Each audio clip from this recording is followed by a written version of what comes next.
Our hero, opening his eyes, sees something beautiful and delicious smelling in front of him. Opening his eyes fully, he saw a burning fire, and some people were dancing and singing around it. He had thoughts in his head that people were having a very ordinary campfire party. He smiled greedily, thinking that it seemed to him that he had already ceased to be in demand among girls. But what attracted him most was the smell. It was the sweet, enticing smell of meat. The hero was so hungry that he stopped noticing anything around him except the lamb. He was attracted by this taste. Suddenly his gaze switched to the girls standing by the fire. They seemed very attractive to him. But the smell continued to attract him. He couldn't resist. He wanted to at least take a bite. He was extremely hungry. He was glad that he woke up next to delicious food and beautiful girls. He thought that this might be the best day of his life. As he suddenly cried out that he was running, he rushed towards the lamb with his mouth open, wanting to take a bite. When he suddenly fell, he did not understand why he could not move fully. Moving slightly, he realized that his body was tied with a rope. Moreover, some kind of incomprehensible square appeared in front of his face, and already behind this small square, he saw two huge brutes approaching him. He said that they were monsters. He couldn't understand where those beautiful girls had gone. He tried to find out from these men where he was, leaning towards the fact that he was tied up by mistake, since he had done nothing wrong. But the big guys' faces were not positive, and our hero realized that they had hardly tied him up out of the kindness of their hearts. Suddenly it dawned on him, he remembered. His gaze suddenly changed to fear. He realized that he had fallen into an ambush. He screamed and asked where the hell this hole was. Exactly a few hours ago, our main character was sitting on his knees on the beach by the beautiful sea. Coughing, he looked into the distance, his gaze reminiscent of a man who understands nothing, absolutely nothing. Taking the water in his hands, he looked at it, thinking that this was all nonsense. After washing himself with cool water, he tried to cheer himself up, thinking about how he had been walking with Jan yesterday. They had gone shopping, and then he had fallen asleep, and then found himself here. His thoughts were already beginning to lean towards the idea that his god was punishing him for being a gigolo. Suddenly he heard some cries, similar to those of a ram, and he listened to where the sound was coming from. Suddenly, 3 bodies emerged from the thicket of the forest, the smallest of them muttering something. Our hero immediately began asking them where they were and how to get out of here. Suddenly, the smallest of them threw something at him. The man, who had just woken up, didn't even have time to come to his senses before some kind of thing flew past his face. His face started to bleed. He was lucky that it just missed his face and only slightly grazed him. Having come to his senses, he immediately ran away, shouting that they were all serious and grown-up people. Looking back, he saw that they were falling behind. He began to think, smiling, that ordinary people would not be able to catch up with him, especially this little bastard. Suddenly his face changed dramatically, because another branch flew past his stomach, also slightly wounding him. His pain was real, he thought. Our hero had already stopped thinking that this was a joke. Suddenly, a red square appeared in front of his face, and it said that the main task was to survive. He screamed that he didn't understand anything. He needed an explanation. His scream was so loud that it seemed to be heard for several kilometers around. He was wondering if this was a system that provided tasks, while the kid was already aiming the next charge. Before our main character had time to think about whether he had really ended up in another world, the kid had already thrown a built-up bone into him. The orange-headed man began to sense the approach of danger. Turning around, wrinkles appeared on his face. He saw that his death was approaching. The hit was direct. The blow passed across the neck. Tears began to appear in the eyes, and our hero only managed to make grunting sounds of pain. Suddenly he began to lose consciousness, thinking that he was completely screwed. And so he sat tied up by the fire, still thinking that he was finished, that he would be killed, eaten, and given as a sacrifice. In front of his face hung a system that congratulated him on his stay among the primitives for 12 whole hours, for which he received a reward. As a reward, he received a survival gift bag and 1 point. He immediately ordered the system to open the survival gift bag. The system began to congratulate our protagonist. He received basic language skills, a survival guide for beginners, a map of the area, and a battle axe. Some fragments began to be written into his head, when suddenly the system announced that the basic medicine mod was recorded. The survival mod was recorded. After the system died down, he understood what these savages were talking about. They were shouting about children, animals. He began to understand that this was a very ancient world, when culture had not yet appeared, and everything was at the stage of development. And before him were the primitives. He thought that his main goal was to survive in this game and create a civilization, leading and developing all these savages. The hero allocated a point to strength, thinking that in this situation, this would be the most rational decision. After that, he ordered the system to activate the battle axe, and at that very second, the weapon was in the hands of our hero. Exhaling heavily, some kind of red shell began to appear around our hero's body, and the rope immediately began to break. The cracking sound of the rope could be heard. A few seconds later, the rope was completely torn and our hero was freed. Looking at his fist, he was surprised that just one point had added so much physical strength to him. The primitives heard the sounds. They looked towards where the tied trophy sat, but they saw our contented main character, who was smiling and looking in their direction, holding an axe on his shoulder. A man with a bare torso and an incomprehensible mask on his head shouted for them to grab him and not let him escape. He also added that if he were killed on the spot, they would eat him. Hearing all this, our main character smiled. He found these words funny. Aiming his axe at the thugs, he said that savages were forbidden to be insolent towards God. Masked Man, in turn, did not understand what other god they were talking about. It was the first time they had heard such a word. The hero, without losing his composure, replied that this meant that he was an authority among them, as well as a leader, because he was sent by the heavens themselves. And a little later he added that they would all be punished for their insults. These words angered the bare-chested thug, because for them, strength decides everything. At that very moment, with a loud cry, he pounced on the standing protagonist, swinging a huge bone. At this time, windows of the system immediately began to appear in front of our hero, which gave him the task that he must survive, intimidate the primitive people and become their captain. Suddenly the system said that in case of punishment, the battle axe would be taken away, which put our main character in a stupor a little, because there had been no punishments before. He couldn't lose the only worthy weapon at the moment, so he had to complete this quest. Swinging at the flying thug, he cried out that he would not lose to some savages. Suddenly there was a powerful blow. The sound from the blow was so loud that it deafened everything around. The fragments of earth under the feet of our heroes began to rise upward, and just a moment later the ground began to crack, and a small crater was formed from the impact of the wave. Thinking that it was unexpected to see so much strength in this savage, our hero swung again. But the brute was faster, so the hero had to block the attack. The pumped-up primitive laughed. It seemed to him that this was the end. But our hero was not going to give in. He kept saying to himself that he was much stronger. Both heroes began to scream. They began to put even more force into this confrontation, trying to knock each other's weapons out. Suddenly the thug's blow went down, and our main hero's axe went up. There was a sound of falling. It was a broken piece of bone from a primitive weapon. Looking at this, both heroes were perplexed.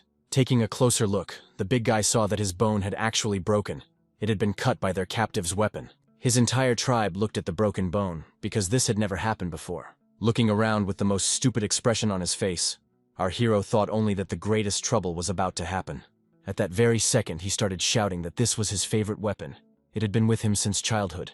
How dare our hero break it? Immediately switching to anger, he screamed at his comrades to attack him, to tear him to shreds. Running away from the angry crowd, he shouted at them, asking if it was unfair because the one-on-one fight was not over. He also shouted that it was abnormal for such a crowd to attack a 24-year-old man. Suddenly, a man appeared behind him and quickly caught up with him. A few seconds later he swung right at our hero's back. But the attack was unsuccessful. With a quick turn, the protagonist dealt him a direct blow with an axe. And just a second later, the primitive man, sitting on the ground, tried to say something, but some incomprehensible sounds came out.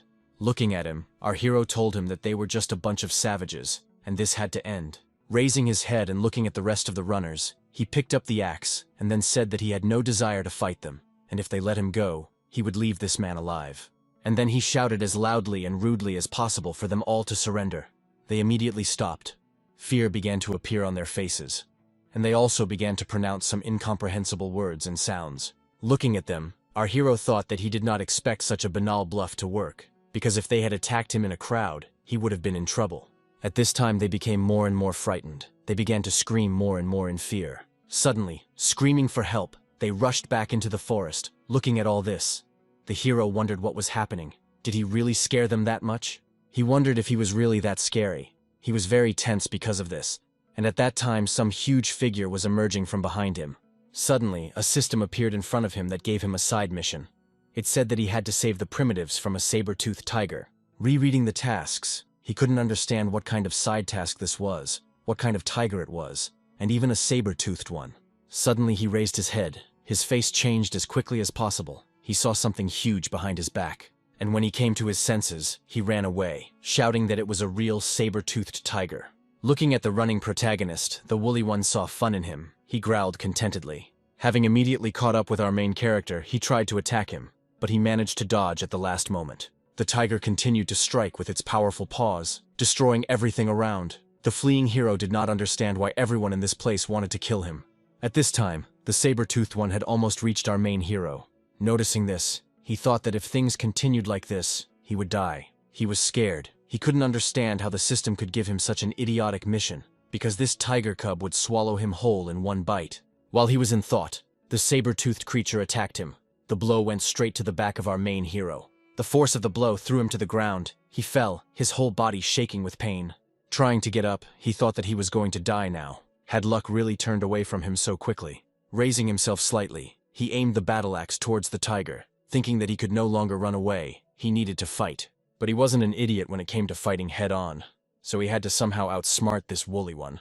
Looking around, he thought only about how he could use it to win. Suddenly, in the depths of the forest, he saw smoke and immediately remembered that all animals are afraid of fire. He thought that this was his chance for survival. Raising the axe, he said that this was his only chance. He would not have any others. Suddenly he rushed towards the tiger, shouting, trying to provoke him.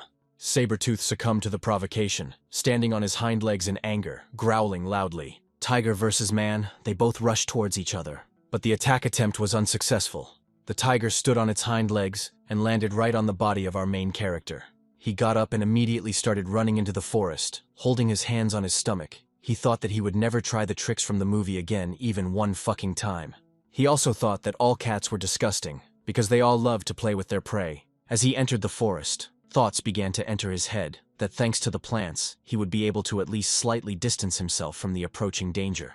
But he was not going to lag behind. He crushed everything left and right with his powerful paws. The attack seemed endless, as if he never got tired. Just a little more and the tiger will reach our main hero. Is this really his end? He thought.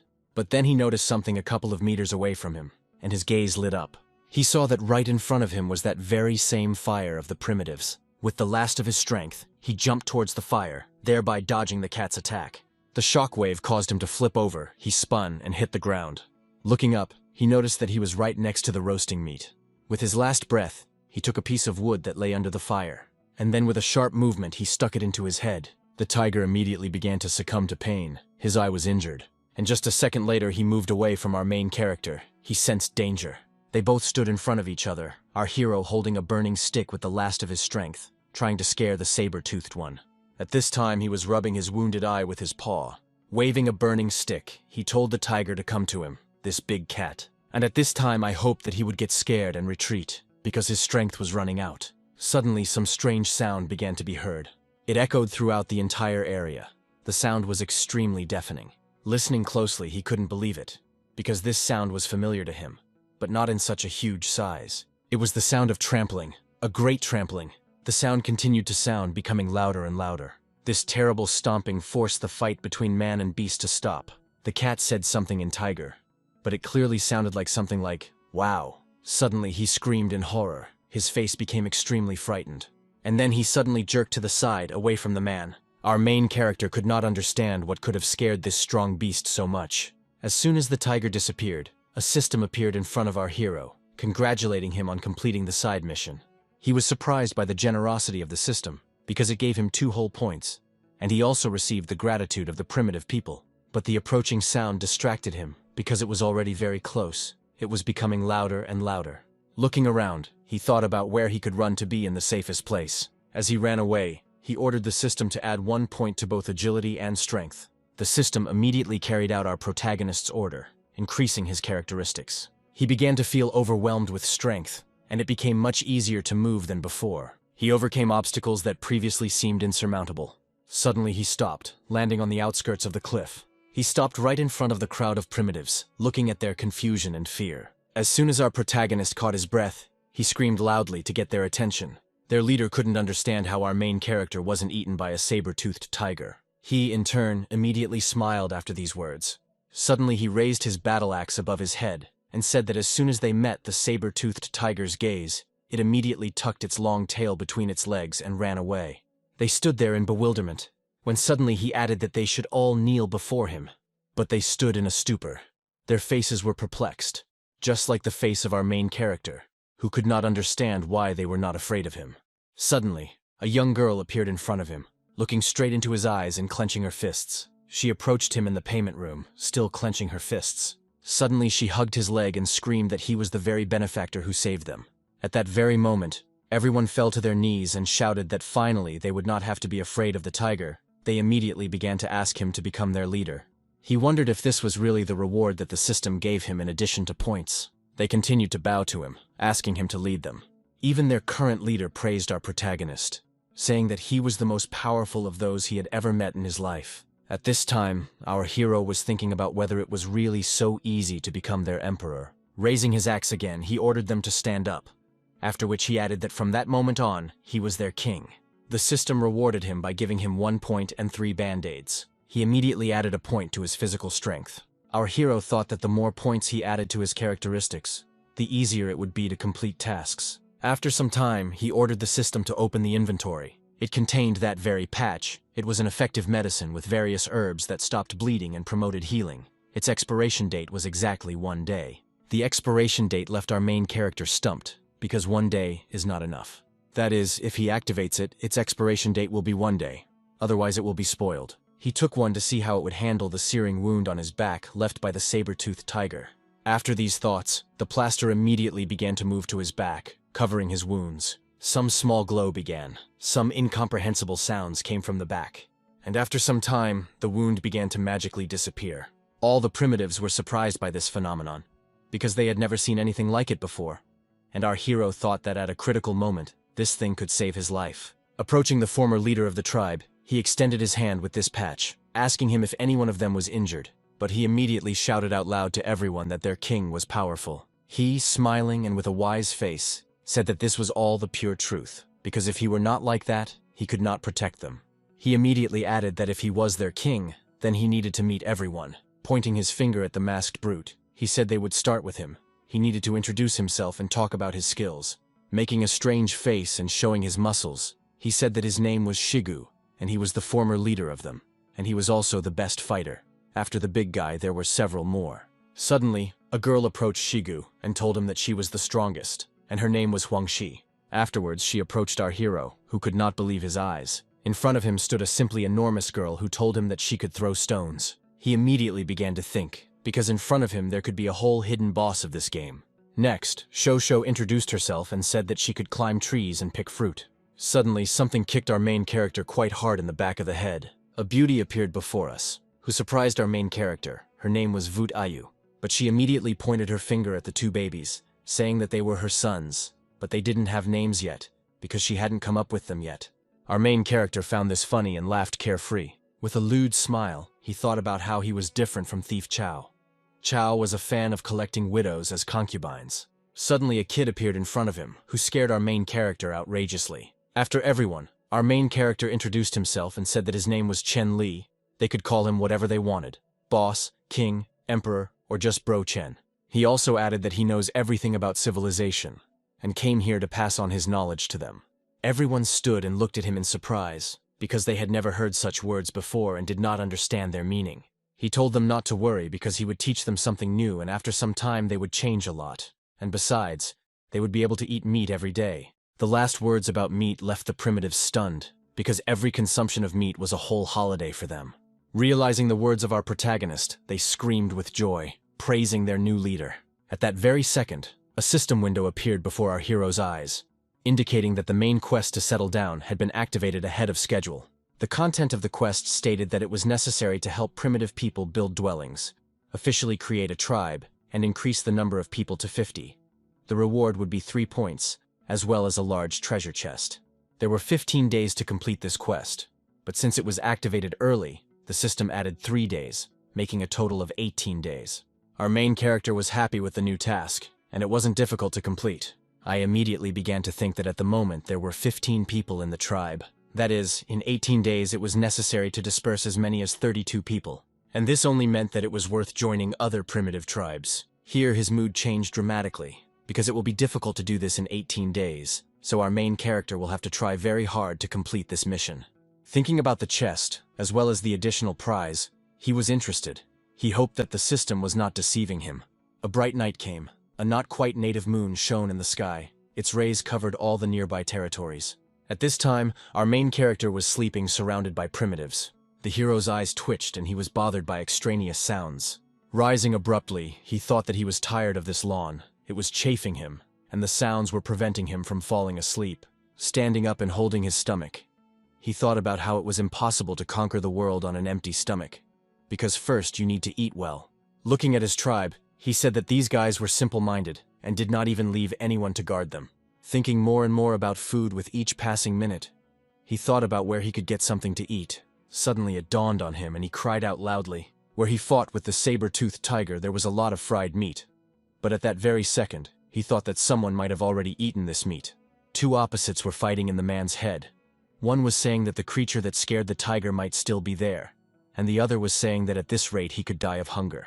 After hitting himself in the face a few times, he thought that it was enough to worry, because it was most likely impossible to encounter this creature. Having called the system, he took a battle axe from there. At that very second it appeared in his hand, and then he went into the thick of the forest. With dexterous and quick movements, he covered a distance that would have taken much longer before. At this time, the same moon illuminated the forest and a pleasant breeze blew. Having arrived and looking out from the bushes, he was visited by thoughts that everything was too quiet.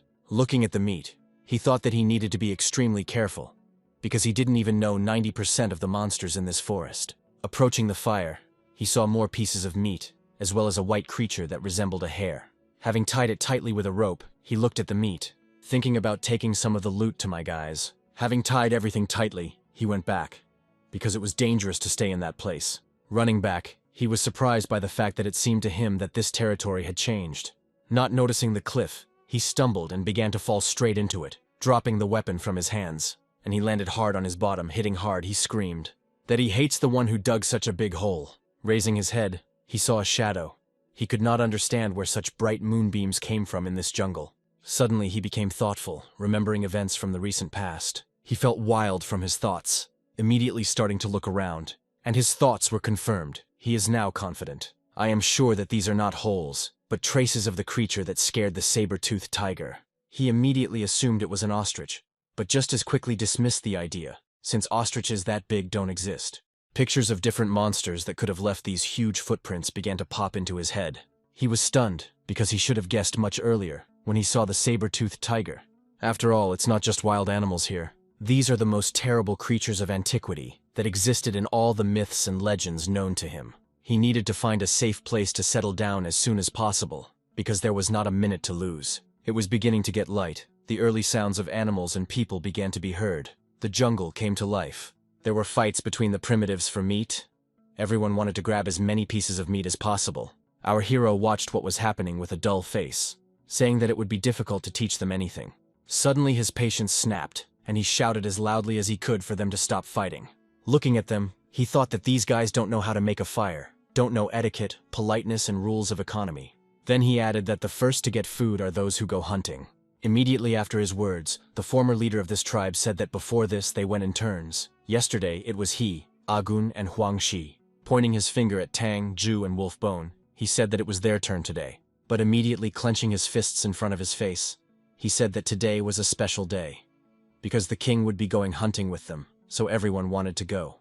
At that very moment, everyone joined the man in the mask, saying that they were really looking forward to hunting with the king.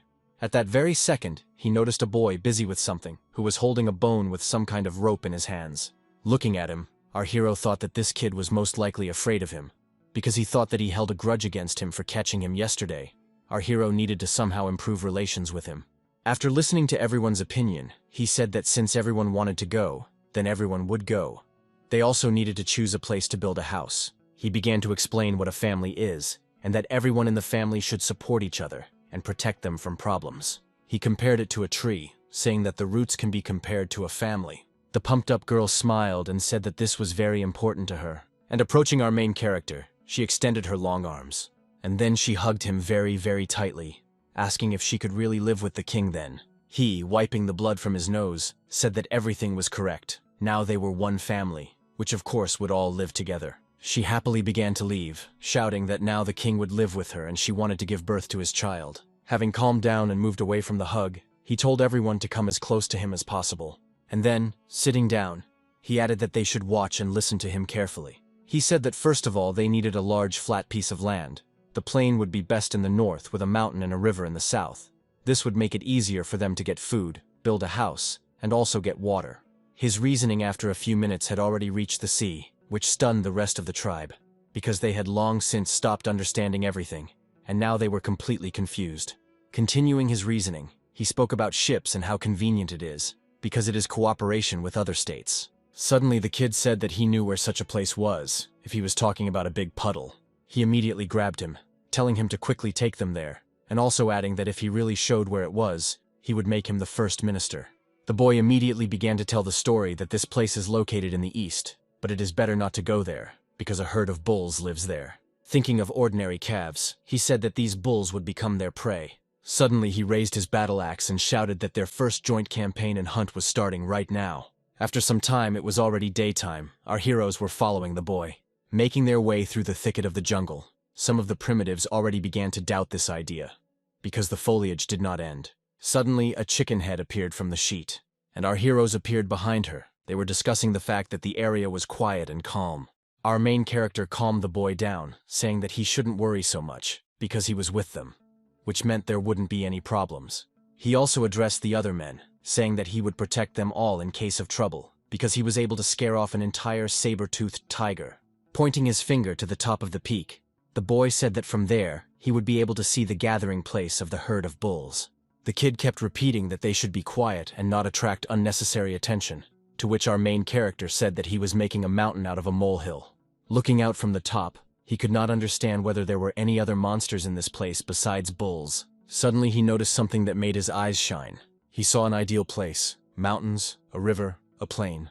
And just a second later he could smell a familiar scent. It was the smell of the sea. I immediately ordered the system to open a map of the area, and it immediately carried out the order. While studying the map, he said that there were mountains on 3 sides, and the sea on 1 side. And this was an ideal place to build the first city. Suddenly a boy pulled him away, screaming that it was unsafe. Looking out from the rock, our hero did not understand what they were all so afraid of. After all, they were just ordinary calves. Our protagonist immediately activated the basic survival guide, which briefly told him about the local fauna. Looking at the boy, he asked him where those black bulls were that he had talked about so persistently. He, in turn, immediately looked at the grove, saying that it was right behind it. He said that there was a big bend in the river, and right next to it. Our main character told the kid to take him there and told the others to be on guard. Half an hour later, our heroes reached their destination. Looking around, he thought that this place was too quiet. He also couldn't understand why they were so afraid of these bulls. Could these calves really be dangerous? He was surprised by the fact that the references wrote down everything around him, and also shared good information with him.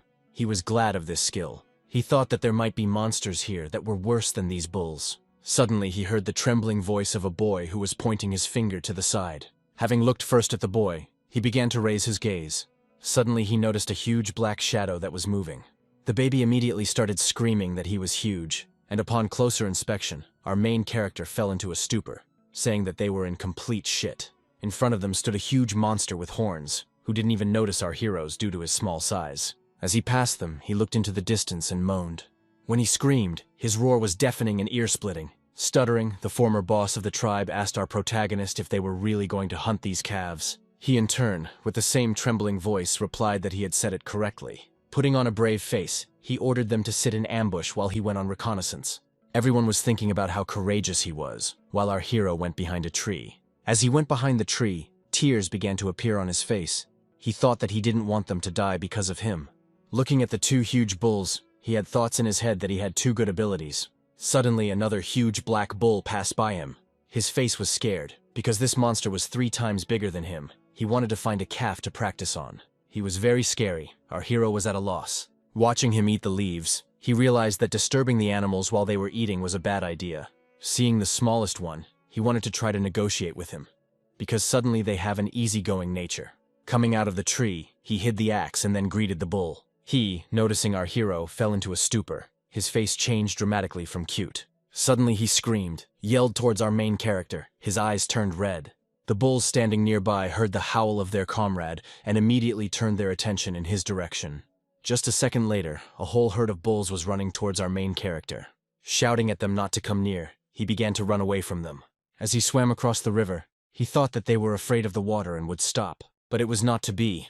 They also ran after him, overcoming the water barrier. At this time, the primitives were watching this, discussing the actions of their king, and everyone agreed that it was not in vain that he was chosen, because he was very courageous. It seemed to them that he had deliberately provoked the entire herd against himself. They had already started betting that he had come running to the wall on purpose to surround them. He immediately started jumping onto the wall. He was so afraid that he himself did not understand how he could move and climb the wall like that. As he climbed higher and higher, he was afraid that they would jump to him. In one of the jumps he almost fell, but managed to grab onto the edge of the cliff. He hung on her, swinging from side to side. Looking down, he couldn't understand what was happening, because the whole mountain was shaking. At this time, the bulls banged their heads against the wall, causing it to shake. Some people fainted from the recoil of the blow. Looking down, he wondered if they were really that stupid. Realizing this, he immediately began to provoke them, trying to provoke them to continue fighting. They looked straight at him, mooing angrily. He thought that most likely this rock would not be able to support their weight, so it would collapse along with them. Thinking about this, he said that when he returned, he would tell all the hunters about this. Looking down, he realized that they were waiting for him to come down. The best and safest way out was to climb to the very top and find a way around, and he also wanted to record the view from above. His strength was already running out. It was hard for him to get up, but because of fear, he moved forward. As he looked up, his gaze changed from fear to incomprehensibility. He saw something beautiful in front of him. It was a beautiful view. He couldn't believe his eyes, because he had never seen such beautiful views before. With a smile on his face, he said that he was choosing this place. He was going to found his empire here. But immediately his thoughts went a little in the wrong direction. He began to imagine the obscene human form of a bull. At this time, our protagonist's comrades watched the returning herd of bulls, not understanding where their king was. The former boss had already started to cry from the fact that they could trample him. Suddenly his mood changed, and he began to climb the tree, saying that he must definitely take the king's axe for himself. As he was climbing down from the tree, something flew towards him, straight at him. Suddenly, with incredible force, it pierced the tree a few millimeters from his body. It was our main character who asked Shigu if he really wanted him to die faster. Everyone immediately threw their hands joyfully in his direction. Shigu immediately began asking our hero about the bulls and his strength. Pointing to one of the bulls, he said that he was going to eat beef. After a short pause, he asked his boys if they would like to try it. Everyone immediately began to hesitate, answering incoherently, but our hero immediately interrupted them, and with an angry face ordered them to answer only yes or no. Everyone immediately answered hesitantly, yes. The king, approaching the tree, began to take out his axe. Picking it up, he said that from today on he would teach them how to create powerful weapons, as well as advanced hunting techniques that can kill monsters and beasts much stronger than them. Sometime later, a loud cracking sound was heard in the jungle. Our hero, standing with a bare torso, swung. Having struck the tree, with one blow he was able to knock it down to the ground, cutting the tree trunk in half. Everyone stood in shock, because it was very powerful for an ordinary person. Shigu approached our hero and asked him why he cut it down, since it was not edible and no fruit grew on it. He, in turn, explained that this was a material for making weapons, and also ordered them to watch his movements carefully, because they would be useful to them in the future. He explained to them that they needed to choose a wooden stick about 2 meters long. One of the ends must be sharpened. As a result, a built-up stick is obtained. The system at this moment congratulated our hero on the production of a new weapon. Looking at the system, he saw that it added 1 point to the technology, but he did not understand why he needed it. Breaking away from the system, he said that this stick is called a spear. The spear has 2 purposes. The first is to pierce someone or something. Well, and the second one was to throw, after which he threw it to the side with incredible force. Shigu approached the stuck spear and said that it was a very powerful weapon. Everyone started running up to their king, hugging him and saying that they, too, wanted to use this new weapon. After some time, training fights with the new weapons were in full swing. They couldn't even imagine using wood in this way. Pointing to 2 men, our hero ordered them to attack him using a spear. They immediately looked at each other and thought for a second. But after that, they immediately rushed towards our main character, attacking him. They shouted that they would not be able to dodge their double attack at once. But our hero was not going to wait for their attack, and immediately dodged it. And then he suddenly jumped to the side with incredible speed. Noticing his approaching opponent, he smiled. And then, with a quick movement of his hands, he threw the spear and struck one of the attackers. The second immediately followed up by attacking his king. Suddenly, surprised cries began to be heard. Everyone stood in shock. The stick was in the attacker's shoulder, and our main character said that he died. He, having fallen to the ground, thought only that if there had been a point at the end of the stick, he would have truly died. As he left, The king said that skills required training, and that now javelin throwing would be suitable for all of them. Showing the side of the stone, he said that their task was to get there from this place, and whoever did it first would receive a spear. The first to volunteer was Shigu, the former leader, who immediately took aim. And then, with incredible force, he threw the spear towards the stone. That in turn pierced the stone right through. Our hero praised him, saying that the strength was excellent, but accuracy needed some training. He called the next one. It was the hunter Nick Xiong, and so it went on. Everyone had to try. Suddenly some sounds were heard, and our hero ordered everyone to prepare for battle. Standing right in front of the thicket, someone cried out that something huge was approaching him. It was already close. Their boss immediately ordered them to fight, because this is how they get the skills they need now. A huge dark figure with red eyes began to appear from the jungle and move straight towards our heroes. A huge red angry beast ran out of the forest. Noticing our heroes, he immediately rushed towards them, attacking them. Our hero shouted to everyone to get ready, because they would definitely catch him. They began to surround him. The beast chose their leader as its main target. With his mouth open, he rushed towards our protagonist, trying to swallow him. Suddenly, there was a powerful collision between the two opponents. There were cries of pain as our hero thrust his spear straight into the monster's head. He cried out that the beast had been stopped. Holding back a red boar with horns, he said that this might be their only chance. He ordered them to throw their spears at him. They immediately began to aim and take the swing for the throw. After that, they immediately began to throw their spears, hitting the monster. His face even twisted in pain. But the spear with which the main character held the bull could not withstand the force, and broke. The boar, bending slightly, looked at the people who surrounded him.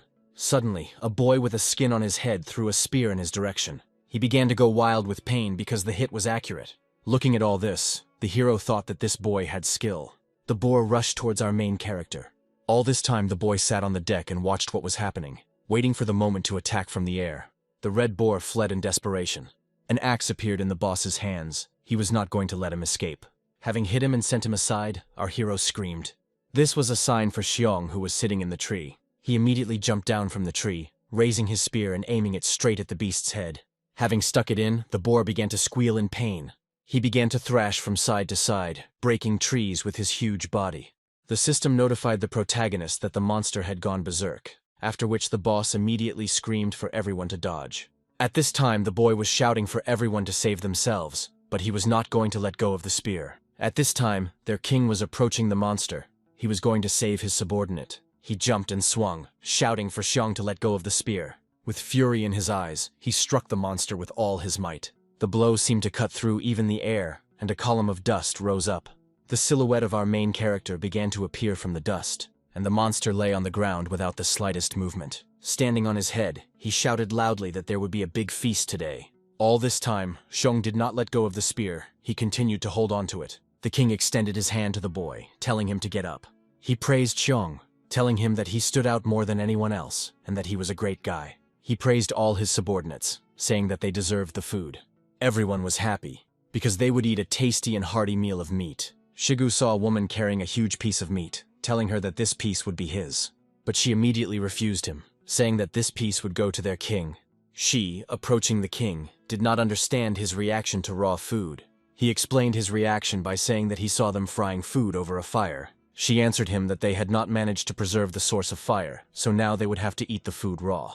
Our hero thought that fire was the beginning of human civilization, and even subsequent development is inseparable from fire. He didn't think they were that far behind, because food cooked over a fire was much tastier than usual. He needs to teach them how to make fire. Telling the woman to follow him, he went to the others. Approaching the tip that had broken off in the battle, he looked at it. Calling everyone closer, he told them to watch his movements, because he was about to teach them something that would be useful to them. He said that it is worth adding a depression and then rubbing wood against wood with a few hand movements. Speaking about the need to constantly speed up, when the tip was removed, flames began to appear. Shigu immediately started shouting that he wanted the whole world to know that their king had mastered fire, but he immediately squeezed his head in embarrassment, telling Shigu to close his mouth. A system appeared in front of our hero, which surprised our hero. Technology has been increased by plus 10 points. He still didn't understand what this technology would provide, but it clearly wouldn't be superfluous, as it seemed to him. When he suddenly remembered that paintings convey information, he was going to spend these glasses in order to learn to understand them. The kid approached the boss, saying that he had discovered something. After all, they had defeated the female, so he assumed that her offspring were nearby. and in the end I was able to find the little cubs. At that very moment, a system emerged that gave our main character a new task. The task was to subjugate these animals. He had to make them domestic. Dalda and Shounen immediately went to get the pigs. Exhaling heavily, our main character thought that the day had been quite difficult, but he still had to figure out how to make a pigsty. The sun was already hiding, but some strange sounds were still coming from the forest. The men carried branches, each wondering why the king needed so many branches. The rest were collecting something, some were knitting, everyone was at work. Shigu was surprised when he saw this. He didn't understand what they were doing. The boy with the skin on his head explained to him that the king had said that it was called a straw rope. But he didn't understand anything. It was hard for him, because he had never seen anything like it before. The sounds of breaking earth could be heard nearby. The main character made several holes around. He told them to come and listen to him carefully. They needed to choose a branch similar to his and the rope. Each person must make at least 5 of these wooden structures. Insert the assembled structure into the prepared holes, then connect them together. The sticks are connected to form a cage and everything is ready after that. Then carefully spread the straw outside. And that's it, the pigsty is ready, said our main character. Everyone started to rejoice. They shouted that it was interesting with the king. But immediately after this, our hero's subordinates began to rush past him. And after just a few seconds the building was full, and inside one could hear shouts and arguments about who was the first to occupy it and who would live in it. The boss, hitting him in the face, said that the pigsty was not for them. At this time, someone called out from behind him. It was the guys who had gone after the pigs. The boy ran up to our main character joyfully and showed the pigs, saying that they had completed his task. They were holding 8 piglets in their hands, and they were grunting at the time. The main character pointed at the building, telling them to put these cuties there. One of the men immediately rushed towards the king. Hugging him, he asked him how one could give such a good den to ordinary pigs. The second one also ran up, saying that they could finally get shelter from the wind and sun. Having hit them and sent them to the ground, our hero angrily said that if they wanted to live in a pigsty, let them live. But how he would build a comfortable and spacious house so that they would not come near him. The boy, having placed them in the pig farms, was drooling, thinking that in order to live well, he had to wait until they grew up. At this time, our main character stood in front of the primitives and said that if they do not understand something, they need to study more. At this time, the system rewarded its hero for completing the task. The chest was immediately opened and items began to appear from it. She congratulated him on acquiring the skill of cooking fried eggplant, fried peanuts, fried eggs, fried lamb, fried shellfish. Seeing this, he was happy because tasty food takes a lot of energy. The system also notified the hero that cooking the recipe could unlock special rewards. Night had fallen, the moon was as bright as usual, and even at night the air temperature was warm. Shong and his boss were sitting near the fire. The rest of the tribe was fast asleep. The king turned to his subordinate. He thanked him for being on duty for everyone, and also for helping him today. Laughing, our hero said that Xiong was not afraid that he would take revenge for that situation. And after some time, I asked him if he knew of any similar tribes, similar to theirs. But the boy's answer surprised our hero, because he said that such tribes exist, but they are far from friendly, and they are not like them. He began to talk about 3 different tribes. The closest was the Coconut Grove tribe. They lived in the east. There were about 30 to 40 of them.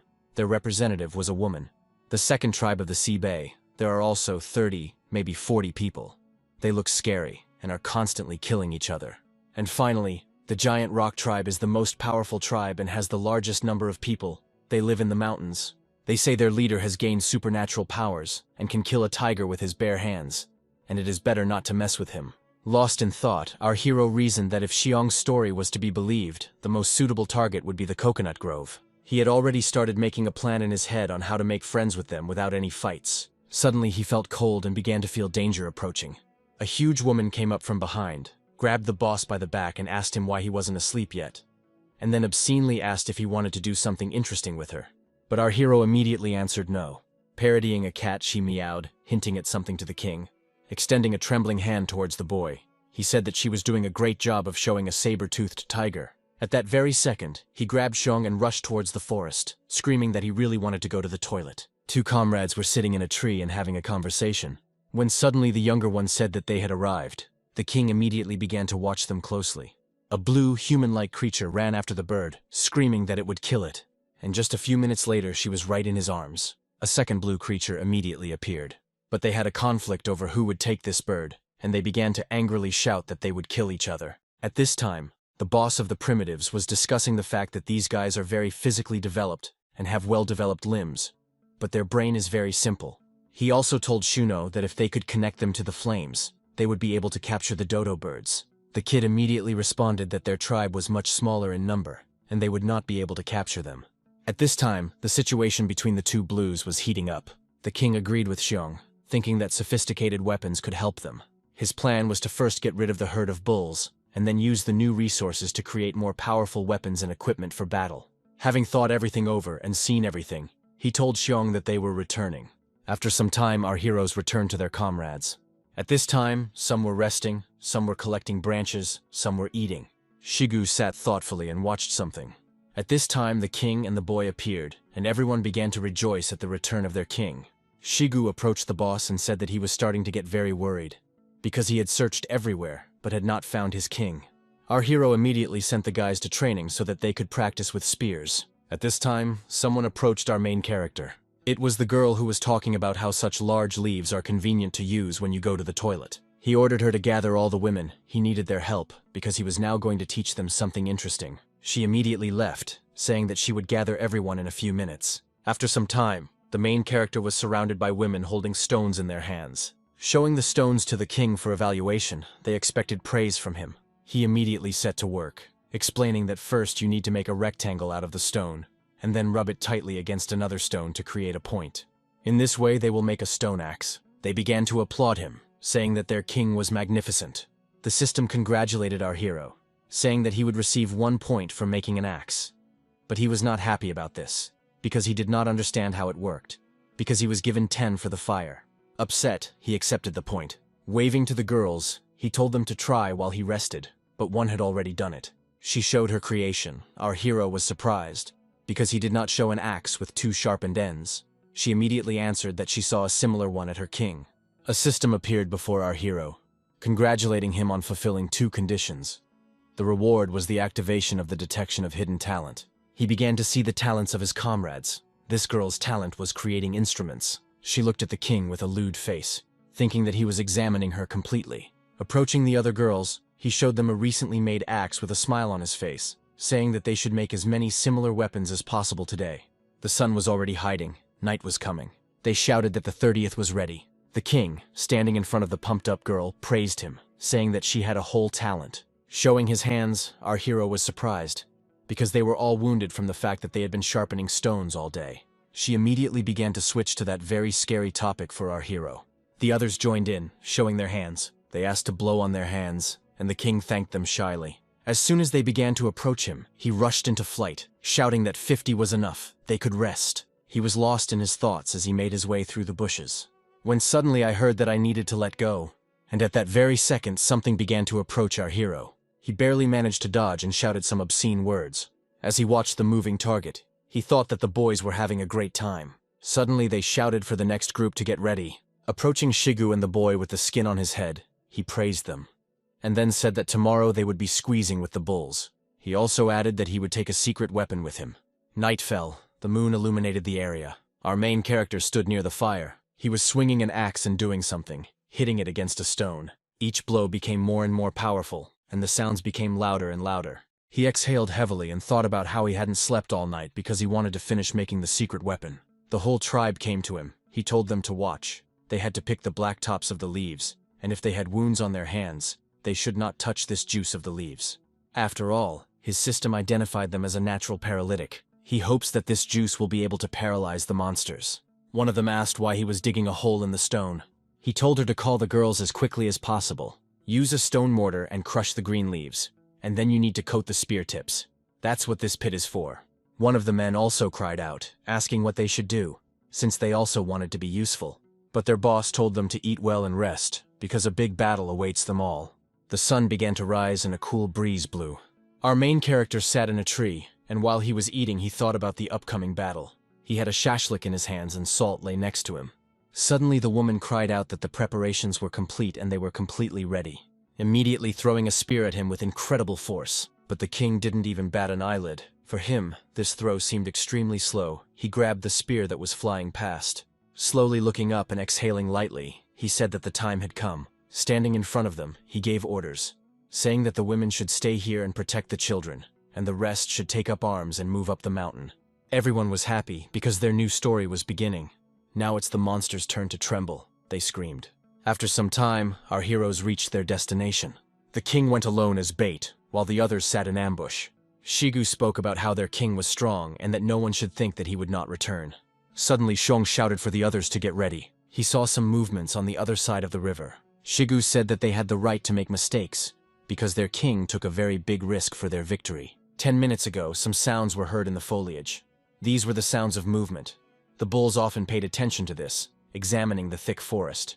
It was the boss who was thinking about his latest experience of fighting bulls. To be on the safe side, he needed to lure a small bull. Making his way closer and closer through the thick bushes, he tried to be unnoticeable. His thoughts were that the main thing was not to trip, otherwise he would most likely die. Having picked up the stone and immediately sent it towards the bull, he was ready to put everything on his plan. The hit was accurate. He hit the head. The bull immediately paid attention to him.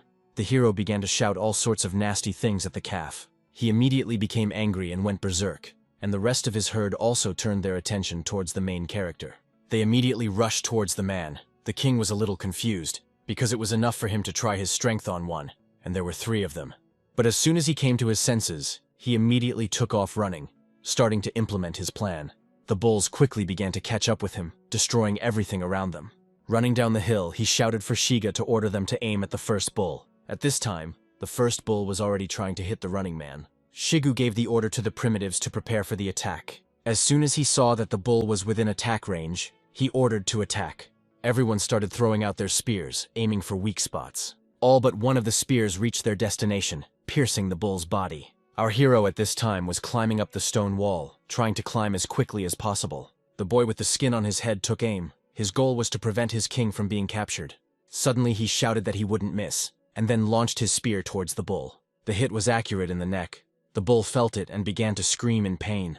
The bull fell. The poison began to act. It spread throughout the calf's body. Our hero began to sway. It seemed to him that the stone wall was about to collapse. The herd began to beat their heads against the wall, causing it to collapse.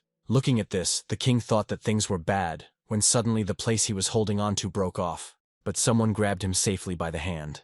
That someone was Shigu, but their king was shouting at them not to stop attacking. He could handle it himself. His only thought was that there would be no other chance. Shigu pulled our hero up, while everyone continued to attack the bulls. The pumped-up woman asked her king if he was injured, and he immediately replied that he was fine. Suddenly, the talent detection skill worked. An inscription appeared above Shigu, stating that his talent was in commanding an army. The former boss of the primitives said that they were doing well because they were weak. One bull was lying on the ground, and the rest were barely moving. The poison had begun to affect them too. Smiling, the boss of the primitives thought that the anesthetic had worked faster than he had planned. Suddenly, Xiong shouted in a trembling voice that several more bulls were approaching them. But it was not just a few, but a whole herd. The hero's eyes were in horror, because they arrived much faster than planned. He continued to give orders, saying that they needed to focus on those 3 bulls. They couldn't be allowed to escape. The bulls were screaming furiously and the air was filled with tension. It seemed to our heroes that they had been throwing spears at animals forever. 2 bulls began to fall, their bodies covered in wounds. But just a couple of minutes later, the king gave the order for them to stop. 3 bulls lay on the ground without the slightest movement. With each passing minute, the herd of bulls was getting closer and closer to them. The main character asked Shigu how many mines they had left. The answer came from the woman. She said that there were 28 kopecks left. They discussed their next steps, because at that very moment about 20 animals were approaching them. Our hero said that this was all part of his plan. At this time, a much larger dark shadow than the bulls themselves appeared behind the bulls. She rushed past them at incredible speed. And our main character at this time was talking about the fact that his main goal was to kill the boss, because his death meant the complete destruction of the herd. After all, when the boss appears, the rest of the bulls will start to run in different directions. Therefore, these 3 lying bulls must be alive. They will become bait for a larger individual. But he was troubled by the thought that the bait should originally have been 1 calf, not 3, since they had spent far more kopecks on the 3 of them than he had intended. The boy, pointing towards the forest, shouted to everyone to look. He saw a huge black shadow with furious eyes approaching. It was that same monster, the boss and head of the herd. He stopped and immediately began to take deep breaths of air. And then he began to roar, pushing our heroes away like a wave. His roar even caused the stone wall to collapse. Standing up, Xiong told everyone to get ready, because they were here. And at this time, a herd was approaching the wall at incredible speed. The bulls began to crash into the wall one after another. There were terrible, loud sounds of the rock collapsing. The heroes began to discuss the fact that they had all gone crazy. The protagonist was furious. Because the leader of the herd was not going to fight them, he commanded from a distance. Our heroes were confused by a strange sound. It began to engulf the entire territory. It was a sound from below. The mountain was collapsing. The boss gave the order for everyone to return as quickly as possible, because now. But before he could finish speaking, the ground right under our hero's feet began to collapse. Turning towards the alarming cry, he saw his girlfriend falling. Her face was horrified because she was falling into the very heat. She began to roll off the cliff in pieces and then landed right on the ground. The hero's eyes were in horror, because he understood that if he didn't make a quick decision now, she would die. He immediately shouted that they would save her. They climbed down the cliff straight to Huang Shi. He held her in his arms. The rest of the primitives stood like a mountain in front of them. He told her to rest, they would save her. A whole herd of angry bulls stood in front of them. The primitives did not understand what to do. They were waiting for orders from their king. Right now, a whole herd was approaching them, intending to kill them. Their boss told everyone to disperse. Our protagonist assumed that the leader had seen through his trap. He didn't expect that he had such a high intellect. Shigu from above ordered everyone to take up arms as quickly as possible and defend the king. The main character immediately shouted up for them not to do anything for now. He then added that they should prepare to kill those who approached them first. But the bulls did not wait for our heroes to come to their senses and immediately began to attack them. Suddenly a man appeared in front of our main character, who also threw his poisonous spear with incredible force towards one of the bulls. A boss appeared from behind him, activating his battle axe and also rushing to attack. With just one movement, he cut off the attacker's head. At this time, another bull came to attack him, but Xing saved his boss. The rest of the primitives were also in the midst of a battle. They made powerful swings with their spears, and then they threw spears, but some did not reach. The bulls defended themselves. The fight did not stop, and the smell of blood began to rise. There were screams everywhere. The smell of tension was there. People's bodies were covered in sweat. Some of the primitives already entered into battle with bare hands. Shigu gave orders from above. They also continued to attack, trying to give time for their comrades to retreat. But the herd was not going to retreat. Their rage was not limited. As a result, after some time, our heroes were able to repel the first wave of attacks by the animals. The next ones came after them, and with their gaze they seemed to analyze our heroes. Suddenly there was a roar and all the monsters looked back as if they were listening. And then they began to move away with slow steps, as if they were going backwards. Did they just receive orders to retreat? Our protagonist thought. Looking into the distance with a serious gaze, he thought that this huge monster had finally decided to fight them personally. The tension began to rise. It started to rain. Our heroes were preparing for battle. A huge animal appeared before them. It was a real monster. This monster was the king of bulls. Taking a deep breath, some kind of aura began to rise around the bull. The king of the primevals realized that there was going to be a powerful attack now. He shouted for everyone to run away. At that very moment, a powerful attack came out from the monster's mouth. From her hit, the wall began to collapse even more. He was aiming at the primitives who were standing on the mountain. The blow stopped and a road appeared in the mountain. Looking at his subordinates, our main character understood that this monster had instilled fear in all of them, and their fighting spirit was lost. He ordered everyone to flee north while he distracted him, and the rest from above had to wait for his signal to attack. Looking at this monster, gritting his teeth, he told him that he was against him.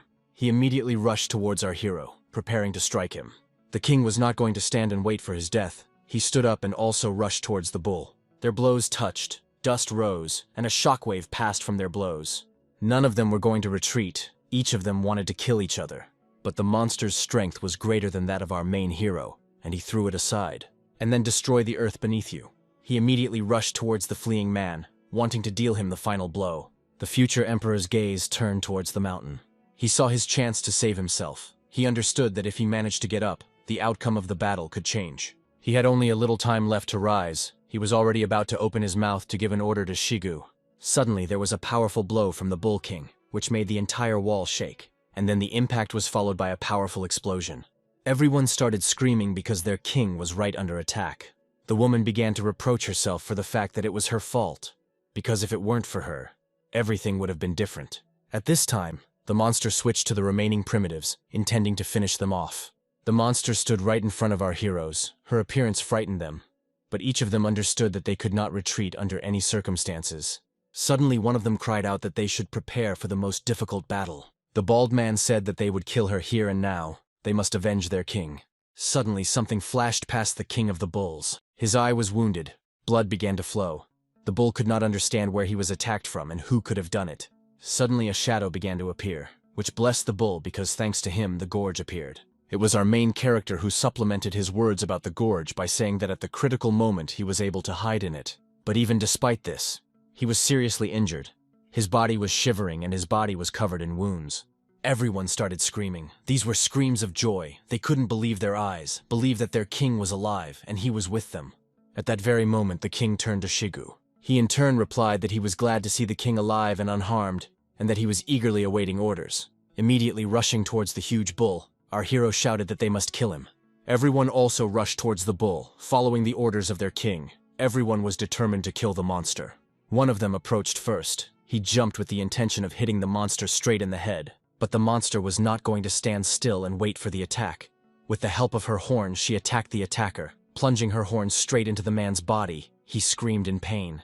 But he was not going to let go of the bull. The king of the bulls screamed angrily and tried with all his might to throw the man off. Suddenly, he reached out to one of the people, trying to grab him with his huge hand. Having grabbed him, he was about to crush him. But our main character was not going to let this happen. He immediately struck the animal straight in the face, thereby freeing his comrades. But the bull was not going to let them go so easily. He opened his mouth and began to gather energy. Just a few seconds later, a deadly attack came out of his mouth, which was aimed at our protagonist, but he was able to dodge it.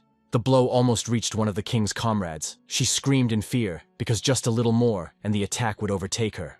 But at this time, our main character had already swung right at the monster's head. He was going to kill him with one blow. Having struck with all his might, the monster made a wheezing sound, and then its mouth closed. The attack stopped. But our hero was not going to stop. Since the last blow did not reach him, he attacked him again, cutting his skin. The monster screamed in pain, and blood began to splatter in all directions. As he fell down, the king ordered Shigu that this was their chance to attack the Bull King. Shigu immediately ordered everyone to aim for the wound. This was their last chance. The comrades who were above immediately began throwing spears at the monster. Almost all the spears reached the bull's wound. His roar became even louder. His wound began to bleed even more. At that very second, he rushed to the side. It seemed that he was trying to escape from the attackers. Suddenly, he fell to the ground, and his fall raised thick dust around him. Everyone looked in surprise at the fog that seemed to rise. Their bodies trembled from pain and fatigue. The tension continued to hang in the air. They wondered if they had won. They couldn't believe their eyes, because they had just performed a miracle. Suddenly, Shigu shouted about their victory, and everyone started shouting with joy. Our hero stood right at the head of the monster. The bull's eyes were closed, and screams could be heard around that it was all thanks to their king. Bleeding, the hero's face was tense, because it seemed to him that everything had not gone according to plan. After all, the bulls standing right in front of him seemed to be waiting for something. He could not understand why they continued to stand and watch. Suddenly, the Bull King began to rise. His breathing became even heavier than before. The tension was felt by everyone around. Looking around, our hero thought that this was just awful. They wouldn't be able to defeat him. And just a second later, a lightning-fast attack caught up with the hero, sending him flying. Afterwards, the monster immediately turned to the rest of the people, attacking them. And a moment later, they were all scattered in different directions. His gaze wandered around, looking around, his eyes looking much crazier than before. The bull was not going to stand still. Immediately gathering energy in his mouth, he fired a powerful volley towards the people. Bleeding profusely, the king's breathing was labored, his body at its limit. Sitting on the ground, he thought about how to fix the situation, because now they could all die because of his mistake. Standing on his feet, he thought, he could barely stand on his feet. His body did not obey him, but he did not want to die here. At this time, the monster was getting rid of the spears that were stuck into it. Taking out one of them, he threw it towards our main character. The spear flew at an incredibly high speed. Our hero understood that he would not be able to dodge, he thought. Was this really death? Suddenly, a huge pumped-up shadow of a woman rushed past him. It was Lee's yellow-haired friend. She took the spear on herself. It pierced her body through and through. Our main character's face darkened. He understood that it was because of him. He couldn't figure out where the plan went wrong. His thoughts were filling his head. A dying comrade lay before him, but he could do nothing. He was filled with anger. He stood up to remember all the wonderful moments associated with his girlfriend. He had fun with her. Anger filled his body more and more. Standing right in front of the enormous monster, he looked straight into its face. Its body began to glow, covered in a light aura. Our main character was filled with hatred. He screamed that he would kill. He wanted to kill this monster. The system began to sound warnings. Warnings of the emergence of an unstoppable force. But our hero did not pay attention to the system. His thoughts were only about murder. Gathering all his strength into his axe, he struck, sending it towards the Bull King. The blow passed through, cutting right through even the ground. And the body was cut in half. The bull screamed in pain. The screams seemed to be heard for hundreds of kilometers around. Suddenly the screams died down. Blood was spilling around, covering the ground and coloring it red. Our hero looked at the monster with a furious gaze. It wasn't enough for him. He wanted to kill everyone else. Standing and looking at the remaining herd, he shouted at them to fall. He wanted to kill them all. Their faces changed. Their faces became frightened, because their king was dead. Gasping for breath, our hero continued to scream in rage that he would kill them. He ordered them to attack. Suddenly one of the bulls screamed. Fear was evident in his mooing, and their colors changed from scarlet to blue. And immediately they rushed to the side, running away as quickly as possible into the thicket of the forest. Our hero's strength finally left him. He could not hold his axe. He fell to the ground. Leaning on it, he thought about how not to fall to the ground. But a system window immediately appeared in front of him, warning him that he was dying. And after that, blood began to flow out of his mouth along with his cough, and it did not stop flowing. Falling to his knees, his eyes began to close. He heard anxious cries around him. These were the cries that called him. Trying to see his comrades, he saw them, his eyes closing more and more. The system's warning grew louder and louder. The screams around him died down, and the light began to fade. Remembering the girl, he glanced in her direction to make sure she was alive, but he couldn't see anything. Suddenly the light dimmed, and there was complete silence and darkness. Opening his eyes, he saw excellent forms and felt warmth all around. Opening her eyes, she turned to him with a smile. The girl was glad that our king had awakened. The king was lying on Ayu's legs, and at that time she was stroking her king's head, anxiously asking him if everything was okay. Our hero immediately asked her if they were really in a pigsty, but there, with a smile on her face, she replied that this was not a true belief. She told him that after they drove out the bulls, they moved to a new land, and they built this hut especially for him. By telling him to lie down alone for now, she was going to notify the others that he had woken up. But our hero immediately told her to stop. He was interested in what was happening with Dada and Liu Tang. The girl said that when they found Liu Tang, he was barely breathing, but he quickly recovered, and after he came to, all this time he stood outside, guarding the king. Ah, yes, she is more injured. She had a magic medicine, so now she needs to rest, and she will recover. The rest are fine. Afterwards, she added that in 4 days everyone returned to normal and went back to their daily routines. The king couldn't believe that he had slept for 4 whole days. Opening the system window, he saw that there were 11 days left until the end of the quest. He thought that there was little time left. There was no need to waste a single second. At this time, the girl, giggling, thought that the king was strange because he was looking at one point for so long. Trying to get up, pain ran through his body. His whole body ached. At this time, his subordinate told him that her king should rest because he had not yet fully recovered. But he answered with a menacing face that now was not the time to rest. He ordered Shiga to be called to him. He ordered her to tell him only that he had woken up. She, standing up, said that she would do everything now. As she walked out, she tried not to pay attention to the standing queue. As soon as the girl left, our hero was overcome with thoughts that he now had no fighting power and strength. And if this became known to everyone, it would not be easy. He was glad that the tribe had figured out how to move on their own. They needed to build a fence as soon as possible, and then convert it into a wooden wall. Suddenly his thoughts were interrupted by the news that Shigu had arrived, and he ordered him to speak outside. He immediately said that he was very glad that everything was okay with his king.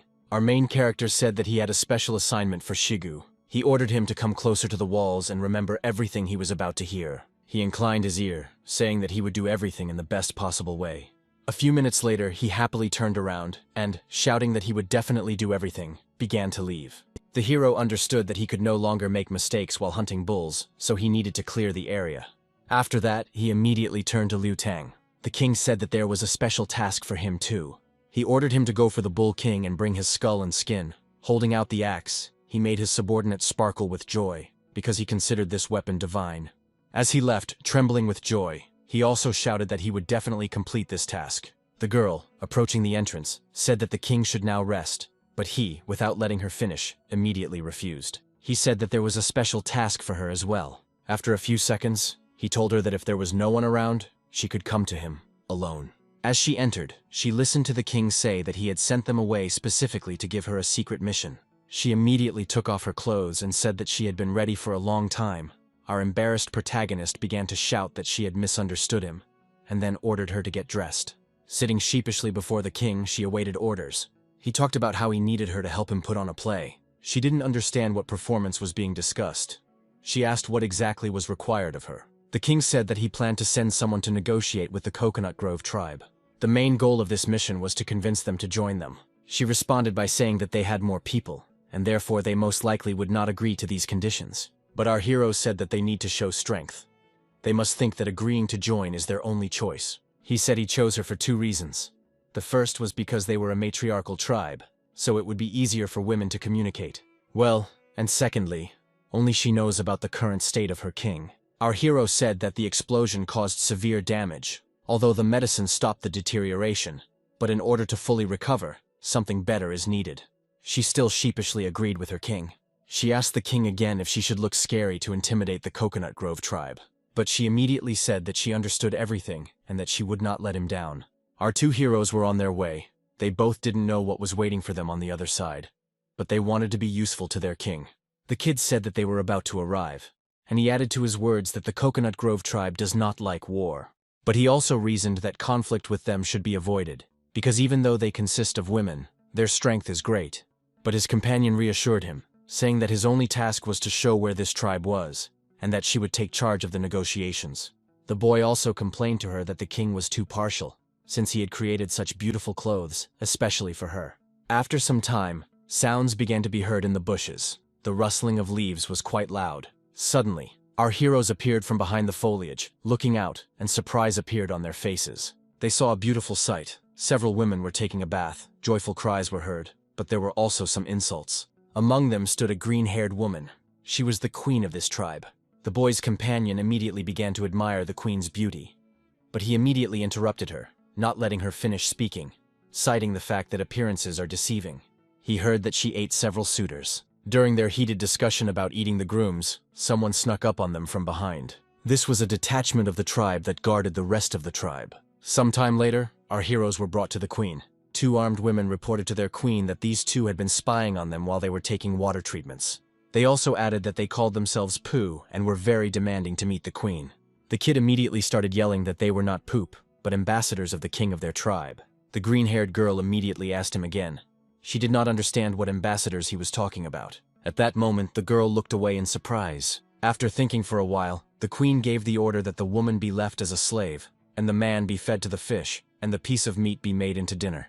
One of the Grove tribe immediately grabbed the baby, and she dragged him to the side. He screamed at the top of his lungs for Ayu to save him. Ayu immediately began negotiations, saying that she thought the queen of the grove was quite perceptive, but she saw something else, because they were going to give this mountain bull meat. She cracked her whip and ordered everyone to stop and be silent. With a smirk on her face, she asked her again if they really had mountain ox meat. She, in turn, immediately responded positively, saying that a herd of black bulls lived in the north of the river. After this, the queen immediately frowned, saying that they were not going to unite and fight the bulls. The messenger, with a smile on her face, only said that they should underestimate people. Standing before her, she said that the lands of the bulls had long since changed their owner. Everyone around from the Coconut Grove tribe immediately began to vigorously discuss these words. They could not believe that people were able to defeat a herd of bulls. The queen got angry, stood up from her throne holding a whip in her hands. She said that they were almost trampled. Coming closer to her, she said that she understood what awaited her for her lie. But the king's messenger was not going to back down in her words, continuing her story about how the biggest bull, the king of bulls, was slaughtered by their king, and if they did not believe it, they could see for themselves. One woman immediately objected, saying that it was a trap, but Ayu was not going to give them any reason to doubt by saying that their king was merciful, because if he wanted to, he would have killed them all by himself. The kid immediately joined his comrade, saying that they didn't come to fight them, because their thoughts were sincere. Ayu immediately said that if the queen was afraid to go herself, she could send someone from her tribe for meat in order to make sure of their goodwill. The queen struck the ground with her whip and looked down at the people. She threatened them so that they wouldn't even think about cheating on her. Some time passed. The sun was already beginning to set. Our heroes, along with the Coconut Grove tribe, were heading to their king. Suddenly, the little boy cried out that they were back. Shigu immediately shouted, telling him not to shout, but rather to help build a house, and then showed him where the king was waiting for them. One of the queen's companions decided to ask her what the phrase "build a house" meant. She had heard it for the first time. But at that very second, Ayu said that they had arrived. Our main character sat in a hut on a throne, looking menacingly towards the guests. He showed his power. The queen immediately felt a murderous aura, which made her wary. After all, the guy sitting in front of her looked like a huge beast that scared her. At this time, with a menacing face, our main character thanked Aya for her work. The queen continued to stand, looking fearfully towards the hut. The queen's comrades looked around, while the rest of the wounded tribe hid in their homes. They discussed how the king had ordered all the wounded to hide so that no one would see them. Turning to the queen, he asked her if she was the queen of the coconut grove. One of the women called out, asking for the bull meat they had been talking about. Pointing his hand to the side, the king of the people said that they could take as much meat as they could. Looking at the huge number of slaughtered bulls, they could not even utter a sound, because they could not even imagine such a picture. As they approached the bodies, they saw people cutting up the meat with their axes. The man pointed to the side and said that their meat was there, and they had to cut it up themselves. When they came closer, they still couldn't believe that it was all theirs. One of the girls took out a wooden knife, and then she swung with all her might. But when she hit the bull's skin, her knife cracked and then broke in half. People laughed at them because they couldn't even cut meat, and they were afraid of them. The girls from the Grove tribe immediately started screaming that they were just lucky to get caught in the middle of a fight between bulls. They had nothing to laugh about. Standing up with a frown on their face, the men asked them if they really wanted to fight with them, giggling along the way. Suddenly, with lightning speed, something flew out of the king's hut. With the same incredible speed, it rushed past the swearing people. The girl turned around and couldn't believe her eyes. Not only did she manage to see anything clearly, and then the meat was cut into 2 parts with this axe. Our chief's subordinates were not happy that the king helped them, and the queen's subordinates were afraid of this power. The queen turned to the king in surprise, asking him what kind of weapon this was, since their weapons couldn't even scratch the skin. The main character immediately gave the order that, using his axe, they would help cut up the meat. The girls were not entirely happy with these actions, because their girls were taller than the men, and the men had never helped them. Looking at the king, one of the men turned to the king, saying that they were the first to provoke them, and why on earth did they do it? But before he could finish speaking, the king cried out that he was following his orders. With a dissatisfied face, the pumped-up man began cutting up the meat. Sitting on his throne, he repeated that he had given them permission to take as much meat as they could carry. Looking at the queen with the same stern face, he added that their orders were absolute. She asked him in a trembling voice how they were able to overcome the herd of bulls. He, in turn, replied that they would be able to find out all this, but it only depended on the further development of their relationship. And after some time he added that that was all. He ordered them to take the meat and leave. The woman standing in front of him thought that he was an indifferent pig. At this time, our main character was thinking that if it weren't for the bandage made of bull skin, the slaves would have started bleeding long ago. Red liquid flowed across his throne. It was blood. The wounds began to bleed again due to the strain of the body. At this time, Ayu distracted the queen as best she could, saying that they would give them extra stone axes. She also added that their king's weapon was much more powerful, but for cutting meat these axes would do. But when leaving, the green-haired ones said that they refused. This weapon was not suitable for their grace. Stopping and turning towards the king, she added that they also had powerful weapons, but they did not display them. And having already moved away sufficiently, she said that she hoped that she would not have to use this weapon on his tribe. Approaching her subordinates, she told them to take everything that belonged to them, because they were leaving right now. Ayu, seeing them off, said that if the meat ran out they could come and take more. But the main thing was that they didn't delay with it, because they were going to share it with other tribes. She waved to the receding flame, saying that she was waiting for their return. Having moved a sufficient distance, they stopped. The queen asked her women if they had been able to check everything. Suddenly shadows appeared in front of her. One of the girls reported that they had discovered buildings. They are called houses. Grunting sounds were also heard from these houses. The green-haired girl was in her own thoughts. She couldn't understand how they could give such a good house to pigs. The girl, reporting, also added that the tribe was able to master the divine power of fire. The queen could not believe these words, because it was a divine power. But the girl added that she saw with her own eyes how they got fire out of nowhere, and then roasted beef on it. After she said something unintelligible, the queen asked her again, telling her to speak louder. She reported that there were 10 people in the tribe. The rest were several children and 1 old man. The queen, with a sullen face, asked why they had not carried out a full search. The subordinate explained her actions by the fact that houses in the area had been cut down, and they would not have been able to hide. She raised her head and began to walk, breathing heavily. Suddenly she stopped, reaching her hand to her waist. And then with a quick movement of her hand, she took out the whip and straightened it out. She dealt powerful blows to her subordinates, causing several injuries. She said that if they dared to make excuses again, they would not get off with simple lashes. They bowed and thanked her for not expelling them from the tribe. At this time, heavy sighs were heard in the king's hut. Exhaling heavily, he looked at his body. Ayu was worried about her king's wounds, but he told her that everything was already normal. He thought that this skin had high regeneration. It would surely be able to gradually heal his wounds. The girl was glad that her great king was okay. A system notification appeared above the girl's head, which wrote that the girl had eloquence. The main character thought that this was a rather rare talent. Ayu, embarrassed, asked our hero that he loved her more than the queen of the coconut grove, and the king blushed. And then he ordered her to tell everyone who was hiding to come out, and then return to him so that she could help him heal his wounds. Coming closer to her, he also added that she should remove his blood from the throne, and also forbade everyone except her to approach him. With a smile on her face, she turned to the king, who asked her why she was doing this. Afterwards, the girl added that her king is a real handsome man. This made our main character's face turn even redder, and he even turned away. Suddenly, a boy came running and turned to his master. He began to praise his king, saying that these people had indeed stationed people around the camp. Our hero asked him how his assignment was. The boy proudly said that he had done everything in the best possible way. Everything that they should have seen, they saw. What they shouldn't have seen, naturally they didn't, he answered the king. He exhaled heavily again and a drop of sweat ran down his face. He praised the little boy, saying that he had done everything at the highest level. Running away happily, he shouted that he had run to help Shigu build houses. Ayu, looking at the working tribe, asked our main character if the coconut grove would really want to join them.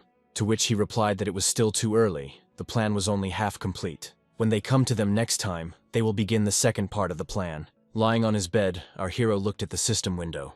Looking at the task, he thought that there were 11 days left, and this time would not be enough for him to recover. After which he ordered the system to open the warehouse. Suddenly he noticed that his battle axe had turned into a pangu axe. Looking at it, he couldn't believe that his axe had turned into an artifact. He also couldn't understand why he hadn't noticed it when he gave it to Liu Tang. After commanding it to appear, it began to reproduce in his hand. The system described the axe as a legendary weapon. The characteristics stated that the weapon had a bloody sacrifice. The hero thought that the random blood that he spilled on the axe activated that powerful skill. And judging by the description, using this skill is not that easy, which meant that our hero would have more than just a scar on his hand. As he continued to think, he began to go to extremes, and then exhaled. As he held the axe up, he said out loud that he never expected his normal weapon to evolve. He also wondered if other weapons could have the same properties and abilities as his axe. Putting the axe down next to him, he also thought that in any case, the activation conditions are not regular. Everything depends on fate. Looking further into the system, he wondered what else he had in stock. There was a healing potion there, but unfortunately it only lasted for one use. He thought that he would kill everyone who did not obey him. He also reflected that the meat that the girls had taken for 30 people would be enough for about 2 days. Therefore, within a few days they must return back to them. Time was limited, so Xiong would have to work hard. The king ordered Liu Tang to call Xiong because he had a secret mission for him. He immediately replied that he had completed everything in the shortest possible time. After some time, both boys approached the king's hut. The boy shouted louder and louder about how wonderful his king was. Approaching the entrance of the hut, he knelt down, saying that he had arrived. The king asked if he remembered the herd of black bulls that they had driven away. He replied that he remembered, after which the king said that he had 2 days to find them and report to him. This was a very important task. While running away, he shouted for the king to rely on him. Our main character, smiling, thought about how during these days everyone had made a great contribution to their development. He also began to think that during these 2 days, he could prepare gifts for everyone for the work they had done. At this time, Xiong was looking for bulls, checking every corner of what seemed like the entire world. The king spent these 2 days preparing gifts. Looking at the system, she notified him that there were only 9 days left until the end of the quest. Having placed some objects nearby, he said that that was enough for today. He produced a stone arrowhead, for which he received +1 point to the technology. He also produced a bone whistle and a drinking horn, for which he also received +2 points to the technology. He was going to give the bone whistle to Shigu, so that it would be much more convenient for him to command in battle or during a hunt. Stone tips can enhance the power of spears. And the drinking horn will go to Xiong. Suddenly Ayu cried out that she had good news for the king. She said, out of breath, that their house had been completed. Handing the cloak to her king, she asked him to put it on so that he could hide his wounds. She helped him put it on. She really wanted to help her king. He in turn thanked her. They came out of the hut smiling. They were happy with their work. Ayu shouted to everyone to move aside, because she had brought the king. Shigu, noticing his king, extended his hand to the side, saying that their king should look at this magnificence. They built what seemed to them to be a huge wooden house, with bull horns on the roof. Shigu shouted that it was all his idea, asking our main character how he was doing, to which he turned away, and replied that he would go. Everyone around was shouting that the pigsty would really suit the pigs, and that this was their new home, and that they would no longer have to sleep in cold caves. Holding the door in his hands, Shigu also spoke about how they did it from the stories of their king. Having placed her in the crotch of the house, he shouted that this was the end of their new home. At that very second, a system window appeared in front of the main character, notifying him that he had been awarded 10 technology points for successfully building a wooden house. His face changed as he thought about how much his tribe had changed since he came into it. His thoughts began to visit the fact that the system was influencing them. Because not long ago they were savages who drank blood and screamed like animals, and now their characters and behavior were completely different. Could this really be accelerated evolution? Our main character wondered. Turning to AI, he ordered her to report immediately when Hunter Xiong arrived. Covering his hand with his cloak, as he left he spoke about how everyone should continue building houses, because soon many people would live here. Suddenly he heard screams. These were screams that someone had found something. It was Xiong who stood before his king and told him that he had found a herd of black bulls, to which the king praised him. Placing his hand on his subordinate's shoulder with a smile on his face, he spoke about how he would finally be able to carry out the second part of his plan. Calling Shiga over, he told him that there was a special task for him as well. Sitting in front of his subordinates, he explained the details of his plan, and they in turn listened attentively. At the end, turning to them, he asked if they had any questions. Shigu looked towards Shun and asked him if they could do it, to which he calmly said that he would be able to complete the end of the task. Extending his hand to Shigu, and then opening it, he told him to take this whistle for more convenient coordination of the order. Shigu was pleased with this gift, and looking towards Xiong, still with the same smile on his face, he said that he also had a gift for him, so he didn't need to worry. As long as he completed the task, he would get his. The king added that as soon as he gave the signal, they should immediately proceed to carry out this task. Saying goodbye to those leaving, he thought that it was hard for them now, and due to the shortage of hands, they would have to give work to the wounded. Approaching his subordinates standing nearby, he told them to build a fire. It was supposed to be right in front of the house, but there was no need to light it yet. Ayu asked her king if this was for the guests who would soon arrive, to which our hero replied that it was so. After some time, people approached the settlement of our heroes. The girl, who was on the outskirts of the settlement, noticed them. She immediately understood that the Coconut Grove tribe was coming towards them. She immediately rushed towards the king's house to report their approach. Running to the house, she reported this to her king. Ayu, at this time, was treating the wounds of her king, saying that they were healing, but he was still forbidden to move. The king liked this. He thought that it was the most pleasant thing to be taken care of. He also began to imagine a time when he would subjugate the Coconut Grove tribe. Suddenly there was a knock on the door and shouts from behind her that the Coconut Grove tribe had arrived. Our joyful hero said that the fish had finally bitten. The first to come out to them was Ayu, who said that the queen of the Coconut Grove had become even more beautiful than she had been since their last meeting. Stretching her hand towards the house, she told her to go into the royal palace. Their king was already waiting for her. She looked at the building in surprise, thinking that in such a short period of time they were able to build a wooden house. She could not understand how this happened.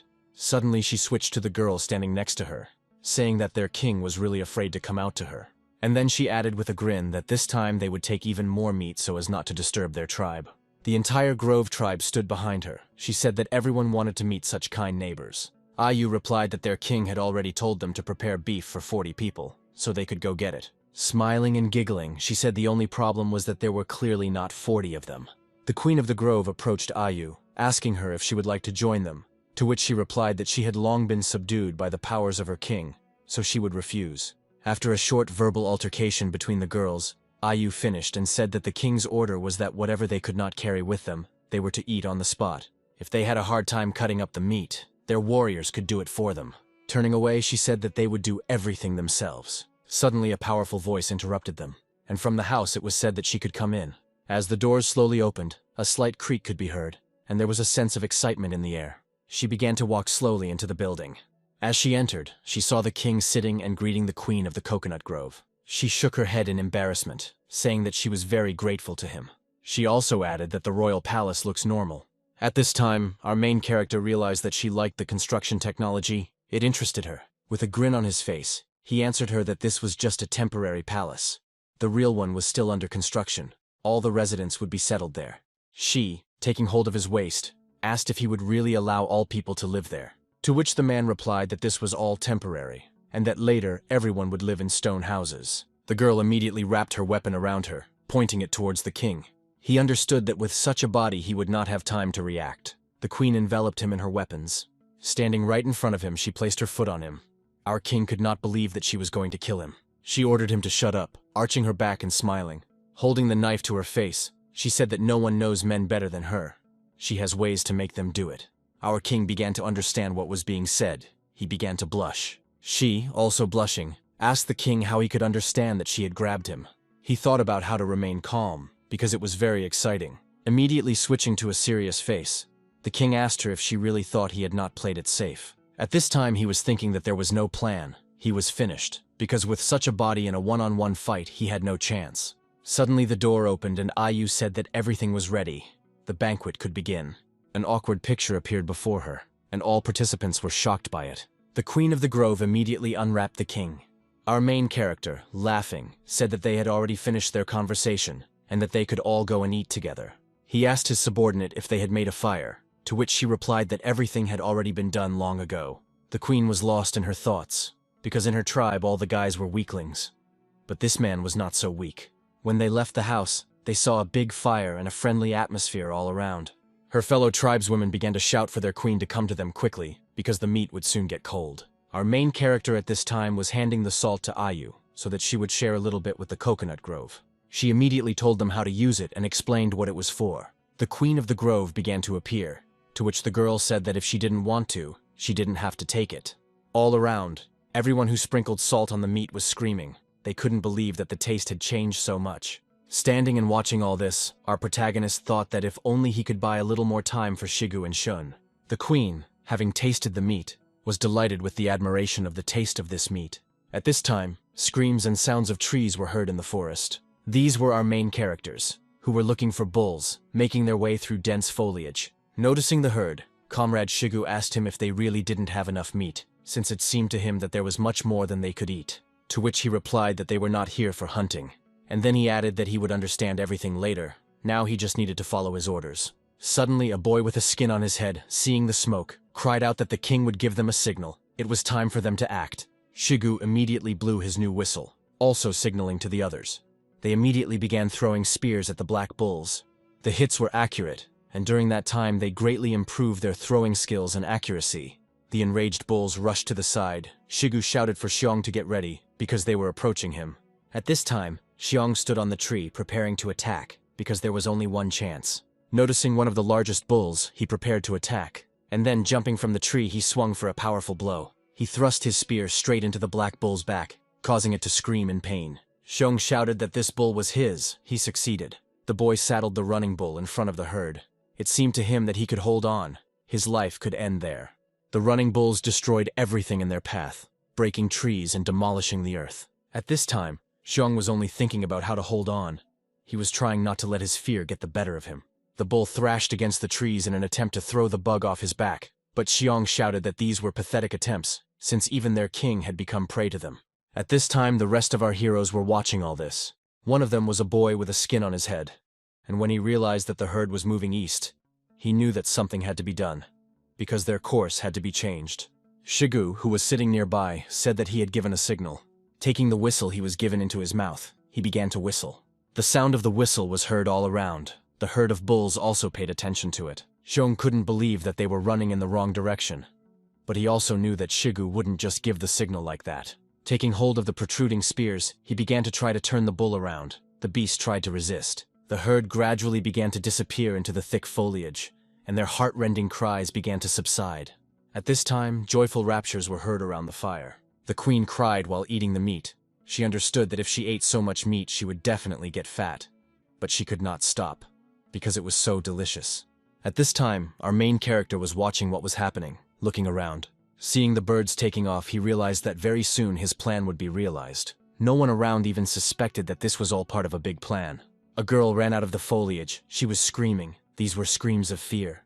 Running closer, everyone heard that she was screaming. She was screaming about trouble. Not noticing the hillock, she stumbled. Falling right at the feet of her queen, she cast a disdainful glance in her direction. She asked her what could have happened that made her come running in such a panic. She, raising her head in tears, told how a herd of maddened bulls had invaded their territory and started to run amok, and those who remained in the camp were unable to resist them. Her queen's gaze changed. She couldn't believe what was said. She shouted to everyone. They were coming back. They had to hurry, because every minute counted. She couldn't understand how this had happened, because the bulls had never entered their territory before. At this time, the bulls were breaking everything around, and the girls from the Coconut Grove tribe were lying on the ground unconscious. Those who managed to climb the trees fired their weapons, trying to inflict at least some damage on the animals, but the stones only bounced off their thick skin. It was useless. Seeing all this, they understood that in order to save the sisters, they had to go down and engage in hand-to-hand combat. Jumping from the tree, they shouted that they would die for their queen. But just a second later, the bull blew them apart, throwing them in different directions. One of the girls fell right next to the bull, who swung. She understood that she wouldn't have time to dodge. She tearfully screamed that she didn't want to die. A fist had already appeared in front of her face, and she was trying to defend herself with her hands. The sisters screamed because one of their sisters was about to die, and they rushed towards her. Suddenly, lying on the ground, she saw only a fist that froze right in front of her. Because of the dust she raised, she didn't notice at first what had stopped the powerful blow. But as soon as the dust cleared, she saw that the hand of this monster was held by her queen. She, barely holding back the bull, screamed that she would not allow her people to be maimed. With a wave, she sent the enraged animal flying into the air. As the bull fell, it destroyed the ground beneath it, and it was the queen's most powerful blow. But her opponent only exhaled and began to stand up. He began to accelerate in order to strike back at his attacker. Rushing towards the queen with incredible speed, he intended to deliver a powerful blow to her. Rushing past her, he was able to touch her with his powerful body. The queen began to cough from the pain. She did not have time to completely dodge. When she landed, they managed to catch her in their arms. Her lips were covered in blood, and she squinted in pain as she tried to see what was happening. It was our main character. He was asking the girl if everything was okay with her. Having put her on her feet, he told her tribe to rest. They would take care of the rest themselves. The queen said that she did not understand why the herd went crazy and attacked them. He glanced towards the bulls and began to shout. Standing face to face with one of the bulls who was leading the herd, he asked him if he had forgotten what he had done. He just started growling in his direction. The king couldn't believe that he didn't remember him, because his plan was that they would get scared and run away. Suddenly, the lines on the bull's body gradually began to turn blue instead of red. Exhaling heavily, our hero realized that he was scared. Cold sweat was running down his face. Taking out an axe, he pointed it towards the bull, shouting that he was lucky, because they met the remaining herd so quickly. Our king, grinning, thought that it was certainly frightening that they had found a leader for themselves so quickly. But he was still far from his former self. Seeing that very axe, the bull began to tremble, and the hair on his body began to stand on end. Our protagonist continued to shout towards the bulls. He said that he had long wanted to finish off the remaining tribe, and they, in turn, froze in one place and listened to his every word. The rest of our main hero's fellow tribesmen were not going to stand aside. They rushed into battle. They lit torches. They were intent on demonstrating their superiority over the Coconut Grove tribe. Shigu grabbed one of the bulls and shouted to Xiongnu. He let go of him abruptly and folded his arms, while the boy jumped towards Shigu. Stepping on the hands of his big friend, he pushed off. Soaring into the air, he found himself directly above the frightened animal. And landing right on his head, Xiong grabbed him by the horns. The bull squealed. Looking at all this, the king saw that his son's ability was horse riding. The boy mounted the new king of the bulls, causing him to squirm from one side to the other. At this time the king told the queen to leave, but she refused. After all, the herd had not yet been driven away, so she had to enter the battle. But our hero was not going to let her go. He grabbed her hand and insisted on his proposal. He told her that they couldn't cope with these monsters, because he took few people with you, and entering into battle is the same as going to certain death. The girl, standing, could not object in any way. He also added that it would be better to send people to their territory so that everyone could heal their wounds, after which they could calmly return home. He was willing to provide homes, food, and guarantee safety. The queen looked around. She saw her wounded people. She understood that they could not fight any longer. Ayu joined in her king's speech. She asked the queen if she would rather watch her subordinates die in vain. She just looked menacingly to the side. She understood everything perfectly. Suddenly, raising her hand up, she shouted that the victims should stumble to the north. Gritting her teeth, one of the girls screamed even louder that they were retreating. She began to urge everyone on, shouting for the wounded to be sent forward. The king, turning to Ayu, told her to lead everyone to the camp, while he intended to stay behind to gain time for their safe retreat. The queen just walked by silently. Ayu asked her king to be careful. At this time, Shigu and the others entered into a fierce fight with the bulls. Girls appeared from behind, one of them shouting that they should all gather up their courage and finally deal with these damn bulls. Shigu told them to retreat with the others. But they did not listen to them. They ran past him as if they had not heard him. The king, smiling, told Shigu that these women were very brave. They could not lag behind them. All our heroes rushed into battle. Loud cries began to be heard.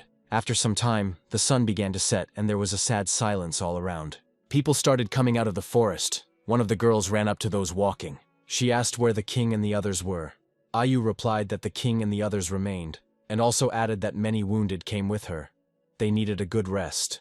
Stretching her hand towards the houses, she said that there should be enough for that number of people. The girl thought that it was only thanks to Dade that they were able to build all these houses so quickly. She also added that those who are not injured should go and help her bring food and water. Ayu brought the queen to one of the houses, saying that she should rest, and then she added that she would take care of the rest of the people, and she wouldn't have to worry about them. She just lowered her head and quietly, very quietly uttered words of gratitude. Having closed the entrance to the queen's house, our heroine exhaled heavily. She was very happy that everything was going well. Arriving at her king's chambers, she saw him sitting tired on his bed. He explained to the girl that the essence of his plan was to use the least possible cost to achieve the goal, namely, the conquest of the coconut grove. In the end, they only ended a hard battle, but not a war. She was happy. She was grateful to all the gods that he was their king, that he appeared in their lives. On the second day, everyone had already settled in, and the girls began to do their own thing. At this time, the men were monitoring what was happening. Yes. I approached one of the night guards and asked him if everything went well, to which he replied that everything was fine. One of the girls stood and guarded the house of her queen. Suddenly a shadow appeared on her, not paying attention to her surroundings. She thought that it was cloudy today. When suddenly they turned to her, she was scared. She couldn't believe her eyes, because in front of her stood a simply enormous woman. Yes. She told her that their king invited the queen of the coconut grove to his palace. It seemed to her that he wanted to discuss something extremely important. At this time there was silence in the palace. The king looked at the system window, his attention fully focused on it. In front of him was the number 8. That was how many days remained until the end of the mission. Suddenly there was a knock on the door, and he ordered the system window to hide. Ayu turned to the king, saying that she had brought the queen. Upon entering, the green-haired girl immediately said yes, and then explained that this was her answer to the merging of their tribes. But after that, her gaze immediately darkened, and she told him not to dream. I never dreamed that I would be able to force her and take advantage of her weakness. Standing up and extending his hand, the king explained that this was not coercion, but merely a profitable deal. He added that he could teach them how to build houses, and also to make weapons and light fire. Well, in return they will be united with his tribe. Coming up and standing in front of her, he sternly told her to accept his rules and protection. And leaning over, he added that in some things it was useless to rely only on courage, causing the queen to become frightened. He asked her about the cruelty of the sea tribe. He could not believe that she did not know about their strength and cruelty. He continued, comparing her to a wounded deer that would soon die. The queen screamed. She asked him to stop. Turning away, she again asked him to stop. She told him that it was not that simple. She could not force them to accept the power of a stranger, except if there is a fight and it is won, because this is the only way strength is recognized in their tribe. Our main character began to smile. Thoughts began to slip through his head. These were his thoughts about his victory. Once outside, the entire Coconut Grove tribe gathered at our hero's palace. He loudly declared that their queen was wounded, so she could not fight, and therefore, to make things fair, he would not fight either. Therefore, Shigu will go into battle instead of him. He will fight in his place. He, having assumed the pose of a winner, began to chuckle loudly and ask which of them would dare to fight with him. One of the girls came out and said that she would fight him. Shigu recognized her, because this was the same girl with pigtails who fought with him against the bulls. Laughing, he told her to be careful, because he didn't want to hurt her, and she in turn told him to shut up, because he talked too much. After these words, the man immediately rushed into battle, swinging his huge axe. The girl with pigtails flew into the air, dodging the blow, and then threw her knife at the attacker. Shigu couldn't understand what kind of tiny knife was flying at him. Suddenly he realized that she was cheating, because the king was standing right behind him, and if he dodged, she would hit him right. But as he deflected the knife, he shouted that it was not enough. He shouted that she should not cheat. Suddenly another blow landed on his head. His bone mask was broken. Approaching her in anger, he swung, shouting that this fight would now be over. Everyone around started laughing. The girl sat down with incredible speed. At this time, someone from the crowd threw another knife straight at Shigu's head, and the girl with pigtails jumped over the man and ran to the side where our main character stood. She screamed that she would not lose this fight under any circumstances. They were not going to submit to some boor. Her eyes were full of rage and hatred towards the man standing in front of her. She was about to kill him, when a baby appeared from behind her on the roof of the palace. He launched one of his spears with incredible speed. Our main character didn't even flinch. He was confident in the accuracy, speed, and strength of his subordinate. The spear pierced the girl with pigtails. Blood flew everywhere. Her face twisted in pain. The hit was accurate. And then she fell to the ground. She lost consciousness. Everyone started running towards her screaming, because she was one of the most important fighters of their tribe. All the girls of the Coconut Grove tribe took out their knives. They were ready to start the fight right then and there. They shouted that people had set a trap and brought them here with a wicked plan. They continued to shout, pointing their weapons towards our protagonist's tribe. They asked their queen, they asked her to give them an order. Ordered to kill them all, the girls from the king's tribe began to hide behind the fighters. Ayu, looking at her king, asked him to also give the order. He looked at what was happening. He could not understand whether it was the queen's order or they decided everything on their own, because the murder was not part of his plan to provoke a conflict. He cast a malicious glance in the direction of the queen. He understood that the only way out of this situation was to take the queen of the Coconut Grove hostage. Suddenly the queen screamed for them all to stop this farce. She screamed that they shouldn't even think about deceiving her. After all, she wasn't going to use such vile tactics against their friends. She wasn't going to find out who came up with this plan, but this fight. They lost the battle and lost it with shame. Turning towards the king, she said that Ayun was the best warrior of the Coconut Grove tribe, and if she had not thought about her, she would never have acted so meanly. She also said that she understands perfectly well that our hero has enormous power, including supernatural power. She fell on one knee and begged him to save her life. Our king listened carefully to her words. His thoughts filled him. He understood that if he saved this girl, the tribe would recognize him. He was glad because control over the situation was back in his hands. He also realized that he had the last portion of the restorative potion. Extending his hand towards the queen with a smile on his face, he said that of course he would save her. While lifting the queen, he also added that this is exactly what one does with friends. She thanked her. Her gratitude knew no bounds. Approaching the lying girl, he told everyone that for the sake of the general situation, he would forget about this situation. But if it was a small punishment, he thought that it was not necessary to use the medicine completely. A small dose is enough to keep her alive. The rest he uses to restore his wounds. The potion began to work, thereby stopping the bleeding. He ordered that she be taken to rest, and added that she would wake up in a few days.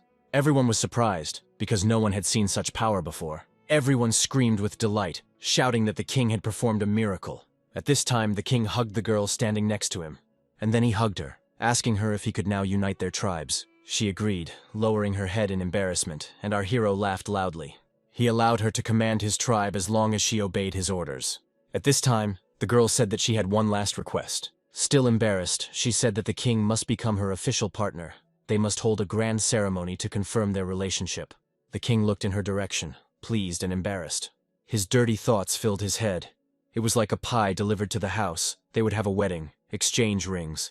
They will have the most wonderful wedding night. They will have the most beautiful daughter. They will raise her together, taking care of her, making her the strongest. Their daughter will marry some equally powerful man. He is her father. Together with the queen, they will grow old. Well, in the end, they will die on the same day. His last thoughts brought tears to his eyes. The queen could not understand why he was crying. Did he really not want to arrange a wedding ceremony? Hugging her, he repeated several times that of course he wanted to.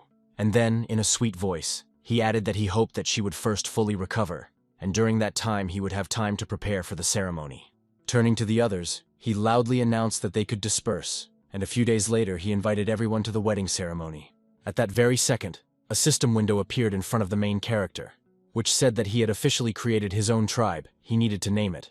A little later he thought about it, because he noticed that 4 people were missing to complete the mission. He could not understand why. Putting his hand to his face, he also thought that first he needed to come up with a name, while the queen looked at her future husband with an incomprehensible face. The tribe was named Newcomer. The system congratulated him on founding the Newcomer tribe. He also thought about it, because his thoughts began to be visited by treachery. He thought about capturing several prisoners. But there was a question whether the nephews would be counted. At this time, Ayu took the queen away, saying that she would soon get used to the state of her king. Behind his back, there was talk about how the king was too happy, although he should have been extremely depressed. After all, in the end, the same thing will happen to him as to his previous partners. The queen will cut him into pieces at the ceremony and eat him. Hearing this, our hero began to tremble, and as soon as it all dawned on him, he imagined the bloodthirsty woman who would soon become his wife. He fell into a wild panic. He was afraid for himself, because he could not even imagine such an outcome. He couldn't believe that such a beautiful girl would eat people. He now began to understand why there were so few people in their tribe. Suddenly, a huge shadow appeared, blocking the flow of shadow. Turning around, he began to beg her not to eat him. But yes, she said that she was not going to eat him, because she loved him. Our main character, having calmed down, asked her what was the matter. She asked him if he really wanted to become a partner of this rude woman. Exhaling heavily, he said that he would have to think hard about this again. But his interlocutor began to talk earnestly about the fact that she had heard about some ceremony between the king and queen. But our main character answered her that he was hasty with his answer. Yes, grabbing her king, she asked if this was true. At this time, Ayu was watching this. She didn't quite catch the gist of the conversation. Coming up, she asked the girl why she ran away. After all, she was asked to hide the wounded. She began to pull her away from the king, saying that she was going to keep the king company. Our hero at this time asked to let him go. Pulling Dadu aside, she asked her king to rest. As she left, the big girl asked her master to think carefully about all this, and also to think about her. As all the voices around fell silent, our hero said out loud that he urgently needed to talk about breaking off the engagement. The next day, there was silence all around. It seemed that calm days had arrived, when everyone could relax together. Screams began to be heard. It was our main character yawning, who was one of the first to wake up. After some time, he saw his subordinates working. He exhaled, because everyone began to get along well with each other, and the new arrivals had already begun to help build houses. And then a heavy feeling came over him, because he remembered that he had to break off the engagement. Passing by the girls, they greeted him kindly. Our hero was glad about this. He asked not to pay attention to him. Suddenly, one of the girls asked him if he wanted to see the queen, and then added that she was north of the river. Pointing to the side, she said that she would show him the way. As he approached, he saw his future wife taking a bath. One of the girls said that the king had arrived. The green-haired girl immediately ordered them to leave. As they left, everyone greeted the king with the same kindness, while the queen of the coconut grove told them that he was not their king. She stood up and asked our main character if he had something urgent, but he immediately refused, saying that he had only come to make sure that she was okay and to check her wounds. She said with a smile on her face that her wounds were not serious and that they should heal completely in 2 or 3 days. And then, making a dirty face, she asked him if he really wanted her to go out and have him personally check them. And then, even more dirty, she asked him if maybe he wanted to taste them. But he immediately began to deny it, saying that he did not come for this. Smiling, he said that he came to find out her name. The girl smiled. She felt awkward hearing this. She didn't answer right away, but began to smile broadly. Our hero began to tremble, thinking that he had asked the wrong thing. But after a while, with the same sweet face, she said that her name was Xiao Wan. At that very second, he remembered why he came. He said that they should rename the tribe to Praying Mantises. Having collected all his thoughts, he asked her if the previous queen had had a partner, and what had happened to him. She immediately answered affirmatively that they ate him, because it is a tradition of their tribe. Because in their tribe they say that if you eat your past partner, it gives you great power. Our hero couldn't understand how she could talk about this so calmly, because it was terrible. But immediately after she told her story, she screamed loudly. But she added proudly that this was a tradition of past queens, and she had no intention of continuing it as it was too inelegant. Our hero, exhaling, asked her if she ate people, to which she replied that she had become queen only recently, so she had not had any partners before. He exhaled heavily again. These words calmed him down. As he left, smiling, he told her to rest and drink a lot of water, and he would go get ready for the ceremony. After these words, he laughed awkwardly. Wiping the sweat from his forehead, he thought he was lucky because it meant he didn't have to worry. When suddenly the queen called him. Smiling, she added that at least she doesn't eat people. But if someone offends her, at this point our hero begins to realize everything, falling into a little fear. And after enduring a little panic, she added that she wouldn't mind cutting off the excess. At this moment there was a loud crack. A nearby tent with a girl cook made our hero understand what his future wife was talking about. As he approached his chambers, he walked gloomy. After all, at least one problem had become less for him.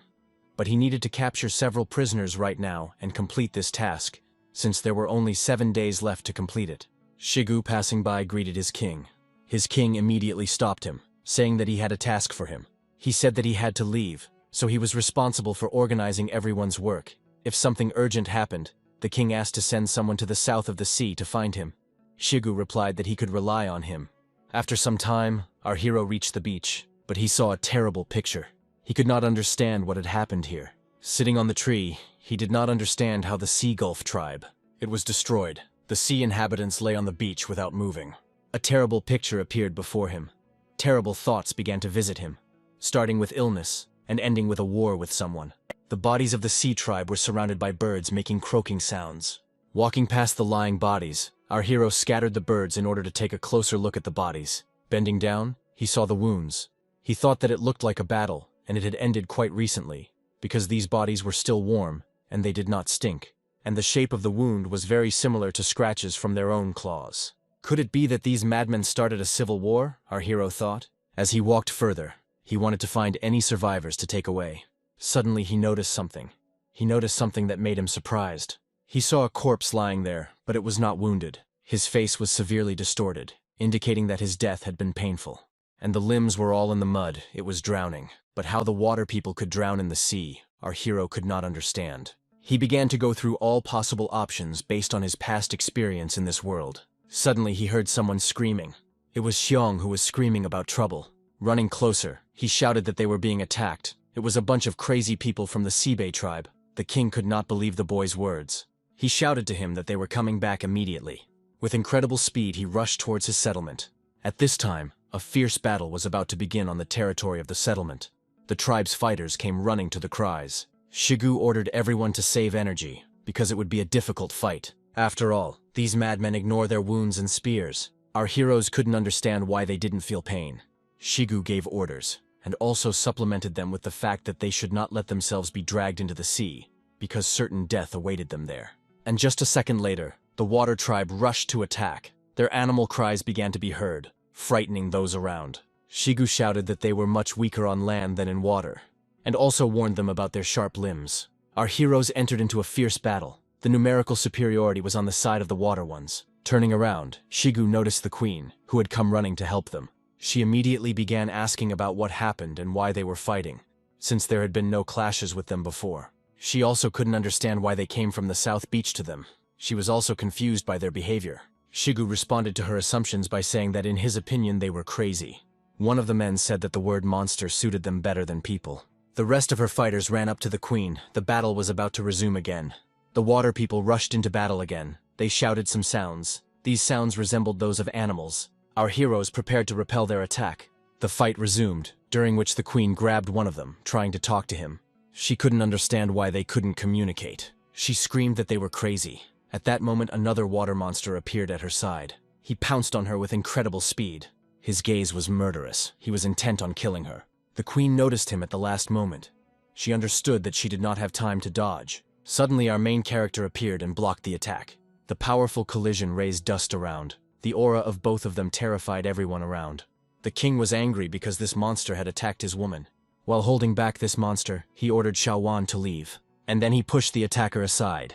It was hard for him, although he can move freely. The wounds remind him of themselves. He couldn't believe that this monster was so strong, because he withstood its blow. At this time, 2 more people attacked our main hero from behind. The queen only managed to make a sound. Turning around, our hero realized that one of them would still hit him. He noticed them too late. But 2 loyal subordinates of our protagonist repelled this attack, forcing them to eat dirt. Turning towards them, the king shouted that, as he expected from them, they were providing excellent cover. He shouted that he would leave the small ones with them, and he would deal with the rowdy little fish himself. Turning to the queen, he asked her to help the others with the little ones. After all, he had to concentrate completely on this uncooperative guy. He ordered that no one should interfere with their fight until a winner was determined.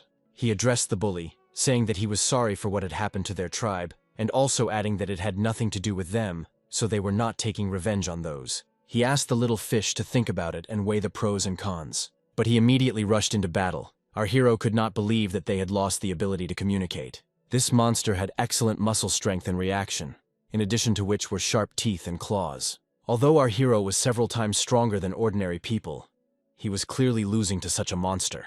He couldn't use the destructive power of the axe because his people were nearby. And besides, this power couldn't be used whenever he wanted. But the monster was not going to wait while our hero was thinking. He continued to attack our main character. One of these attacks caught the king. He was able to defend himself, trying to block the blow with his hand. There was a sound of pain and the breaking of bones. Our main character's face was distorted with pain. By swinging his axe straight at the monster, he was able to force it to retreat. He jumped back a few meters, tearing off our hero's cape. Our hero thought that there was a madman standing in front of him, and that he was very lucky to have protection in the form of a cloak made from the king of bulls. Otherwise, this little fish would have torn off his arm. The monster was preparing to attack our hero again. He began to growl even louder, making animal sounds. Our hero felt a strong impulse of power. It seemed that he became stronger. Immediately after that, he rushed with incredible speed towards our main character. He understood that he would not have time to dodge. The enraged monster was fast, but at the last moment our hero was able to dodge the powerful attack by throwing off his cloak. The fish growled as it gnawed at our main hero's cloak, and he, in turn, could not understand how it had happened, that not only had he become faster, but he had also suddenly become stronger. The monster started walking in the opposite direction, leaving our main character stumped, wondering why he was walking to the side. As suddenly all the fish began to move away, going towards the water, everyone stood there, perplexed. And then this big guy took part of the torn-off cloak. Our hero began to look around, trying to understand what was going on here. Looking around, he could not understand why one person attacked some, while several attacked others more violently. As it suddenly dawned on him, his face changed in surprise. Looking at his wounded subordinate, it dawned on him. After all, these little fish reacted to blood in such a way that the thirst for blood forced them to attack the wounded. They use the scent of blood to capture the target. In addition, this scent makes them become even more cruel. Especially in this strange state, they are simply following an animal instinct. Our hero compared them to huge sharks when they smell blood. He forced himself to think about how to use it. At this time, Xiong was shouting from behind him, shouting that he had returned and was also waiting for orders. Our hero stood up and walked up to him. Putting his hand on his shoulder, he told him that he was just in time. He needed to take 2 people and bring 3 piglets. He scratched his head and didn't understand, because they left them in order to eat them in the future. Our hero turned his back to Xiong, telling him in a raised voice to do as he said. He was angry, thinking that they would pay for the fact that he had to sacrifice the 3 little pigs. Turning to his future wife, he told her that the wounded should leave as soon as possible, and her head nodded in response. Xiong and 2 girls ran up to our hero. They had piglets in their hands. They screamed to get our hero's attention. Pointing towards the river, he told them to let them go towards the water. Having released them, the piglets immediately began to run in fear, making loud grunts. Our main character turned towards the tree on which Agun was sitting, shouting to him. The boy immediately understood that he was needed. With incredible speed and force, he launched the spears downwards. All 3 spears hit their target, piercing the piglets' bodies. Blood began to ooze from their bodies. The fish tribe immediately took notice of this, as they began to sense blood, fresh blood, which began to beckon to them. The fish that were already in the water also felt this wonderful, as it seemed to them, groove. And just a few seconds later, they began to scream like animals, making incomprehensible sounds. And at that very second they rushed towards the meat, which was covered in blood. The whole tribe, the whole fish tribe, pounced on the pigs lying on the ground. They tore their bodies apart. The bodies of the little fish began to be covered in blood. Even our heroes began to smell the blood. They stood in amazement at their cruelty. But their amazement was interrupted by the king, shouting at them not to stand like a pillar. He told them to coat the tips with anesthetic as quickly as possible, and then start shooting at vital points. The boy from the tree began to shout for the king to look, because something was wrong. One by one, the fish began to seem to choke, some clutching their throats, others holding their chests. Stretching their hands towards our hero, they seemed to be asking for his help. The king standing in front of them did not understand what was going on. Turning towards Xiong, he asked him if they had sent the piglets, to which he replied affirmatively, and quickly denied. A few minutes later, the last of the fish tribe fell to the ground, his mouth full of foam. Our hero ordered his tribe not to come near, and also to beware of deception. Looking at this picture, his face began to break out in sweat, and it was clear from his face. He couldn't understand what he had just seen, and what it even meant. After some time, in the agricultural area of our tribe, there were wooden cages in which an unconscious sea tribe lay. One of the guards told the others to be vigilant, and when they woke up, not to come close. Looking at them, she thought that a herd of freaks had gathered in front of her face. Suddenly she began to hear coughing sounds. She did not immediately understand where this cough was coming from. Looking around, she couldn't understand if they were starting to wake up. Suddenly, one of the fish began to stretch out his paw towards her, asking her to help him. Turning to one of the girls, she told her to report to the king that they had woken up. A few minutes later, our hero was informed. He immediately put aside his business and headed towards his nephews. As he walked, he thought about how he should look, because he had never had any nephews before, and he didn't know how to behave. Approaching, he immediately ordered that they report the situation to him. The girl, turning around, said that they were not saying anything except that they were given water. Coming closer, our hero heard plaintive requests for something to drink. But he was interested in the big guy who was fighting with him. He asked the girl what was wrong with him, to which she replied that he also woke up, but he was locked separately from everyone else. As he approached, he heard requests for water, but his voice was much rougher than that of the rest of the tribe. Approaching him, our main character took out a flask of water. Opening it, he grinned. He started pouring water directly on his head, showing his superiority. The big guy immediately raised his face, trying to swallow as much water as possible. His thirst was surprising. But our hero was not going to let him be satisfied. He picked up the flask and stunned the thug. Turning to him with a serious face, the king asked him if he understood him, to which he grimaced and answered positively, nodding his head, drops of water running down his face. Handing the water to Ayu, he told her to look after him, as he was the leader. As soon as the king left, she handed the water to the chief of the sea tribe, smiling sweetly, but at the same time watching his actions closely. After giving him something to drink, she asked him not to hurry, because if he didn't have enough, she would go and bring him more water. And then she smiled greedily, and added that the river was quite far away, so he would have to wait. At this time the king had already returned. He was giving orders to the rest of the tribe. The big man, kneeling, asked his tribe to also give them some water to drink, because he was sure that they had the same thirst. Ayu said that this was the least she could do to help, but he was required to answer a few questions. As he changed his expression, he menacingly asked her if it wasn't enough for them, that they had attacked them, and now they wanted to ask a couple of questions. This statement made Aya think, and then be surprised, because everything was not like that at all. But the little fish continued, saying that he had heard before that the mountain tribe were eccentrics, but he could not even imagine that they were so eccentric. Ayu turned to the chief, asking him if it was really a mountain tribe that attacked them, silencing the brute. He, clutching the wooden parts of the cage, asked her if they were really a mountain tribe. At that moment the cracking of wood began to be heard.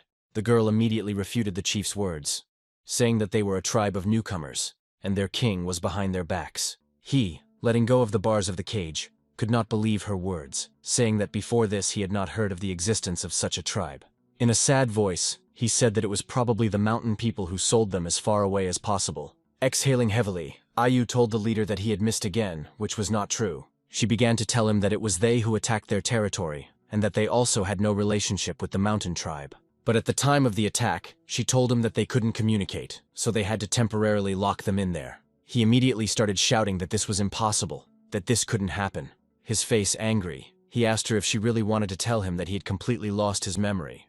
But Aya continued to communicate calmly, asking the leader to tell how it really was. She wanted to know what happened. All this time our main character stood behind her and listened attentively to their dialogue. The leader introduced himself. His name was Heiku. He was the leader of a sea tribe. His tribe lived near the shore. They hunted fish while swimming in the water, trying not to get into conflicts with other tribes. One of his subordinates approached him and said that Hua Bei and Chen Yu were fighting again while he was eating. Laughing, he told them to continue, because one becomes strong through experience. And also the matches between the young strengthened the relationship. One of the subordinates was clearly superior to him in strength. He shouted that he would kill his rival. People kept running to the leader and complaining about something. One of them tearfully complained that his bird had been hidden. Having picked it up, the leader, smiling, told the boy that it was time for him to learn to fight. Only in this way would he make others fear him, and no one would dare to steal his things.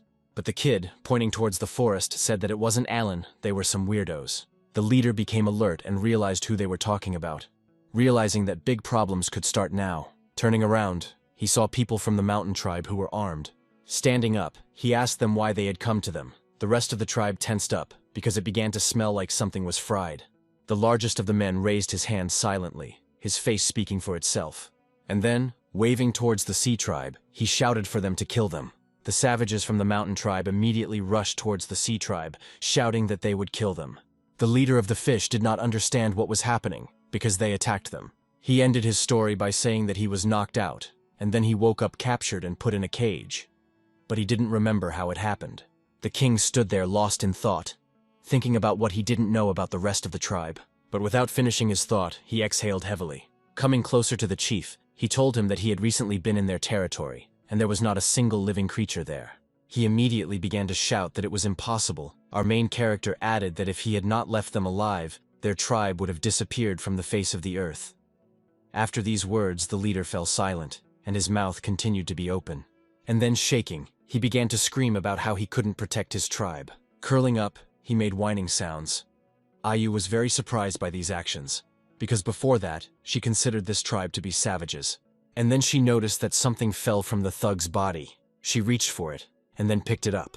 Turning to her king, she asked him to look at it, because she had never seen this plant before. Our hero took it, thinking that he would learn something with the help of the system.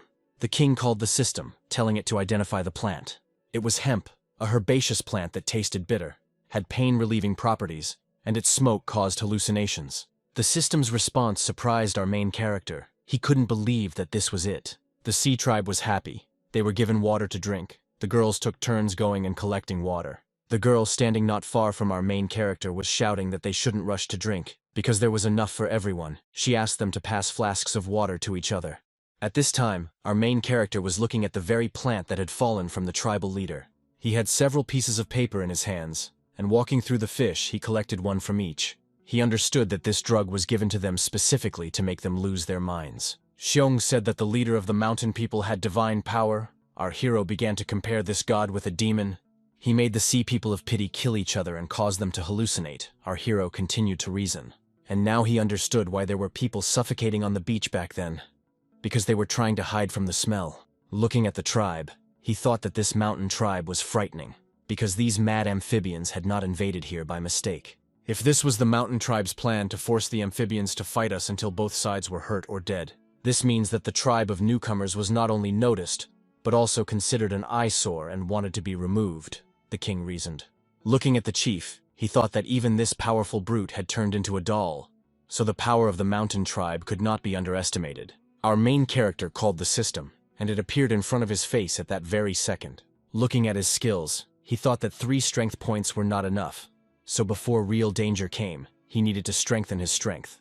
Turning to the leader, our hero began the dialogue with the words that his tribe was still too weak. Ayu said that the amphibian was about to have a nervous breakdown, so she couldn't ask him anything. With a sad face, our hero answered her that they did not have time to wait for him to calm down. Most likely, a catastrophe would happen now. Ayu couldn't understand the words. She had a million questions for our main character. Showing the collected leaves, our hero said that it was difficult to explain, but the mountain tribe had leaves that controlled these poor fellows in cages. He doesn't know when the next attack will come, and he's not sure if they'll fight in person. After all, there was too little information now. They needed to hurry and force the leader to remember something else. Our hero walked right up to the cage, loudly calling out the name Hey Hu. He bent down and held out his hand with the leaves, telling him not to blame himself too much, since it was the poisonous fumes of the thing that had caused them to do all this. He asked to look closely at these leaves. The leader took one of them and began to examine it carefully. His body began to tremble. At this time, our hero asked if he remembered something connected with these leaves. Suddenly clutching his head, Hay said that he remembered this smell, because he faintly felt it when he fought with these bastards. After all, among all the smells, he felt only sharp and unpleasant ones. The king leaned over and told him that they might have used several poison scents at once. The leader listened attentively to every word of our main character, his face showing only the rage that overwhelmed him. Extending his hand, he addressed our hero with the words, "Your Majesty," and then asked him if he was going to fight these bastards.